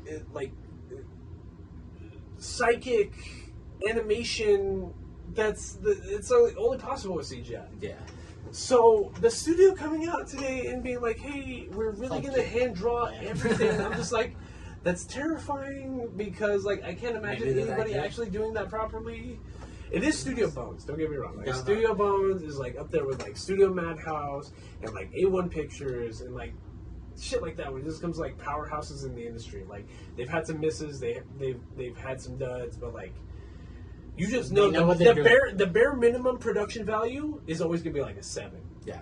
That other 3 is whatever the fuck they do, but you just know it's always gonna be a bare minimum 7.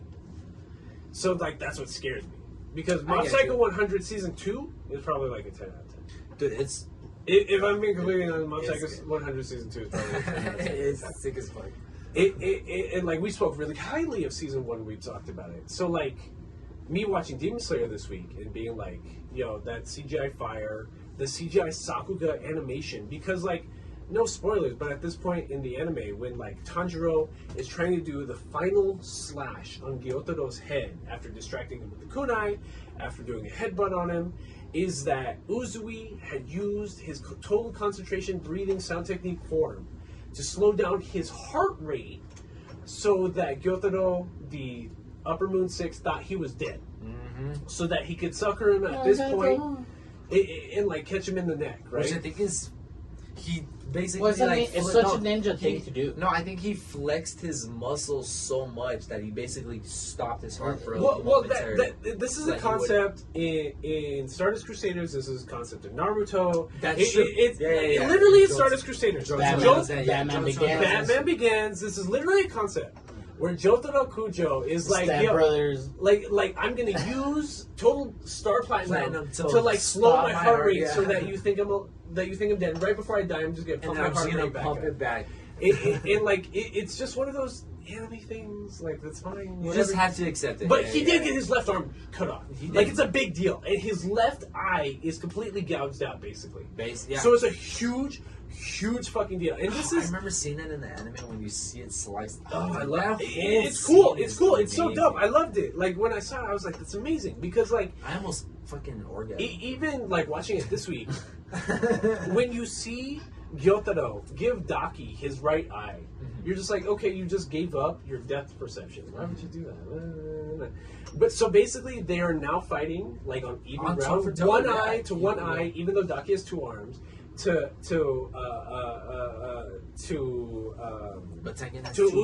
Uzui's like 2 arms. To Uzui's 1 arm.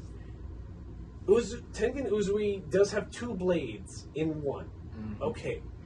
But the big fight breakthrough is kind of like hockey in One Piece. It's kind of like he learns somebody's weakness by learning something about himself, kind of thing. It's kind of like a Naruto kind of lesson, where it's just kind of like, I have come back from the verge of death.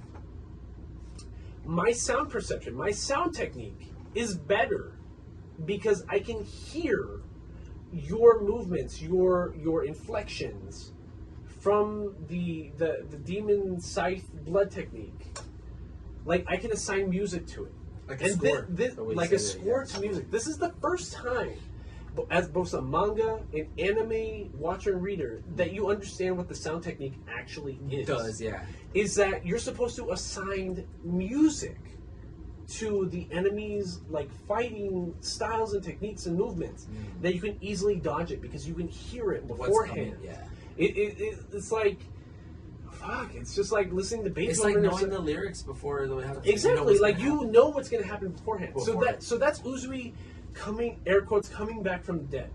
I can hear what you're going to throw at me because before it just seemed chaotic and destructive, and you were just throwing like kunai blood size at me. But I can hear them now. I can assign notes to them.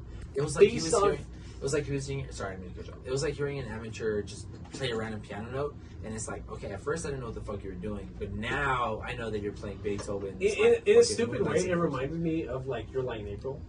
Because the point of Your Lie in April is that, like... I was going to bring up Your Lie in April, like, an hour ago. The plot to Your Lie in April is that, like, a piano prodigy has lost his ear for music.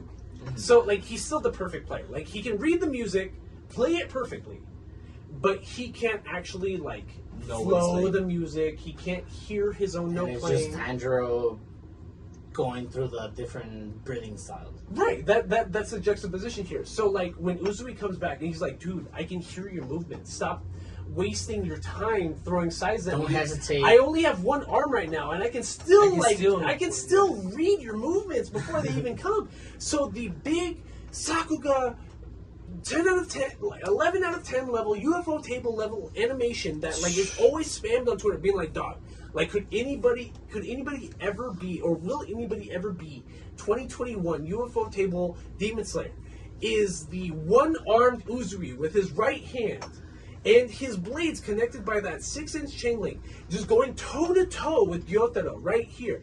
Just like being able to block every shot, still getting a shot in every now and then, being able to go in, blindside. Going in blindside, but not even that, but like being able to interpret the movement so far ahead of hand that he can Zoro that bitch and like hold a blade in his hand and like still come at you with like that deadly blow. Like Uzui doesn't become Tengen Uzui, like Lord Tengen Uzui, the sound pillar, until right here. After being mutilated. That he's just like, dog, you fucked up mutilating me because now I get what's going on. Like, I need to step up now. Now you unlock like my fucking Super Saiyan. Go level shit. That's why I love Uzui, bro. He was so fucking tight. But like, what still breaks my heart is that what I already spoiled earlier is that the secondary power technique in Demon Slayer is the curse mark. Even right here, Tengen never unlocks the curse mark. So that means he's never in that top 4.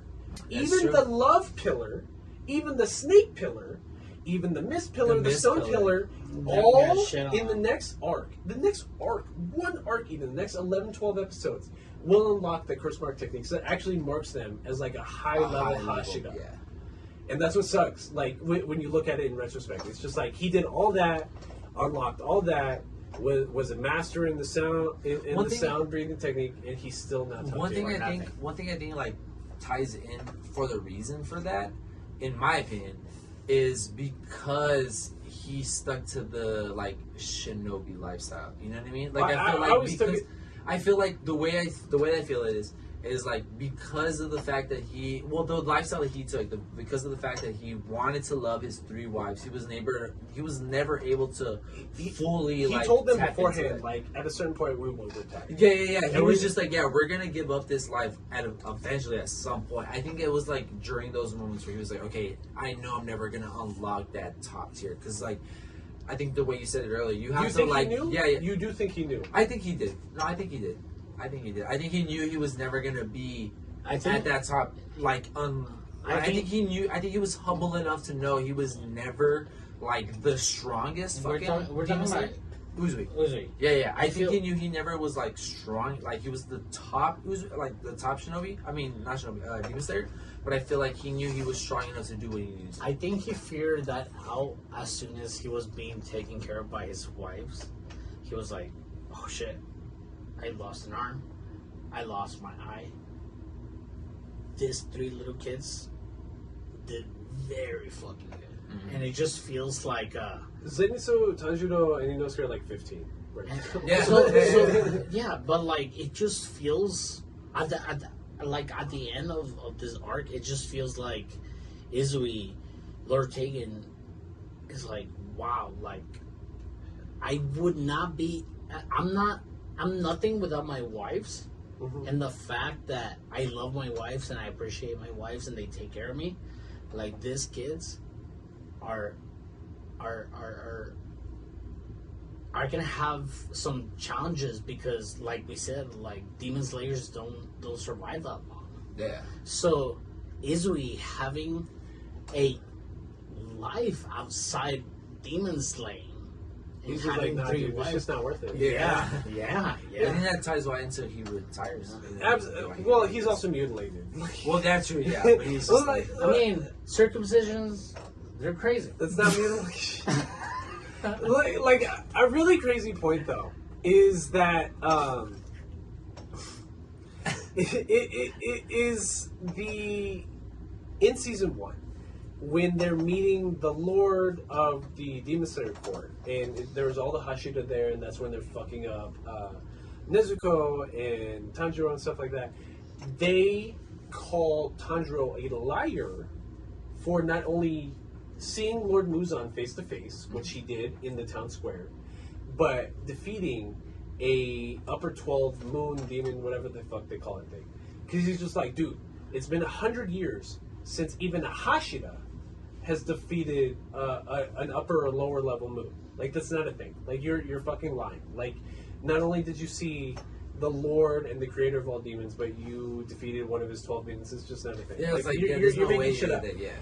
And the chances of that. It's not until, like, Tengen is, like, he thinks he's about to die because he, not only is he poisoned, but he's bleeding out and he's mutilated and all that other shit. He's just like, well, I wish I was as strong as, like, that stone pillar or that mist pillar, but whatever. It's my fucking shit. I'm about to die. Let me tell my wives. But what we do learn is, what I like is that they keep bringing back all the characters, especially in the manga. Is that, like, we saw Nezuko earlier. Like, Daki got upset because she realized that Nezuko's blood demon art neutralizes every other blood demon art. Mm-hmm. So when Tanjiro's all fucked up after they behead both Daki and Gyotaro, which is a crazy ass scene when it happens, because it's basically Zenitsu wakes up, uses godlike speed, thunder breathing, form 1, thunderclap and flash, and just like for like, in the anime it's like 30 minutes, but it's expected to be like 30 seconds or some shit. I think it was just a quick flash. He's moving so fast that Daki, even though her neck is made of cloth, can't regenerate or recoup or fold into the force of his blade. Mm-hmm. And at that same time, that's when Uzui, like, wakes up from, like, losing an arm and a leg and is, like, fighting back on the poison, and Tanjiro uses the Hinokami Kagura at the opposite angle of Uzui using a regular slice, that they're gonna split Gyotaro's, like, head. Mm-hmm. And Gyotaro kind of half lets it happen because he's just kind of like, well, my sister's not in trouble, so, like, even if they behead me right now, that it's gonna be all right. Transfers his consciousness to his sister, sees that she's about to get her head sliced, because Inosuke also wakes up, because what we learned about Inosuke is, even though he got pierced through the heart by Gyotaro, when Inosuke was, like, running away with Daki's head, is that Gyotaro, by being raised in the mountains, is able to Inosuke, by being raised in the mountains, is able to move the locations of his organs, shift. So the resolution to this fight is basically that Tanjiro worked up the gall to use Hinokami Kagura one last time, and Tengen had basically mastered one-arm sound breathing technique. It's not how they call it, but, like, essentially he became so confident, almost is how they treat it. Mm-hmm. Even despite losing one arm, he was more scary, like, with one arm, than he ever was with 2 arms. Yeah. So, I think the point that we were talking about was that Nezuko can neutralize demon poison, right? Mm-hmm. So Tanjiro's just kind of dying, and he's just like, I got pierced through the jowl, like his jaw, like the bottom of his tongue and jaw, like with the sickle from Gyotaro. Which I think can happen. I think you can survive if you get stabbed. Oh, absolutely. It's not a big deal. The big deal was the poison. Yeah. So like Tanjiro's just kind of laying there. He's just like, well, I got poisoned, so I'm gonna die. And then he just starts feeling a comforting fire, is how he starts describing it. Which it is Nezuko. Nezuko is able to use her blood, like we saw at the end of season 1, like we saw at the beginning of season 2. I don't think we saw it in the Mugen Train arc at all. But like her blood is able to neutralize demon techniques. I think the only time we saw it in the Mugen Train is when she sort of slightly woke him up from a dream. She kind of like gave him like hints, and then he was just like, "Whoa, wait a minute, that doesn't happen normally." It feels comfortable. I know this fire. It's Nezuko. Yeah, he's like, "Oh, wait a minute, okay." I think that was like the only time we get like a kind of glimpse into it. I think that was a little foreshadowing. Right. So like it is kind of like it's a narrative gimmick. It's kind of the Force. Yeah, it's kind of like this all-encompassing, like, of course the heroes were gonna find a way to, like, cure themselves and nobody was gonna die kind of thing. Like, that Nezuko just conveniently heals everybody from poison. Yeah, and there was a whole thing with, again, Dragon Ball Z with the Namek people, the young dude that they used to heal people. So not only do you have resurrection by the Dragon Balls, you have the senzu beans, and you also have this motherfucker like healing you on the spot. It doesn't even matter anymore. Like, that means nothing in Dragon Ball Z. But at least in Demon Slayer, it's just like, before you die, if you were to die from poison, Nezuko could cure you. And now that we're talking about it, it just feels like the clerk, the mage from the party. Nezuko does. Yeah, she's the mage of the group. She's the healer. But she just not even like during the fight, just at the end, just like heal. Just heal. I got a potion for all of y'all. Yeah, exactly. So like she's able to walk around. They that's where we learned that Inosuke was able to move around his organs, but he's still totally poisoned. So just like Nezuko, flame burst. Oh, okay, you cured my poisonism. It's just Tengen laying across a slab with one arm, about to die. He's like, well, I'm totally about to die from this poison. Let me give you my last words. And the wives are arguing amongst each other, like in character for them to do, because one thing I like in the anime, really love that part. One thing I like in the anime, it made me laugh fucking hardcore, is where they're like, oh my god, Lord Tengen's gonna fucking die, and then Nezuko comes up to him and just like, here, I got you, just fucking lights him on fire, and they're all like, what the fuck? It's because it's very organic between the three, like the dialogue. It's like, don't move him, you're moving too much. No, like, we gotta take care of him. It's like, why are you moving him? Why are you talking? Why are you crying right now? You can't say his last words. It's like, don't move him, he's gonna die quicker, and like, it just feels like a feudal Japan death. I like how he has his inner monologue where he's just like, is this really how I'm gonna die? I can't even express my last words. At least I'm with my 3 wives. Well, that was a laugh out loud moment in the manga. Yeah. That's a 1-to-1 translation in the manga. It's like him trying to say his last words. And then his wives not letting him. Shut the fuck up, you're not dying. And then it's Suma that starts crying and bawling. Doesn't let him say his last words. And like, in the manga even, it's just kind of like, well, the poison's neutralizing my tongue, so now I can't speak anymore. I can't speak anymore, So now I'm just totally gonna die without saying my last words. It's fucking crazy. It's funny. I was laughing when I was watching that, because I was like, yo, this is, because honestly, it's like, god damn it, you bitches didn't let me say my last fucking few words of my life, bro. Goddamn. But he does live. Nezuko it's a gag, because Nezuko just pops up and just fires him. It doesn't hurt him at all. No, but it burns up all the demon poison within him. Yeah, and it's like a divine fire kind of thing. Yeah, he's still totally mute. It's like a Harry Potter the Phoenix. Exactly. Like how he heals them up really quick. Exactly. So like he still totally has one eye and one arm, but like that's not the point anymore. It's just like you're not going to die from poison. So it's them limping away, like Tengen and his 3 wives. But then the snake Hashira pops up. I can't even. I'm not even gonna look at his name. This is fucking pussy. I can't remember his name. He's a pussy. He's such a pussy. Like he just pops up and he's like, looks like you defeated an upper moon demon. He does fight badass though. I will say that he does fight badass. Like he is badass, but he's a bitch. He's just so angry. Well, you'll see later though. But he's in love with the love pillar. And like that makes him the wing Hashira, right? No. With the girl with the heart shaped cleavage. The wing Hashira and the snake Hashira. With the pink hair. The girl with the pink hair. Oh, no, the serpent Hashira.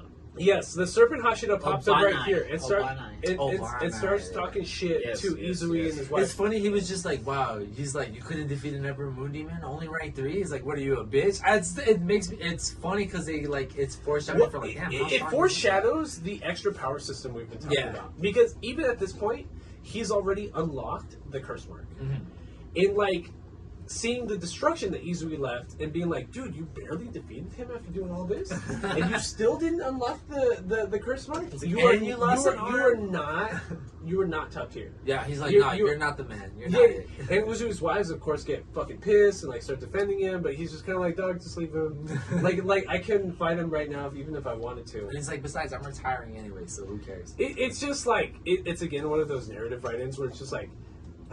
Nerd pussies that like swear they're good at shit. But like, I'm gonna talk shit to the big talented buff guy with all the 3 wives, and like somehow they're gonna like swoon over me. But like he falls in love with the love pillar. You know what I mean? Like, well, he's like infatuated by the love pillar. Well, I mean, no. They end up together. Well, it's canon that they ship. It's canon that they say that. Did I fuck that up? Well, I don't know. Yeah, I just didn't want to. It's canon that they ship.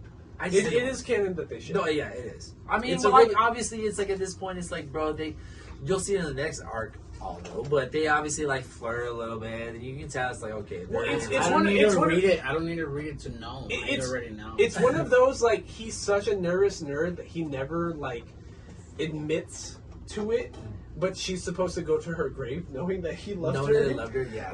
Well, doesn't she, in the first introduction of her, doesn't she, like, when they show in the meeting in the palace, not in the palace, in where the main Demon Slayer Corps' mansion is or whatever, and they show him, and she's just like, oh my god, I fucking love that guy so much. No, she says that about both Rengoku and Uzui. And she says that about the wind Hashira because she's like, he has so many scars, he's so hot, he's so bad. Okay, I was wondering who she says it about. No. She never says that about the serpent Hashira. She's a fucking. I don't want to say it. But to be honest, she ends up being stronger than Tengen Uzui. No, yeah. Just because she unlocks the curse mark. Yeah. The sheer fact that she unlocks the curse mark makes her stronger than Tengen. But it feels like.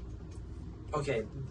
Maybe that's what sucks because any Hashira that had unlocked the curse mark could have easily defeated Gyotaro and Deki. Okay, what I want to say is like, okay, we'll see it in the later arc when we see I can't remember the name of the pink haired girl is, but when we see her, she gets pushed to the brink of death, right? Does that make hold on? Does that make you think was he really pushed to the brink of death? No, and not able to knock? Okay. That's what I was wondering. I was like, was he really pushed, or he didn't have maybe there was he didn't have that dog in him, bro. That's what I was wondering. He didn't have that dog in him. Okay, that's he didn't have the dog in him. He didn't have the dog in him. Anyways, we're completely getting off topic. I'm completely sorry for anybody still listening right now.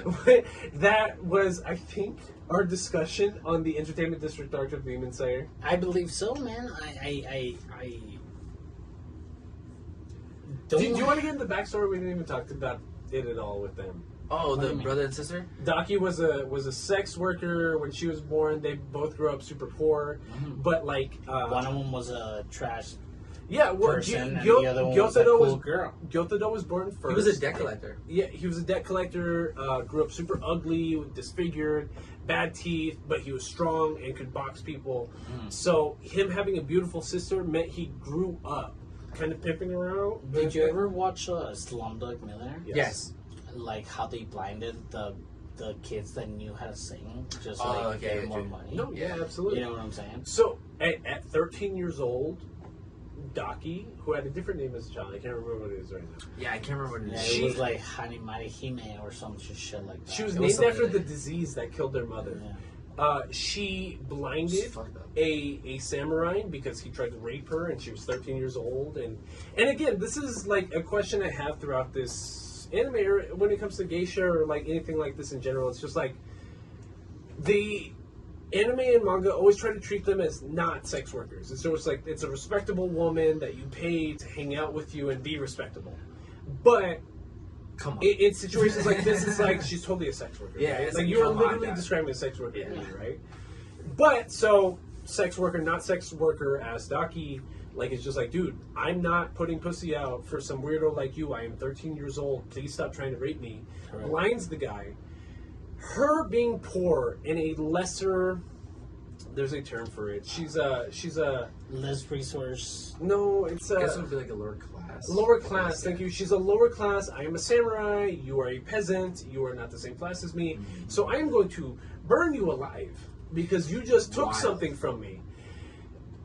Gyotaro comes back from being a pimp, from being a debt collector. It is just like, dude, you burnt my sister alive because you tried to rape her and she gouged out your eye. Now, like, I have to kill. So they sucker him, slash him in the back, put him into this pit that they just, like, burned Daki to a crisp in.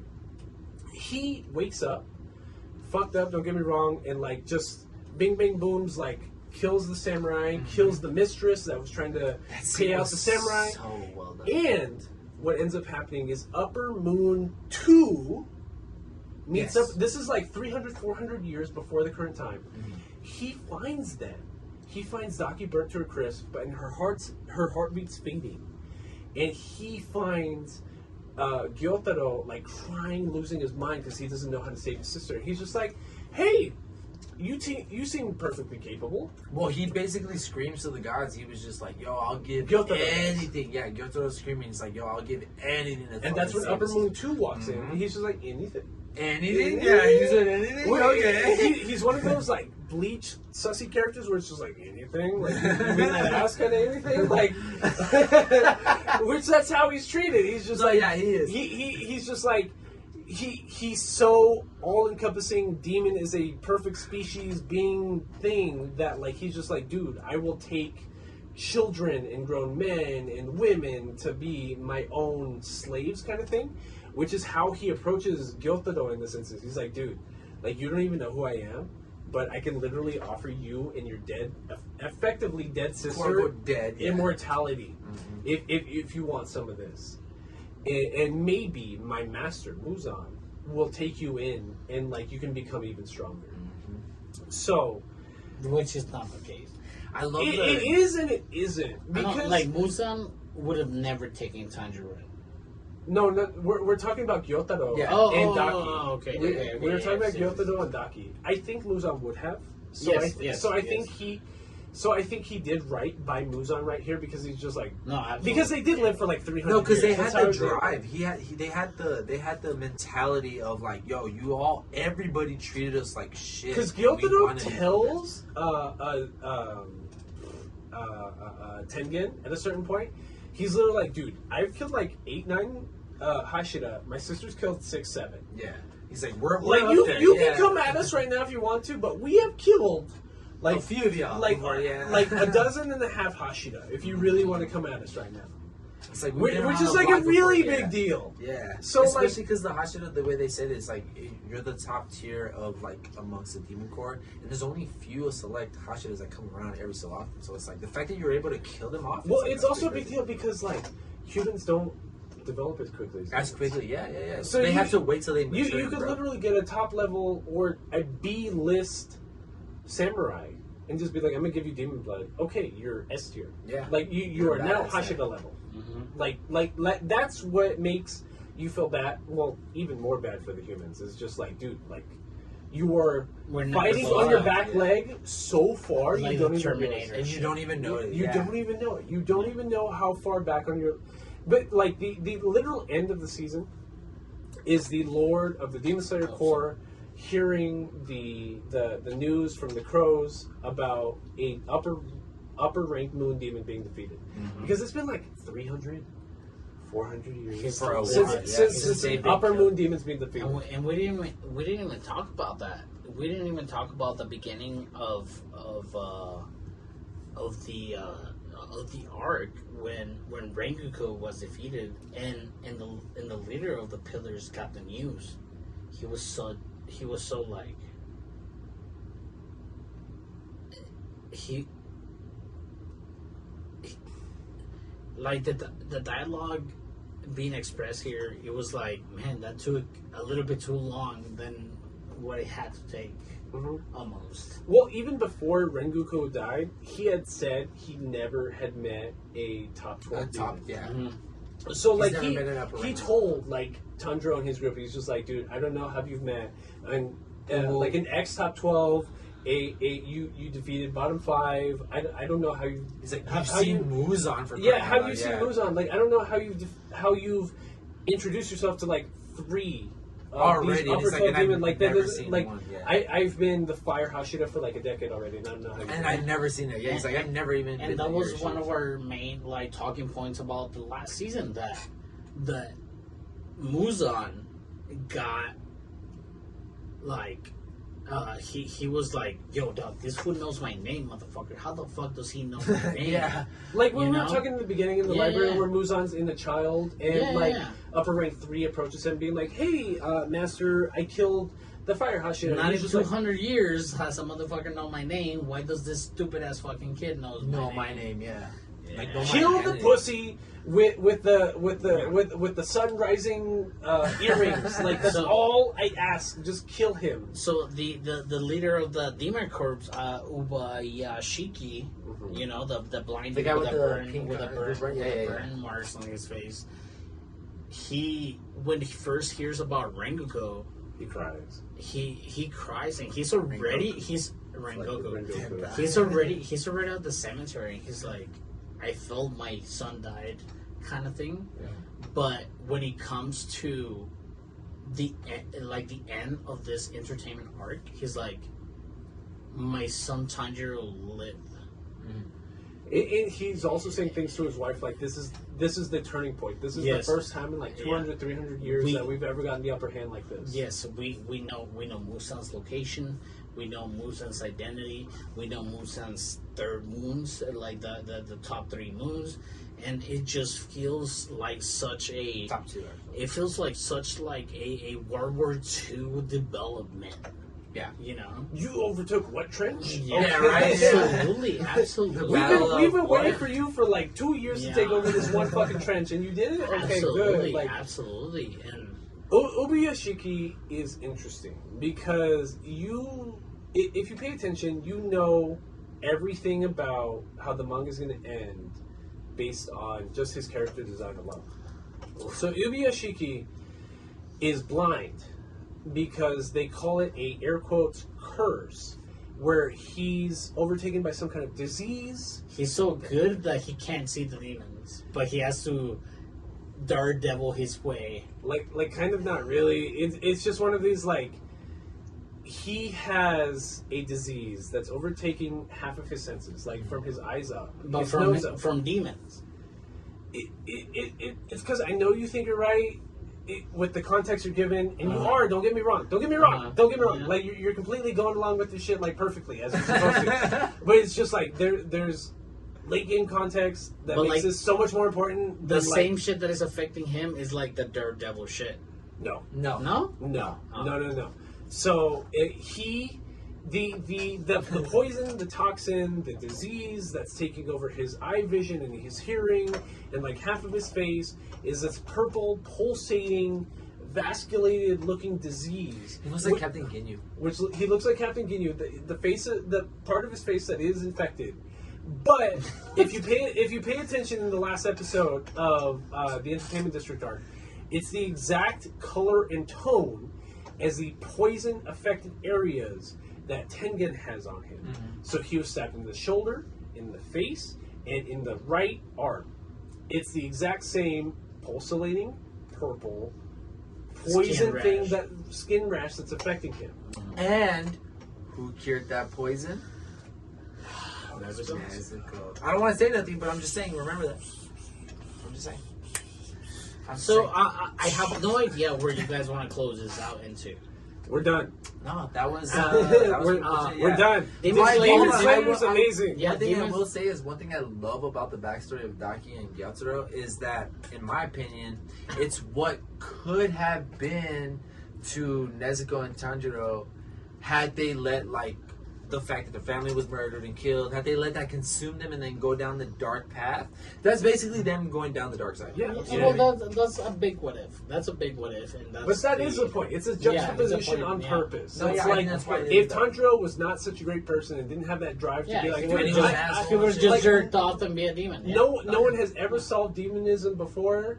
Like, if he had given into that, like, that would have been them, yeah. A really relevant plot point that, like, is almost like a throwaway scene is that Tanjiro takes a blood sampling knife vial that he got from the rogue demon lady in season 1 that's going to help him. Yeah. That's going to help him solve demonism for his sister. The doctor, right? Like the nurse, the one that guy loves. Yeah, like she has a cursed cat demon thing following Tanjiro and Nezuko around, so that if he gets relevant blood samples that are more closely associated with Muzan being upper moon demons, because we talked about this last episode, right? Like she can better develop the cure for demonism for Nezuko. Because this is actually the plot to Demon Slayer, is that Tanjiro is just trying to cure demonism. He doesn't care about Muzan. He doesn't care about like any of the other pillars. He doesn't care about Demon Slayer core. He just wants to cure demonism for his sister. That's literally the whole anime is just that. Yep. Just curing fascism. Like I said, simplistic. Just curing simplistic, bro. Just stick to one main plot and then follow that trail along. Last point before we go on to the nerd down.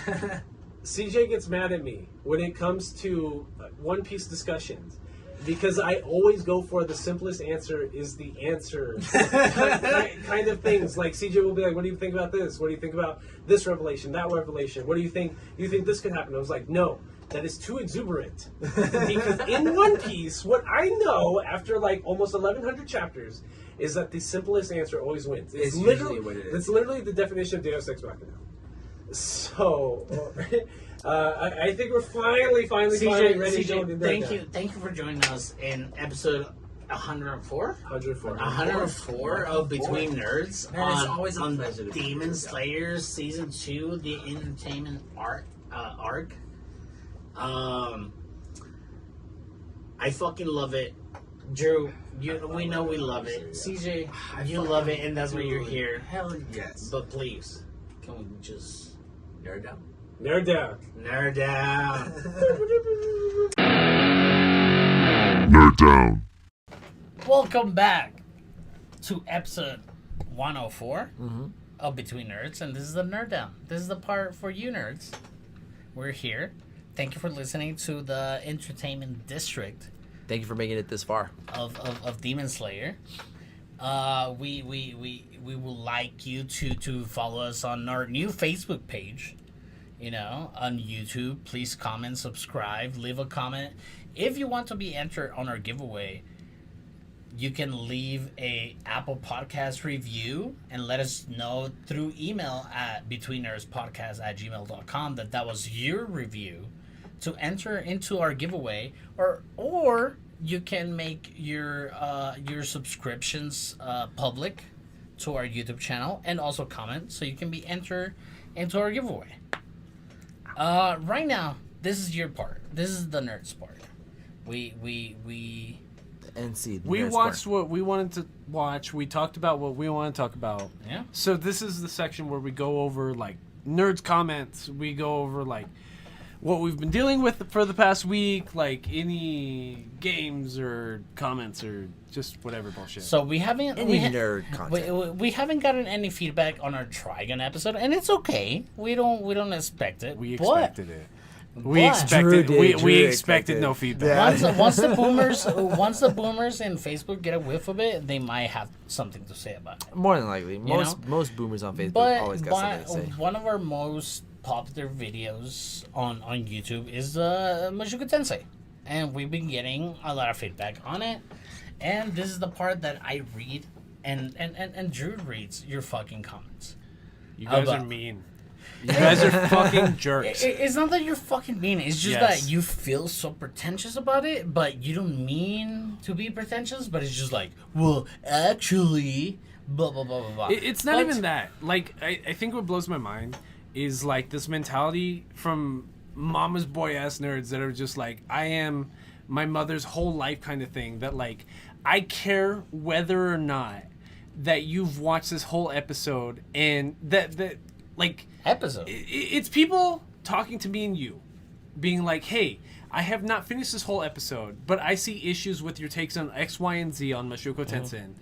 And I feel like you are so self-involved with my take and my interpretation of your interpretations that I am going to inform you throughout on how I feel.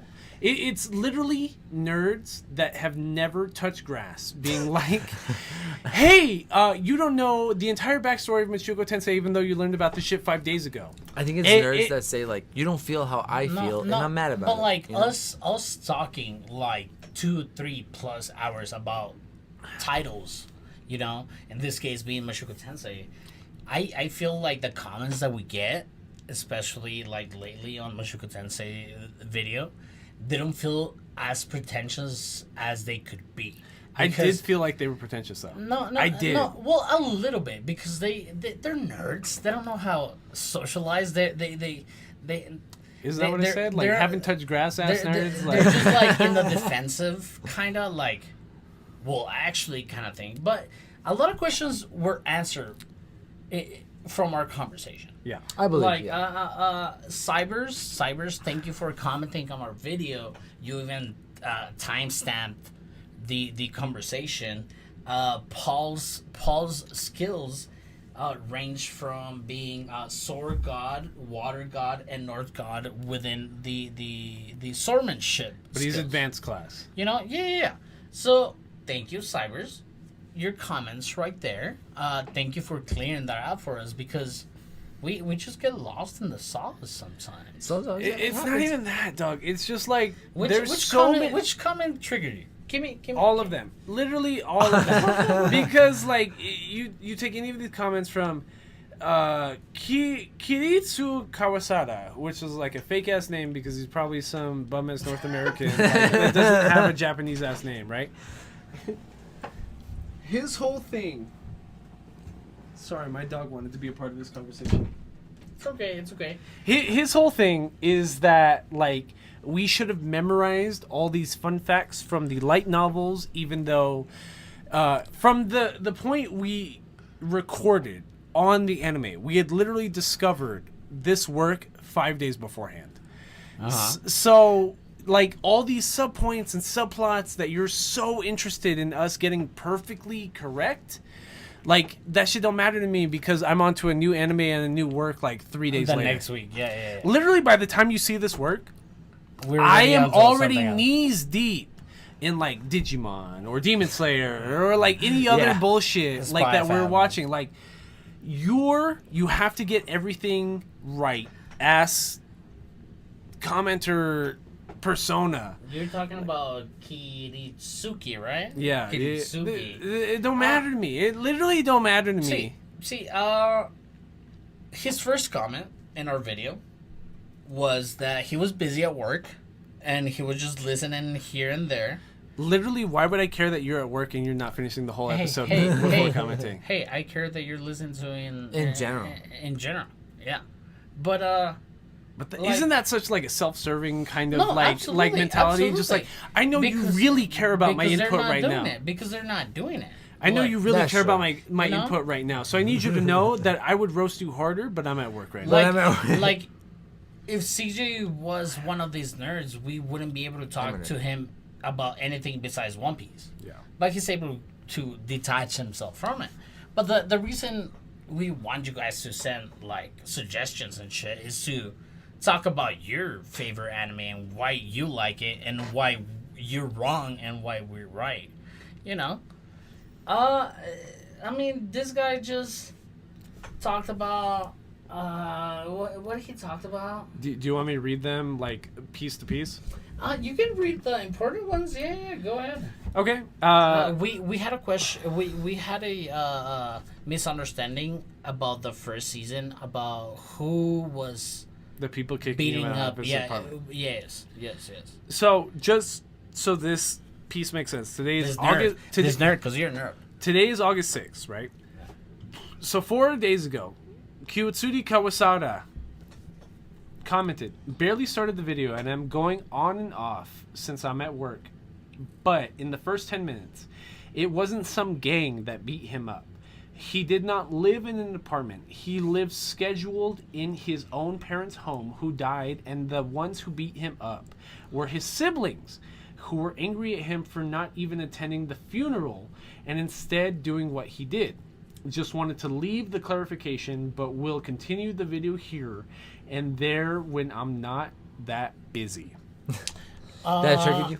In the first season, as a first time visitor to this amazing isekai, I really didn't know that he had brothers. No. You know? Like, maybe... That's what I mean, it's not explicit in the anime. Why are you mad at me, bro? Maybe... Yeah, no. But, like, maybe we got a hint of the funeral, if anything. A little bit. You know? But, like, bit. I never knew but they it's had not any explicit. brothers. Like, it's never outside of interpretation that you're supposed to get that. Like, absolutely. Because if that was me getting... Like, well, if that was my brother getting humiliated in the front gate and being tied up naked in the front gate of the high school, if I was his brother, like, wouldn't you do something about it? So it feels like, like it wasn't even there. And it's a lot of people too. Like in the anime, when it happens and people kick him out of that apartment, it's like 4-5 dudes in sunglasses and black suits. Well, it's 4. It's a good amount of people. Like it's a good amount of people, like in black suits with white collared shirts, black ties, bust in the apartment, start knocking the shit out of him. Like, and it's never implied like, yo, you missed. There's no dialogue being like, yo, you missed this funeral.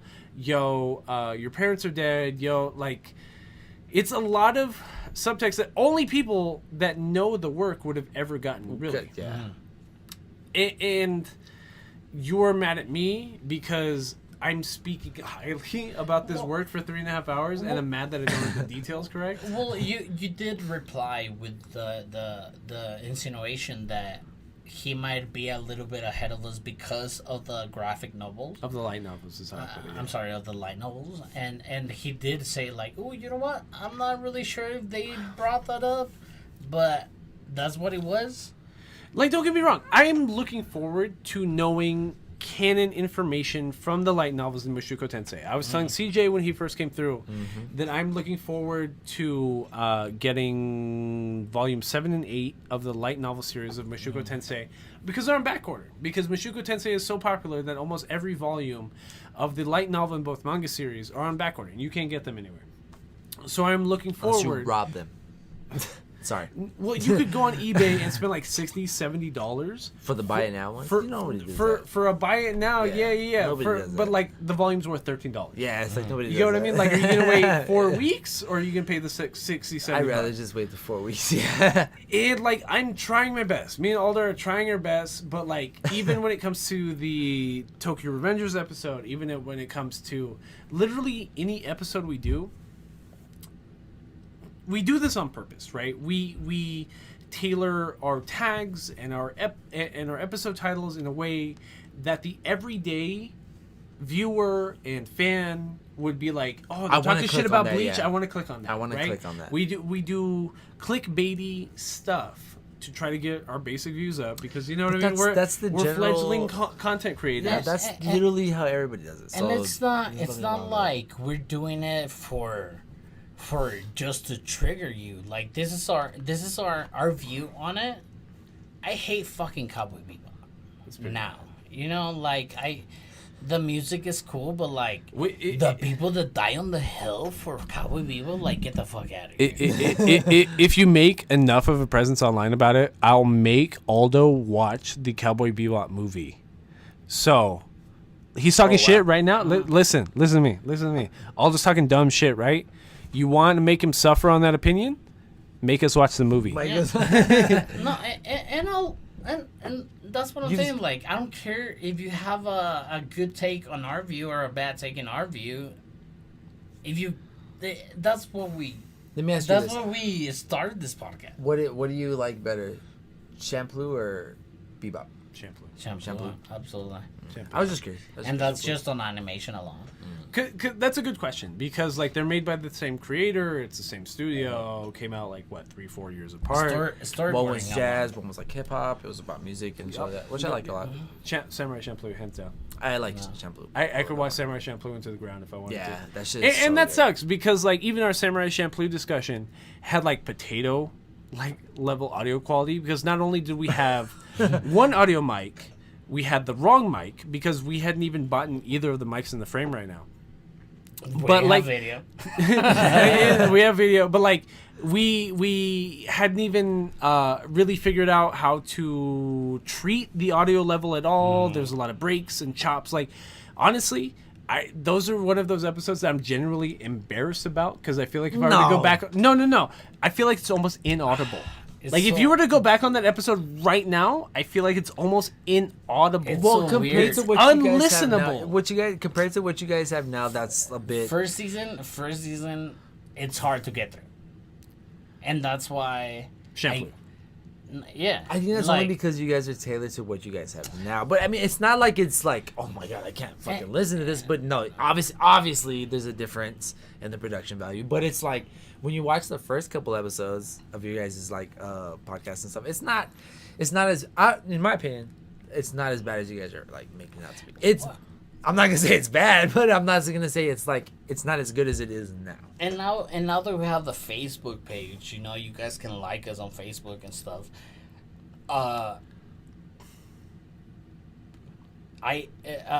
The reason I brought up the idea of like having a 30 episode season just to have a feel of a what do you call it, like a rebirth almost for the podcast, because I mean we have lights, we have mics now, we can cancel out the fucking AC noise now,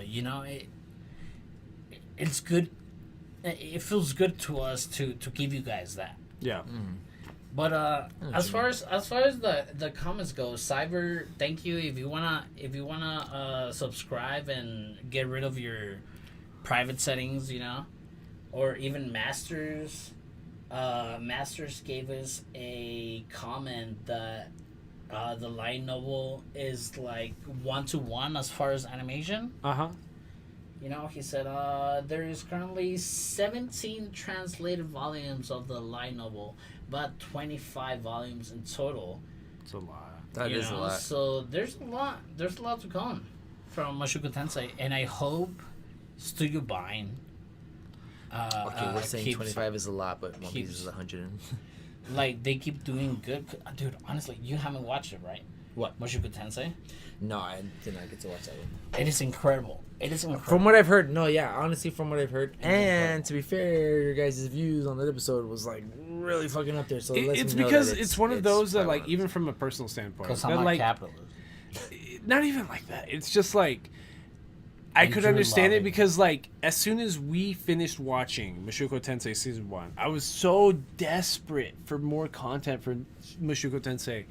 That's why I back ordered like light novels and stuff like that. It's just like I gotta know, bro. Like I can't even wait till January. Like it's too good. It's too amazing for you to just like keep this shit away from me. And fuck, I can't even remember what else we're talking about right now. But I feel like CJ has wanted for a couple of weeks now to talk about where One Piece the manga is right now. Yes, man. So like spoilers for anybody who watches One Piece, but I'm not sure any of our audience members actually make it this far. And even if you do, you would know that we talk about One Piece all the time. Especially when I'm here. Yeah, especially when you're here. Especially when I'm around. I'm excited because I feel like I haven't gotten the ending arc vibes in forever. Mm-hmm. Like I have, like even after Whole Cake Island, even after Dressrosa, I never got that whole like reset the narrative as like let's go on a whole new adventure shit. Yeah. Like and thinking about that, that's like what, like 2008? We're talking about One Piece? Yeah, we are talking about I feel like I haven't gotten like a reset on the arc, on the narrative since like 2007, 2008 as shit. For a while, yeah. It's been a hot I think minute. it's this entire time it's been on the saga of taking down Kaido. Yeah, Like yeah, this yeah. entire time. It Go right Sorry, ahead. I never put the bullshit. What, Drew? I'm sorry. Ooh, damn! You already got another comment. Look. Boom. See Another that? comment? What did I get? Stop. Stop. Oh my Dude, god. you literally commented like. No. It's that same guy. Okay, I was like, Cybers. you literally Paul commented is just right now. Paul is, it's because he edited his own comment.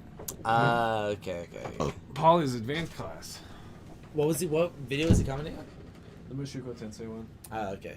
Oh, that was the one that had a lot of traffic on it too. It's our most comments.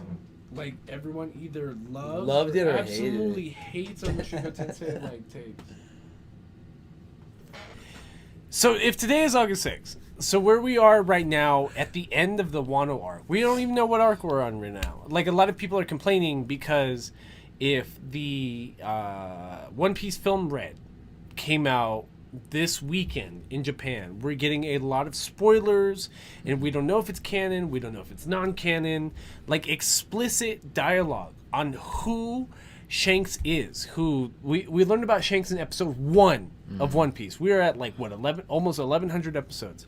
1027, I think it's Something tonight. like that. Yeah. And we are barely learning who Shanks is. These spoilers are everywhere, right? But as far as the manga is concerned, as far as like canon manga stories are concerned, it's getting kind of insane. Like the power levels we're supposed to be casual with, because there's characters that have been in alliance with the Straw Hats for what, 300, 400 chapters now? at this Yeah. point, that are complaining to Luffy, being like, all you Emperor types are exactly the same, saying X, Y, and Z, saying you're so full of shit. And us as an audience, it makes us feel good because it's like we watched Luffy come from Grow like up. bum ass fucking Gumma Gumma no Mi user out on some random ass island in the East Blue. East Blue. Like that could have been anybody at this point. But seeing like where Luffy comes from, even the last chapter, which me and CJ were talking about at the end of last week. There's a scene where one of the characters that we've been mentoring, that we've been led to believe can protect an entire nation, is kind of getting his ass handed to him. And he finds the will inside of himself to unlock the hidden power that he didn't believe in, and he's able to defeat said villain and save his home country, right? But the important part of that scene is that the Straw Hats were waiting in the wings. They were in the background, sitting Waiting. on a ledge at the side of a mountain, waiting for their homeboy to fuck up or start getting his ass beat for them to jump in. Like it's some real like gang shit. That's- like, that you is, know what I that mean? is. Like if you're gonna jump our boy, we're gonna wait. You know what I mean? Like I think it's cool because they were giving him a chance to see what he can, like, see how what he's got. in his Exactly, like arsenal. it's Yeah. a jump. He Yeah. he was caught off guard. Like if you want to catch his hands, you can catch. You deserve. You to deserve- Catch, yeah. Catch his hands, but like we're gonna see if he catches his own. If he catches you off guard, and he does, and the Straw Hats being in such a position right now that they can be like, yeah, our homeboy who's in charge is one of the most powerful independent nations in the globe. If he's able to fend you off, and we are comfortable with how wholeheartedly so that he did that, you're gonna get off with your life, basically. Yeah. Like we are so strong right now that if you came at Momonosuke in a way that we thought his life was in danger, you're done. Like, You're that's done. it. That's it. Yeah. You're Like, done. he would've been Like because there's no way he would have been able to take the alliance down. no, There's absolutely no not. fucking Absolutely way. not. The Even Scabbers, the I big get. three of the Straw Hats. Yeah, the Even Scabbers, the I big three get. of the Straw Hats. Like them just sitting on the side of that mountain, being like, glad Momonosuke Yeah, won. Like yeah. imagine we had to jump in right now. Like that'd Like, be, that would have been that'd be bad. embarrassing for this Navy admiral, for him to get his ass kicked right now by us. Which I think is pretty, because a lot of people don't like bringing in power scaling, but I feel like at this point in time you kind of need it. I feel like Oda fixed power scaling. Yeah. With the last chapter, by him being like, a Navy admiral can defeat an entire nation of well-trained, soldiers and fighters that we know have trained with the Straw Hats, so we know where they're capable. I mean, he took the commanders out of the Beast Pirates like nothing. Right.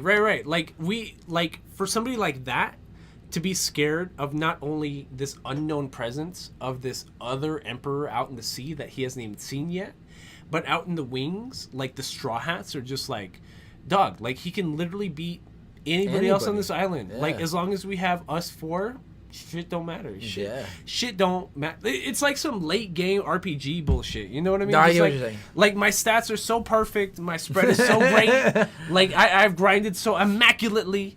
You can come at me with your weak ass bullshit, your weak ass mobs, your weak ass half-ass bosses. Like I am so late game power level. That shit don't matter to me. Come at me however you want. I will give you prep time. It's that Batman scenario. Like that, like I will give you prep time if you need it. And I'll still come by and whoop your ass. I'm just still gonna beat your fucking ass. That shit don't matter right now. One thing I like is that, like how you said it earlier, it's been how long, like 20 25 plus years, and we're finally getting a showcase of what Shanks is capable of doing. I feel like I'm letting the nerds down because I'm not up to date like you guys are. Oh, don't even worry about that. Like on One Piece. But from what I know about, Twitter, you guys, and how the story is developing, what's the fucking clown that I don't like? Buggy? You don't like Buggy? No. Okay. So you guys gave me shit because from the first conversations that we had about One Piece was the Arlong Park and the Alabasta desert. We didn't even get that far. No, we did. No, I don't think we talked that far. We finished but you that got that part. far. No, you've gone that far. No. Like the next One Piece conversation, we talk about the.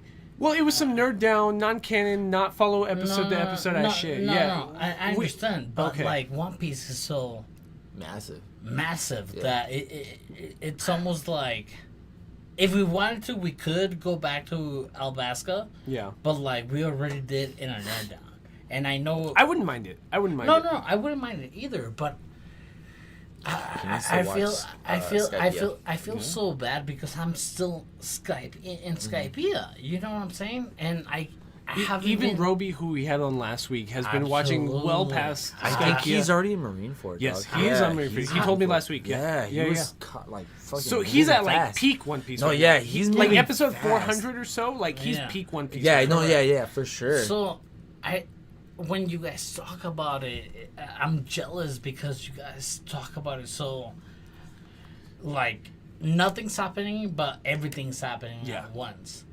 That's the fun of watching a manga week to week. Mm-hmm. But not just a manga, like One Piece. Because I've even told... Because it's like a cultural moment, almost. Yeah, because I've even told my cousin, thank you, Kike, for liking us on Facebook. But, like, I've told him, even though I've only watched up to the Alabasta arc and some Skypea, One Piece is one of my favorite animes. Even talking about it's my favorite. Like I can just put it right next to Mushoku Tensei. You know what I'm saying? Yep.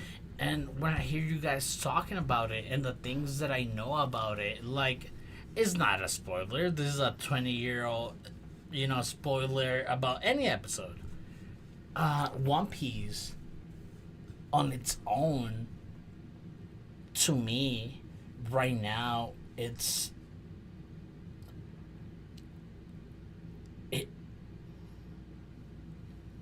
like just knowing that the clown, what was the clown? Buggy, he's still like a main. He's like top 5 bro, right now. He's top 5 right now, bro. You have no idea. No, like I have kind of an idea, and that's what I'm saying. To know that I'm this far behind and this story still like have context to them, it makes me fucking hate Oda. Like in a way, like it's not Bleach, it's not Cowboy Bebop, it's not Akira, it's just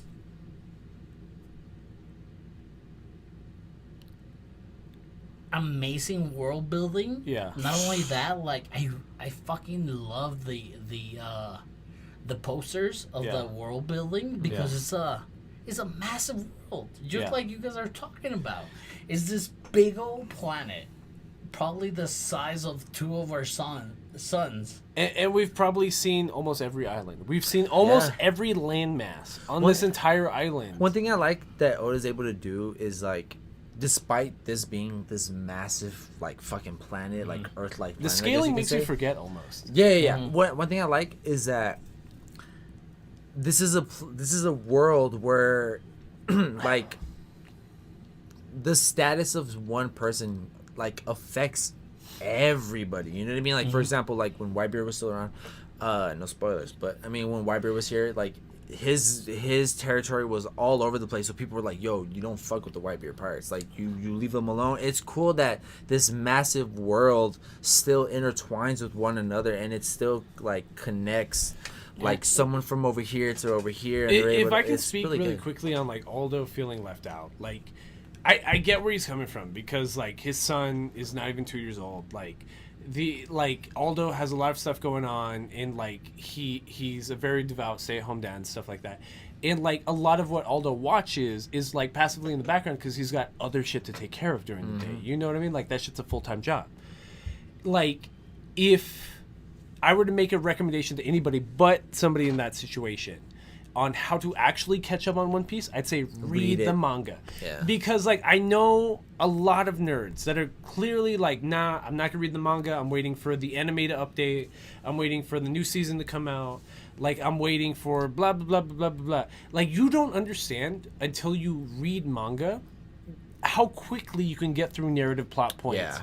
Yeah. Like because even Chainsaw Man, me and CJ were talking about Chainsaw Man. Like the anime is coming out in October, and on accident, in like 12 hours, I read half of Chainsaw Man. I read like 50 chapters of Chainsaw Man on accident in like 12 hours. Breeze through that right. Like you don't understand. Like me and Aldo joke all the time that like 20-minute episodes of any anime, boom, bing, bing, boom. Like we can watch anything. 10 minutes of reading. We can watch anything. Yeah, we can watch anything in 6 days. Like boom, bing, bing, boom. Don't get me wrong, but like manga, like yeah, you're just like, dog, half a day, I'm done with 100 chapters. I'm done with the entire series in half a day. I literally finished almost the entirety of Demon Slayer.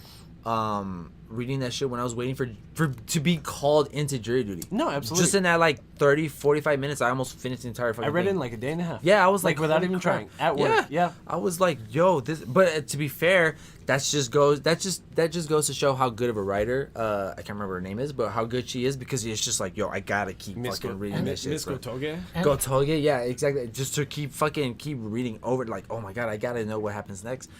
Shout out to you, girl, because goddamn. And when I'm talking to my cousin Kike, like in Juarez, and he's like, yo, bro, so what? He's like, what have we been talking about? Or he's like, have you seen Attack on Titan? And I'm like, of course. Like, oh, like I'm barely watching like Demon Slayer. Oh shit. And then he will be like, One Piece, but like it's so wild. I'm like, bro,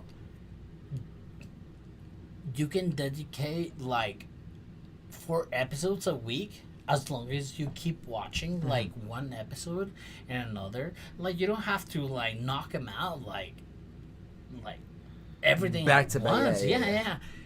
And as far behind as I am, I've told them, is like, dude, One Piece is my favorite anime so far, because and I don't have the time to watch it. I don't have the time to read it. No, I got you. So, just hearing you guys talk about these characters that I've already like spoiled, not directly, but One Piece is something that you can't spoil. It's so long already that it just feels like. If you talk about any plot point, it's like, dude, that happened 10 years ago. Yeah. Like, I don't know what to tell you. Like, and you were talking about My Hero Academia with Bakugo being killed. Yeah. So something- technically, if people listen to this episode when it's supposed to come out, like in audio form, you're probably listening to this on August 10th, right? Mm-hmm. Today is August 6th, and that chapter of My Hero Academia has technically not come out. But the spoiler came out 2 days ago. Well, the fan translated chapter came out 2 days ago. And what I was telling CJ when we came into this recording session is My Hero Academia has probably been absolute dog shit, or mid, depending on how you interpret it, for maybe 2 to 3 years at this point. It, like, I read My Hero Academia every week. Like, I give Horikoshi so much props. Like, I hope for the best for him and like, all this other stuff. But, like, the only reason I'm still reading is because I have so much time and effort invested already. I was just thinking that it feels like I can't give it up. If it were anything else, like any 10 episode bullshit, any 10 chapter, even 20 chapter, 50 chapter bullshit, I'm like, dog, I'm done. It's dog shit. I'm not watching anymore. I'm not reading anymore. It's bad. Done. You know what's funny is there's people that tell me this, like, man, you've been reading One Piece for so long. Like, what if it ends up suck? It's like, even if it ends up being shit, I still have to finish it. I've invested, I've invested so much. I gotta know how it fucking ends, dog. Like, one way or another, I have to know.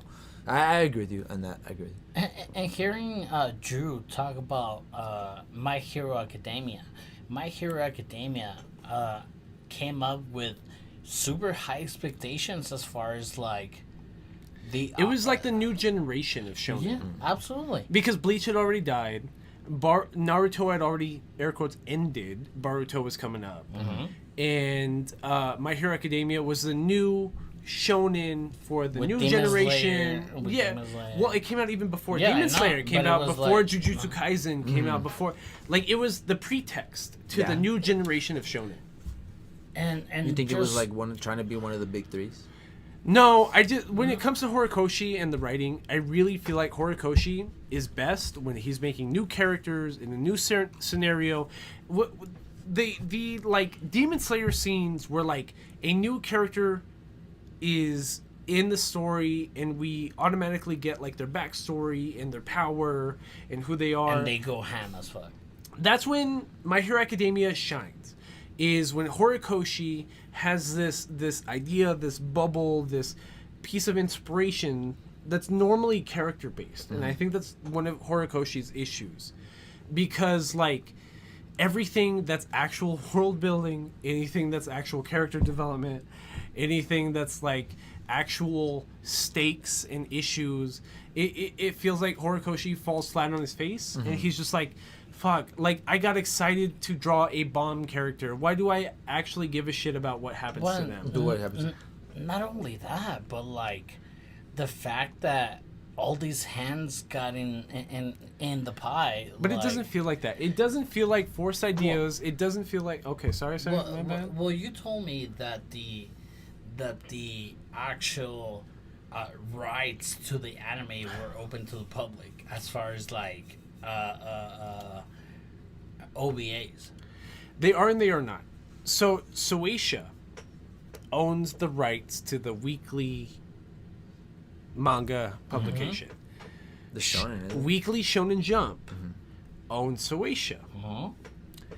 So the issue coming out of this is that like a lot of video games, a lot of like, what are the video games called where you buy randomized prizes? A lot of like gacha games. Okay, like and stuff like that, like are in completely on character design. And like, if you think, or like League of Legends, if you think character design's cool, there's a lot of fan-made artworks that come out like that.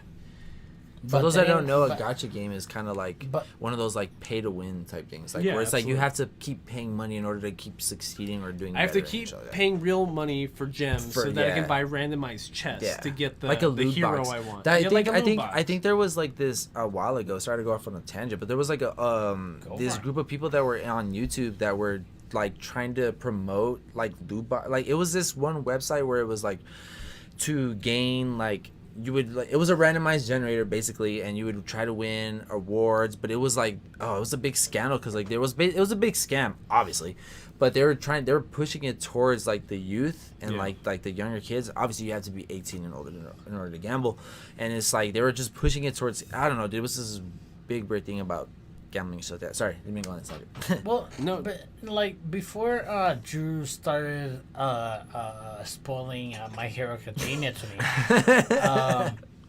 I saw it as this single project being worked on, but then he expressed to me that the actual creator and author of the story was also taking in suggestions from web comics and web ideas and web. Not explicitly, but he is. It feels like he's influenced by like internet activities. Okay. And then it just reminds me of like what happened with like the Game of Thrones. You know, the Game of Thrones, like they were coming up right after, like, you know, Breaking Bad. They were coming up right after what's the other super show that came out at the same time? Parks and Recreation. Okay, yeah, that one. But I do love Parks and Recreation. I love Parks.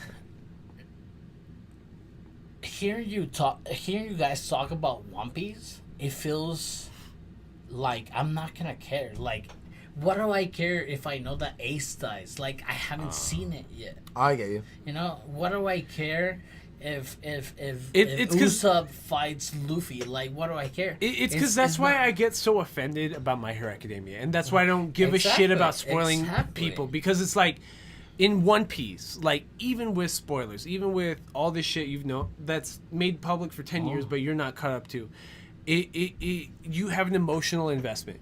The thing about My Hero Academia and Horikoshi that I'm trying to get to is that, like, if his favorite aspects of writing are making new characters, he is absolutely dog shit at like filling out backstory for existing characters. Okay, thank you for saying like that. absolute dog shit. Like Thank you for saying any new mangaka could probably write a backstory for each of his characters better than Horikoshi could at this point. Because like the point that I was spoiling to Aldo and just spamming everywhere because I was so mad and just needed to troll, and just like it's like a joke that you made me give a shit for this long, that I need to like dumb down and let out, like, how that makes me feel is that, like, especially when it comes to My Hero Academia, the most popular character for any character poll ever has been Bakugo.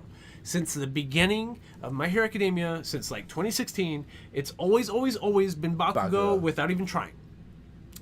We have friends at TCG Battleground here in El Paso, Texas, on the east side, over on Zaragoza Drive, that sell anime figures. They joke to me how without even trying, they can sell Bakugo figures. Yeah. But anything that has to do with Deku or any other My Hero Academia characters, they can't push It's harder. that shit Yeah, to you. it's harder. Yeah.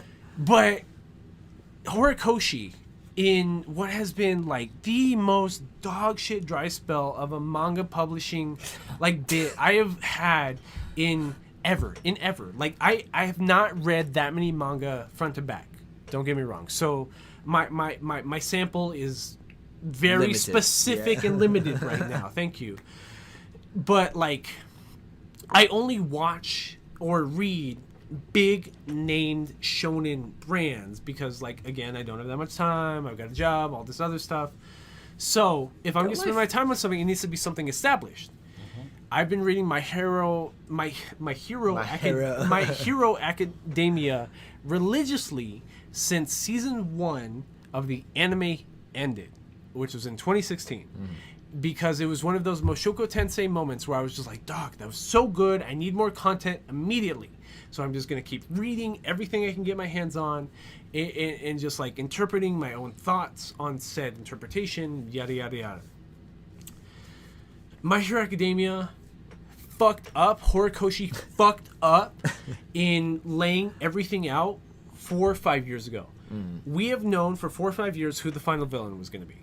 We have known for 4 or 5 years who our antagonist was going to be and how he was going to overcome said villain. Okay. And it's come to the point where Horikoshi can't force himself to create more new characters because he's definitively created a streamlined narrative that he has to finish. It is that Deku and One for All needs to defeat All for One and its new successor. So you think he wrote himself into a corner? 1,000%. Yeah. The ultimate corner. A million, 1,000%. For 3, 4, 5 years, we have known that exact plot. That exact plot.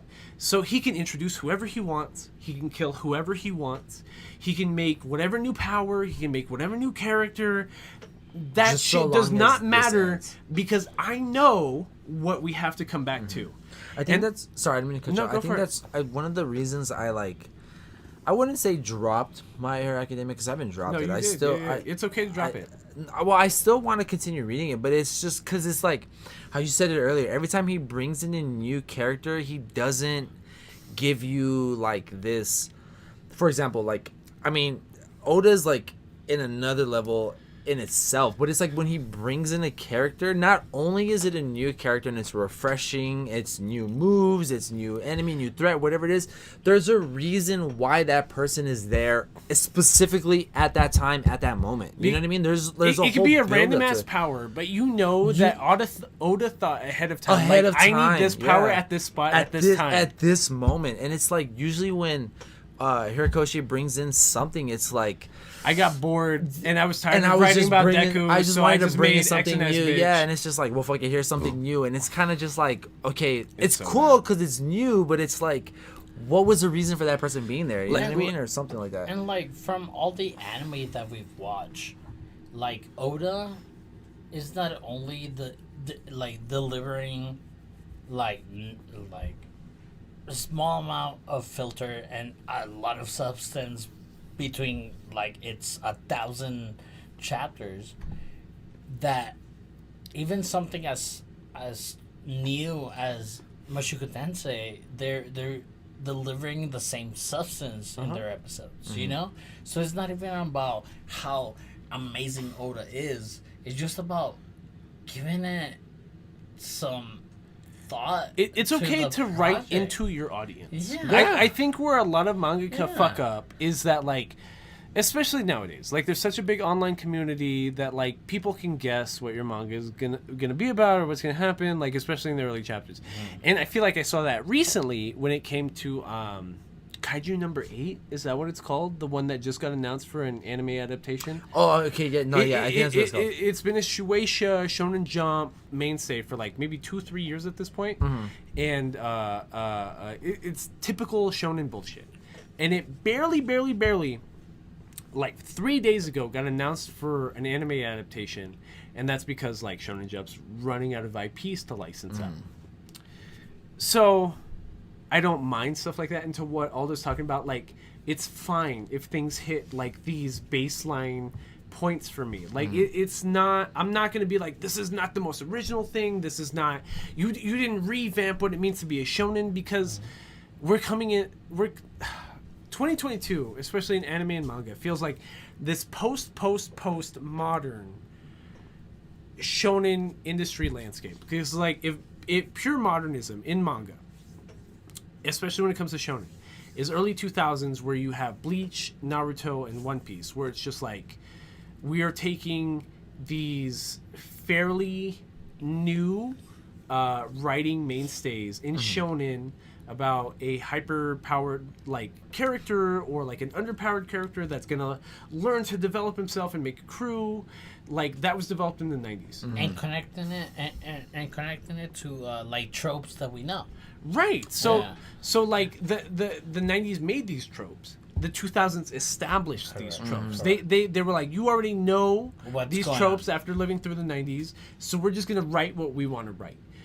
But what fucked up like this peak modernism in shonen is that like consumerism, because it was kind of like, Yeah. we're gonna make 30 fucking episodes for like some bunk ass like get out of town like Bleach anime bullshit, like not even about anything as 30 ass guys episodes. really bullshit. don't like Bleach. No. I do. It's just like, like if it came down to like Dragon Ball or something, where like they rehash the episodes and they cut things down and like they make them more marketable for audience, I know Bleach would be 1,000% better. Okay, I We get talked you. about this, But they haven't done that. Bleach could get the Full Metal Alchemist Brotherhood treatment, you know, of like Actually revisiting- show what it was actually about. Yeah, revisiting okay, the sure. story and just like, yo, that's it right here.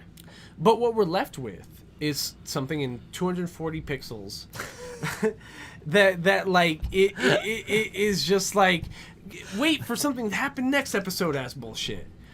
But like when it comes to Demon Slayer, when it comes to My Hero Academia, I need that shit now. Yeah, like I am not giving you that benefit of the doubt now. Well, and like Horikoshi should be embarrassed. Like, and I feel like he knows he is because like he is writing in such a way that it's just like, dog, I just want to be done. I just want to finish. I just want to be done. I was gonna say, you think he's writing it in a sense like, I just want to end this thing already. He's gonna have that same effect that the writer of Bleach had, where Bleach effectively got forcibly cut from Shueisha Works, from Weekly Shonen Jump and stuff like that, and the anime has a very, very sudden ending because like it effectively got canceled, but they didn't want to make it feel like a cancellation.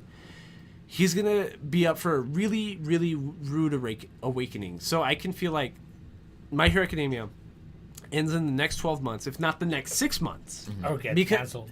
You think so? I don't think it'll be canceled. I think it'll be canceled. Because for it to be kicked out of Weekly Shonen Jump, it needs to break under the top 6. It'll never break under the top 6. No, I think there's. Yeah, I agree. I think there's it'll never break under the top 6. I think there's too many fans, regardless of what happens. Yeah, regardless. Like, no, it'll never break under the top 6. I gotta read it. But like, don't get me wrong. Like, he's gonna be getting mad hate mail. He's gonna be getting mad shit on. The volumes are not gonna be selling, and like Shonen Jump and Shueisha are gonna be shitting on him, being like, "Dog, what is this? What is that?" And like within the next 12 months or 6 months. I could see him closing it because he's just done. He's just done. And it's going to be like exactly what happened with Bleach, where 3 years after it ends, he's like, damn, I fucked up. Yeah. I didn't care enough. I made the ending dog shit. I stopped drawing backgrounds. I stopped being original with my character designs. I stopped being original with my writing style. I fucked up. And that's exactly what's going to happen. Like, My Hero Academia is going to end in 2023 or 24. You think so? Absolutely. 1,000%. The manga at least will end in 2023 or 2024, and he's going to be upset over how it ends, and he's got to deal with the next 3 years of getting shit. Because he didn't finish it the way he should have. Absolutely. It's because it sucks for him to find out that me, Aldo Mendez, co-host of Between Nerds, sees his My Hero Academia as the DC cinematic universe of the whole thing. Because like I could be watching the MCU, which is like Demon Slayer, or I could be watching something else, you know? Deku, All Might, Bakugo. That's his favorite like characters, but he doesn't even treat him like his favorite characters because he's so like he feels like he needs to compensate for all the other characters that the story that he began with. Even though I'm not caught up, your feelings about Bakugo being Bakugan, I don't feel anything. Like, and that's why it feels like such a cash grab, because it's like, dog, like literally your most popular character. You know, nobody's bought your volumes for like 12, 18 fucking months. I feel like it's gonna get canceled.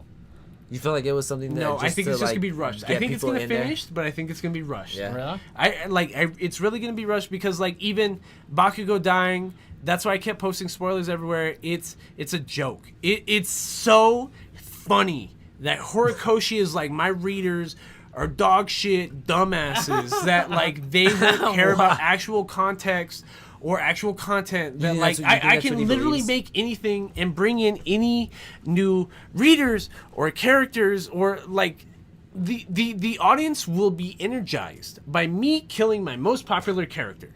That is literally how him killing Bakugo felt, because it was such a half-assed fucking murder too. It's just like, it wasn't. Oh, you didn't believe in yourself hard enough. Oh, you didn't believe in your friends hard enough, so you couldn't materialize a bigger explosion, and now you're dead. Rest in peace, Bakugo. Like, dog, like, shut the fuck up. It wasn't one of those like build up, like you didn't really. It's not where, like, imagine Demon Slayer. Demon Slayer would have been like, I just discovered a new power in myself because my friends energized me, and I need to protect my sister, and just X, Y, and Z, like cascading elements that would have led to the power up. Mm-hmm.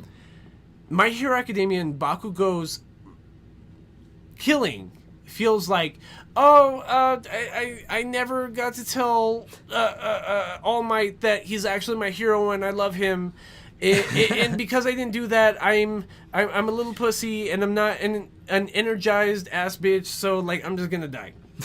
Like, it's so like, just like mad basic bullshit. Like, and again, even though I'm not caught up, why are you talking to me? Because My Hero Academia like came up super fast, and it had this Breaking Bad aspect to it that it was so newish as far as like the topic of. it was one of those where like, where did this popularity come from after it had been popular? Correct. And 'Cause, the like- fact that I'm not caught up, but the fact that even though I'm not caught up, like nothing even matters from that. It's weird. It's weird. It's bad. Yeah. It makes me feel really, really bad because it's one of those where like, it's one of those where like the anime fandom is so cutthroat and like so anonymous that like you like, my takes will be carried to the grave, but any random bullshit artist could say anything about my takes, right? Mm-hmm.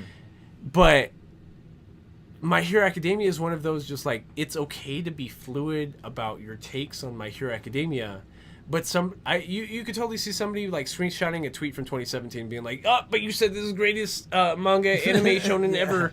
Like, what were you talking about? S thing. And it's just like, there's a meme. I don't. They have nothing else to do. I mean, we've talked about separation anxiety with these fucking nerds. They watch one anime and they think that anime is the base, you know, the formula to every anime. And that's what hurts my feelings about a Mushoku Tensei episode, because it's like, don't get me wrong, those are some grade A takes from us. Don't get me wrong, but like, from them, we have better. We have better takes, but you'll never get to those because you're just like, Mushoku Tensei is the end-all, be-all anime. They didn't absolutely, like, suck it into oblivion, so now, like, I can't trust anything they say. They say, yeah, no, I know what you're saying. And, I am big of being entertained and being part of this podcast and giving you guys this fucking content. It's, me watching new shit, new novellas, new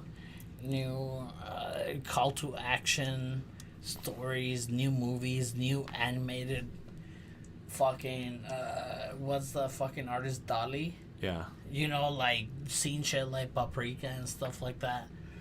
That movie was wild.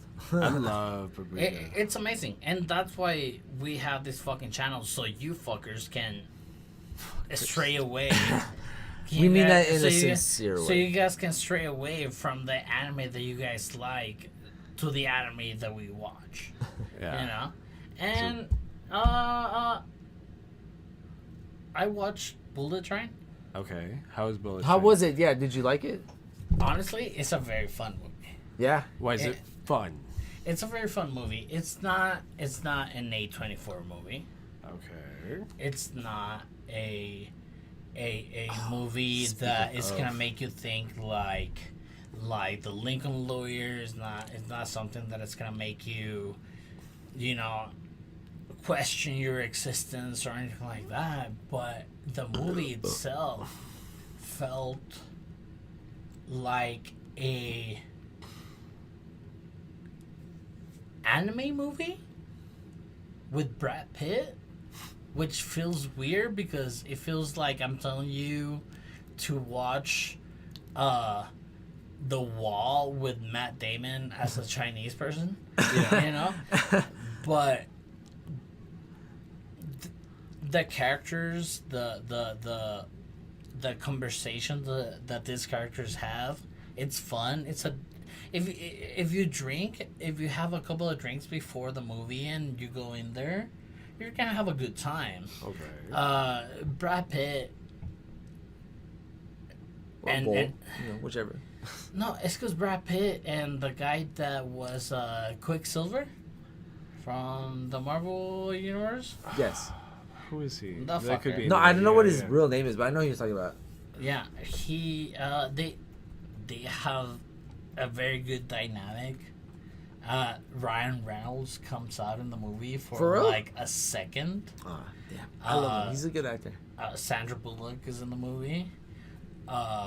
For real? What the fuck? There's a lot of characters in the movie, but it just feels like a Guy Ritchie movie. He doesn't like Guy Ritchie movies. Remind me, Guy Ritchie movies. Why don't I like Guy Ritchie? Guy Ritchie is the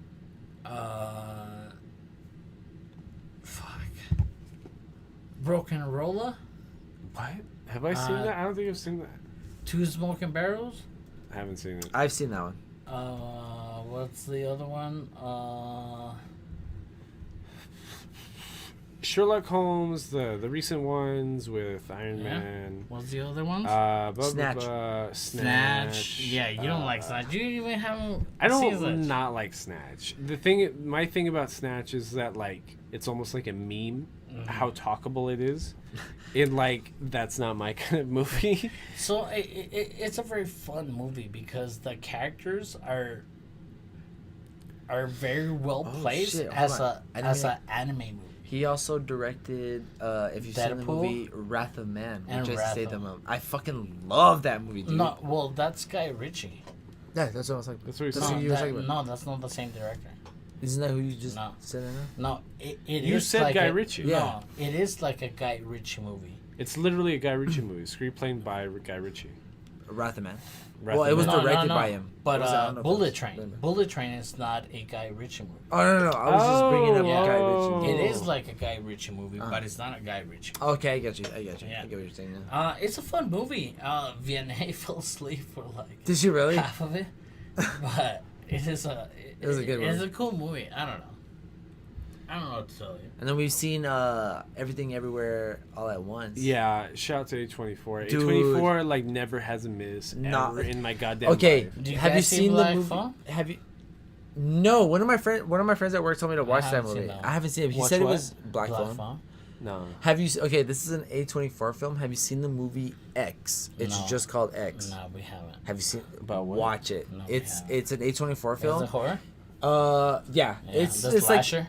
yeah. And Yeah. you know who stars in that shit? What's his name? Interstellar. Matthew McConaughey. Yes, and Kid Cudi. I hate Matthew And Kid McConaughey. Cudi. Matthew bro. McConaughey's in that? I believe. Yeah, I could have sworn No. Yes. I had to look it up. And it has Kid Cudi in it. I just know because Scott Mescuddy's in it. And it's. So The thing about everywhere, all. What's it called? Everything, everywhere. Everything, everywhere, all at once. Is that, like, don't get me wrong, it is a good movie, but it's literally just about coming to terms with your lesbian daughter. That's it. Like, that is Turning red? Cool. It's turning red but gay. Yeah. So you're right. It's Asians like not understanding entirely how to function in American society. Oh, like we can't be homophobic Chinese women. We have to be inclusive Chinese women. That's the moral of the story. Right.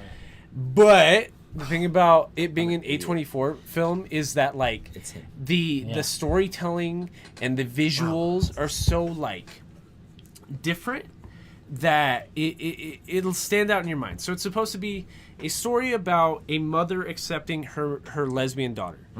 But it will tell that story in the most outlandish way possible so that it sticks out in your mind and that you remember not to be fucking homophobic.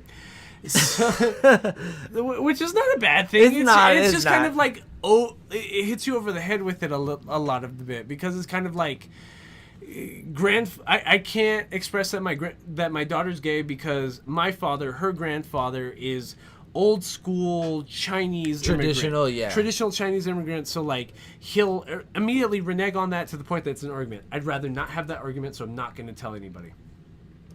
So to that point, especially because like back in the day for like ancient, like well not ancient, but like back in the day for China, it was like because remember in the scene when they were like, oh I'm so sorry it's a girl, because like at the time they wanted to produce males so that they could pass on the lineage. You know what I mean? Like, well, of, even like, the even families now, like so that. I think what you're talking about is that like the Chinese Single Child Act or whatever the fuck it was called in the late '90s, was that like you could only have one child in your family, and like anybody else you had to give up for adoption or like cease Aborted or whatever, aborted, whatever like, happened. Yeah. like non-consensual abortion, which is worse than the abortion that like Americans are like fighting for, because it's literally like the government telling you like you have to adopt that child. Like that's like such an invasion of privacy. We don't have the money for your child. I can't even express like how much of an invasion that is. But like giving birth to a daughter, you're one child being a daughter and can't carry on that family name. It's like a really big deal. Yeah. It's a hindrance because it's like she can't make money for the family because she's gonna take on somebody else's name and make money for that family. Yeah. Like her only thing is like old school Indian like dowits kind of stuff. Like I have to sell her off for her wedding and like. But we're broke. She's nobody. She's not educated. So like, I'm basically just gonna give away my daughter for free, kind of shit. Which is how I'm lucky to have anything. That's exactly how this movie goes. But the big twist on this movie, outside of like Chinese immigrant conservatism, is that like they've become so American, they've become so modernized, that the husband, as opposed to being miserable for 40, 50 years, is kind of like, dog, we've been together for 20, 30 years, our daughter's grown, she's gay, your father's a fucking homophobe, and I'm divorcing you. Like we he had enough. We have a failing business and we're gonna divorce you, because that's not like that traditional Correct. European or Asian like thing. Culture, being like we. The father, Like how many stories are there where it's just like they just stay together forever and be miserable? And the father Literally all of figure them, is he's like, I'm better off splitting from you guys. He's not even mad at her. It's a really mature divorce. It's like, I'm not even mad at you. Like I understand. You're in this situation because of me. You're being audited because of me partially. Like you're broke because of me, because we built this bunk ass like laundromat. Like our daughter hates us because of me partially. He takes full responsibility for all of it, but he's just kind of like, dude, you fucking suck, and like haven't had any emotional maturity outside of like working in the real world sucks ass for the last 30 years, that I can't be with you. Yeah. Like you don't want to walk outside and touch the grass with me so hard that I have to divorce you. A lot of the movie is like how much can be interpreted to her trying to disassociate from her being audited, her business being taken away, and her husband trying to divorce her, or is it the actual story that it tells you, which is some sci-fi bullshit being like she can cross between dimensions to make it right. Not even to make it right, just to like her sense of morality and what it means to be human is basically null and void, because it's just like, dog, like there is a reality where no humans exist and we're just rocks on edge just staring at nothing. Like your problems in this universe don't even matter. One thing I like is like it brings up what's the word I'm thinking of? Nihilism. Where you think of everything the way the daughter thinks of, it's just she's just like, you know what, all this shit, nothing matters, and we're all gonna fucking die, so I don't really give a fuck. But the mom, I think, dude, I know this sounds stupid. That one specific scene, I know you remember, where the mom does like this kung fu move, but then she like opens her hands up to embrace her for a hug. That one specific scene made me think like, oh my god, this movie is like, even despite all the bullshit that goes on in the world and blah blah blah, the mom still just wants to enjoy the life. That's with the kind daughter. of also a really big narrative standpoint. Is that like even how it's directed? There's certain scenes, certain sequences that feel like a Jet Li Fearless movie. Like the trophy scene. I know you know what I'm talking about. It's supposed to feel like some high class kung fu bullshit. Oh hell yeah! It's 1,000 like. I think this is like Crouching Tiger, Hidden Dragon meets kung fu. At the same point, it's making fun of like Hollywood, because it's just like Asian movie film. Of course, there's kung fu, right? But it'll like gag up the kung fu. Yeah, it will. It'll make it seem that much more stupid or funny. It's just, I do think it's like an 8 out of 10 movie. I do think it's in like the top 5 watches for this year. Like, don't get me wrong, but like, It does, especially near the end. If you're a thinking human being, like it hits you over the head really hard with like its narrative viewpoint. Like I feel like what was cool about the most recent Jordan Peele film about Nope is that like you seen it? Yeah, absolutely. We talked about it in our most recent Nerd Down. You should, I you should, haven't. You should No, listen to our most I recent Nerd Down. I haven't heard that one yet. Is that you? You have seen it? No, I haven't seen it yet. No. Is that you can kind of interpret it however you want, but it does have a baseline like understanding. But like it's how you interpret it that makes it interesting. Okay. The thing about Everything Everywhere All at Once is that like it's so over the top. If you don't even pay attention, you'll think it's above average because like there's so many visuals and so much kung fu and so much like weird writing elements that don't entirely make sense. But like the more you talk about it, the more you sit down with it, the more you're like. I think the more you rewatch it. This might be the most impactful thing I've seen. This is my favorite film of 2022 so far. Straight yeah, up, Everything Everywhere All at Once. Yeah, this is my favorite film. I think it's really good. Yeah. I think it's really good. For sure. I think fucking it's really good. love this film, dude. You know watch it. Have you guys ever seen Cloud Atlas? No. No? Do you know what I'm talking about? Yes, I do. Yeah? Yeah. So Cloud Atlas is a movie about with Tom Hanks, Halle Berry, Hugh Grant, a lot of good actors, but the movie revolves around like maybe 5 or like 4 different time places of a reincarnation cycle. So we have a period when we follow the soul of a assistant to a composer that can't like play the piano anymore in like 1817 something, and then we have his same soul and the guy that hired him like 100 years after, where we follow a futuristic like post-apocalyptic like but it's a reincarnation shit, you know. It's a really good movie. You know what I'm talking about, Drew? I haven't seen it. No? Recent film or it's kind of old? But do you know? No, it's kind of old. It's like 15 years old. Oh, shit. What, like 2007, 2006, something like that? Yeah. I've never heard of it. It's because 2012. It bombed at the box office. Like it had all these big names. It had this big plot, but like it did bomb. I do remember that. It's like a JoJo thing.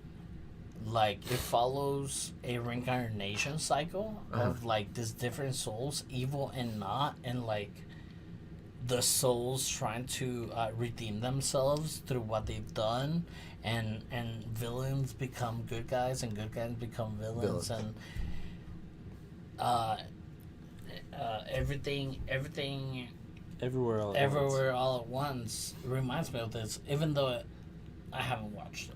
You should watch it. Like it's like Doug. It's like $3 on HBO Max. Straight up, man. It's my favorure movie of the year. So because like even outside of our conversation, it has really good visuals. Like really, really good visuals. Like like you'll have a great time just watching the visuals on screen.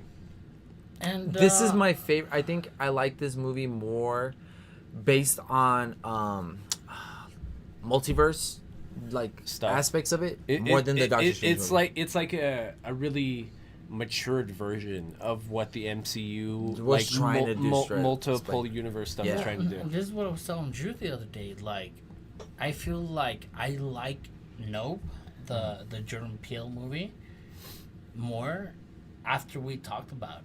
Yeah. Because when I watched it, I knew it was a good movie, but when we started talking about it and the duality of these characters of the rancher who survived the sitcom accident, and like the animal trainer who learns about the alien entity in the movie, it just like once we started talking about it, I was like, that's what the movie's about. You know. I haven't seen this movie. You guys haven't seen Cloud Atlas, but if you guys watch Cloud I need to watch Atlas, that. it's a amazing movie with undertones of being better as a person, being good to the earth. Like don't get me wrong. I'm sure you're making like. I think you're confidently making the case that it is a worthwhile movie, but what always scares me about movies like this is that if it has a bunch of big names behind it and it's still bombed, like that What happened? scares me. Yeah. Like what happened in that process that like made audiences reject it so hard. Which like There's only one way to know. audiences are stupid. Like don't get me wrong. Like Maybe audiences it's- are completely Maybe full it's of one shit. of those. Maybe it's one of those movies where it was just like ahead of its time. Maybe you can appreciate it later absolutely. on. I think that's a really good point. I think it's a really good point. Well, like even talking about fucking Bullet Train, like I feel that Holy shit, we're still talking about Bullet Train. like me telling you guys that Bullet Train is not a waste of time. I want to I'm watch it. taking a risk Yeah. of telling you this, guy, Yeah. of telling you guys this. But like after thinking about it and analyzing it and being in the experience, maybe I had a couple of drinks. I don't know. But like, it's a really fun movie. Yeah, it's a really fun movie. It I need feels to check it out. It feels like Crank. Bad Bunny's yeah. in this with, movie, isn't with it? Jason Statham. Bad Bunny is Yeah. in it, isn't he? He's in it. Yeah, Yeah, I remember seeing him in and the trailer. Brad Pitt. is Brad Yeah. Bunny And fucking Brad weird? Pitt, yeah. I And- remember that in the trailer. And the guy from the show with Childish Gambino, the yeah, guy from Atlanta. Yeah, Atlanta. Daniel Glover? No, the other guy, Paperboy, or Yeah. Oh, okay. I know who Yeah, you're talking about. No, I know yeah. who you're talking He's about. in Jordan I Peele don't know what movies his and I shit. don't know what his real name is. yeah, though, but I know who with you're talking about. him. He's in Black Panther. Julia, I know who he is. I just can't think of his name right now. Sandra Bullock's in there. Ryan Reynolds is in there. It's a fun movie, but it's not something that is gonna Like stick. blow your Oh, okay. brains out. Anyways, that might be about it. Yeah. Are Is you it? good, Aldo? Do you have anything else? I don't have anything else. Just please follow us on all our social media tags at Between Nerds, Instagram, Facebook. We have a Facebook now. Please like us there. We're gonna upload videos and commentary there. YouTube, you can comment, subscribe, and if you have your private settings that shows us that you're subscribed to the channel, then we can put Enter you into the month of giveaway. Yeah, absolutely. And yeah, like if you guys have any questions, comments, or concerns, again, email us. If you have anything you guys want us to watch, even if it's absolute dog shit, like just getting like audience input, we will watch it. They will. They definitely will. So my name is Drew Phillip Lees. This is Aldo Mendes. This is Christopher James. This has been Between Nerds. Nerds.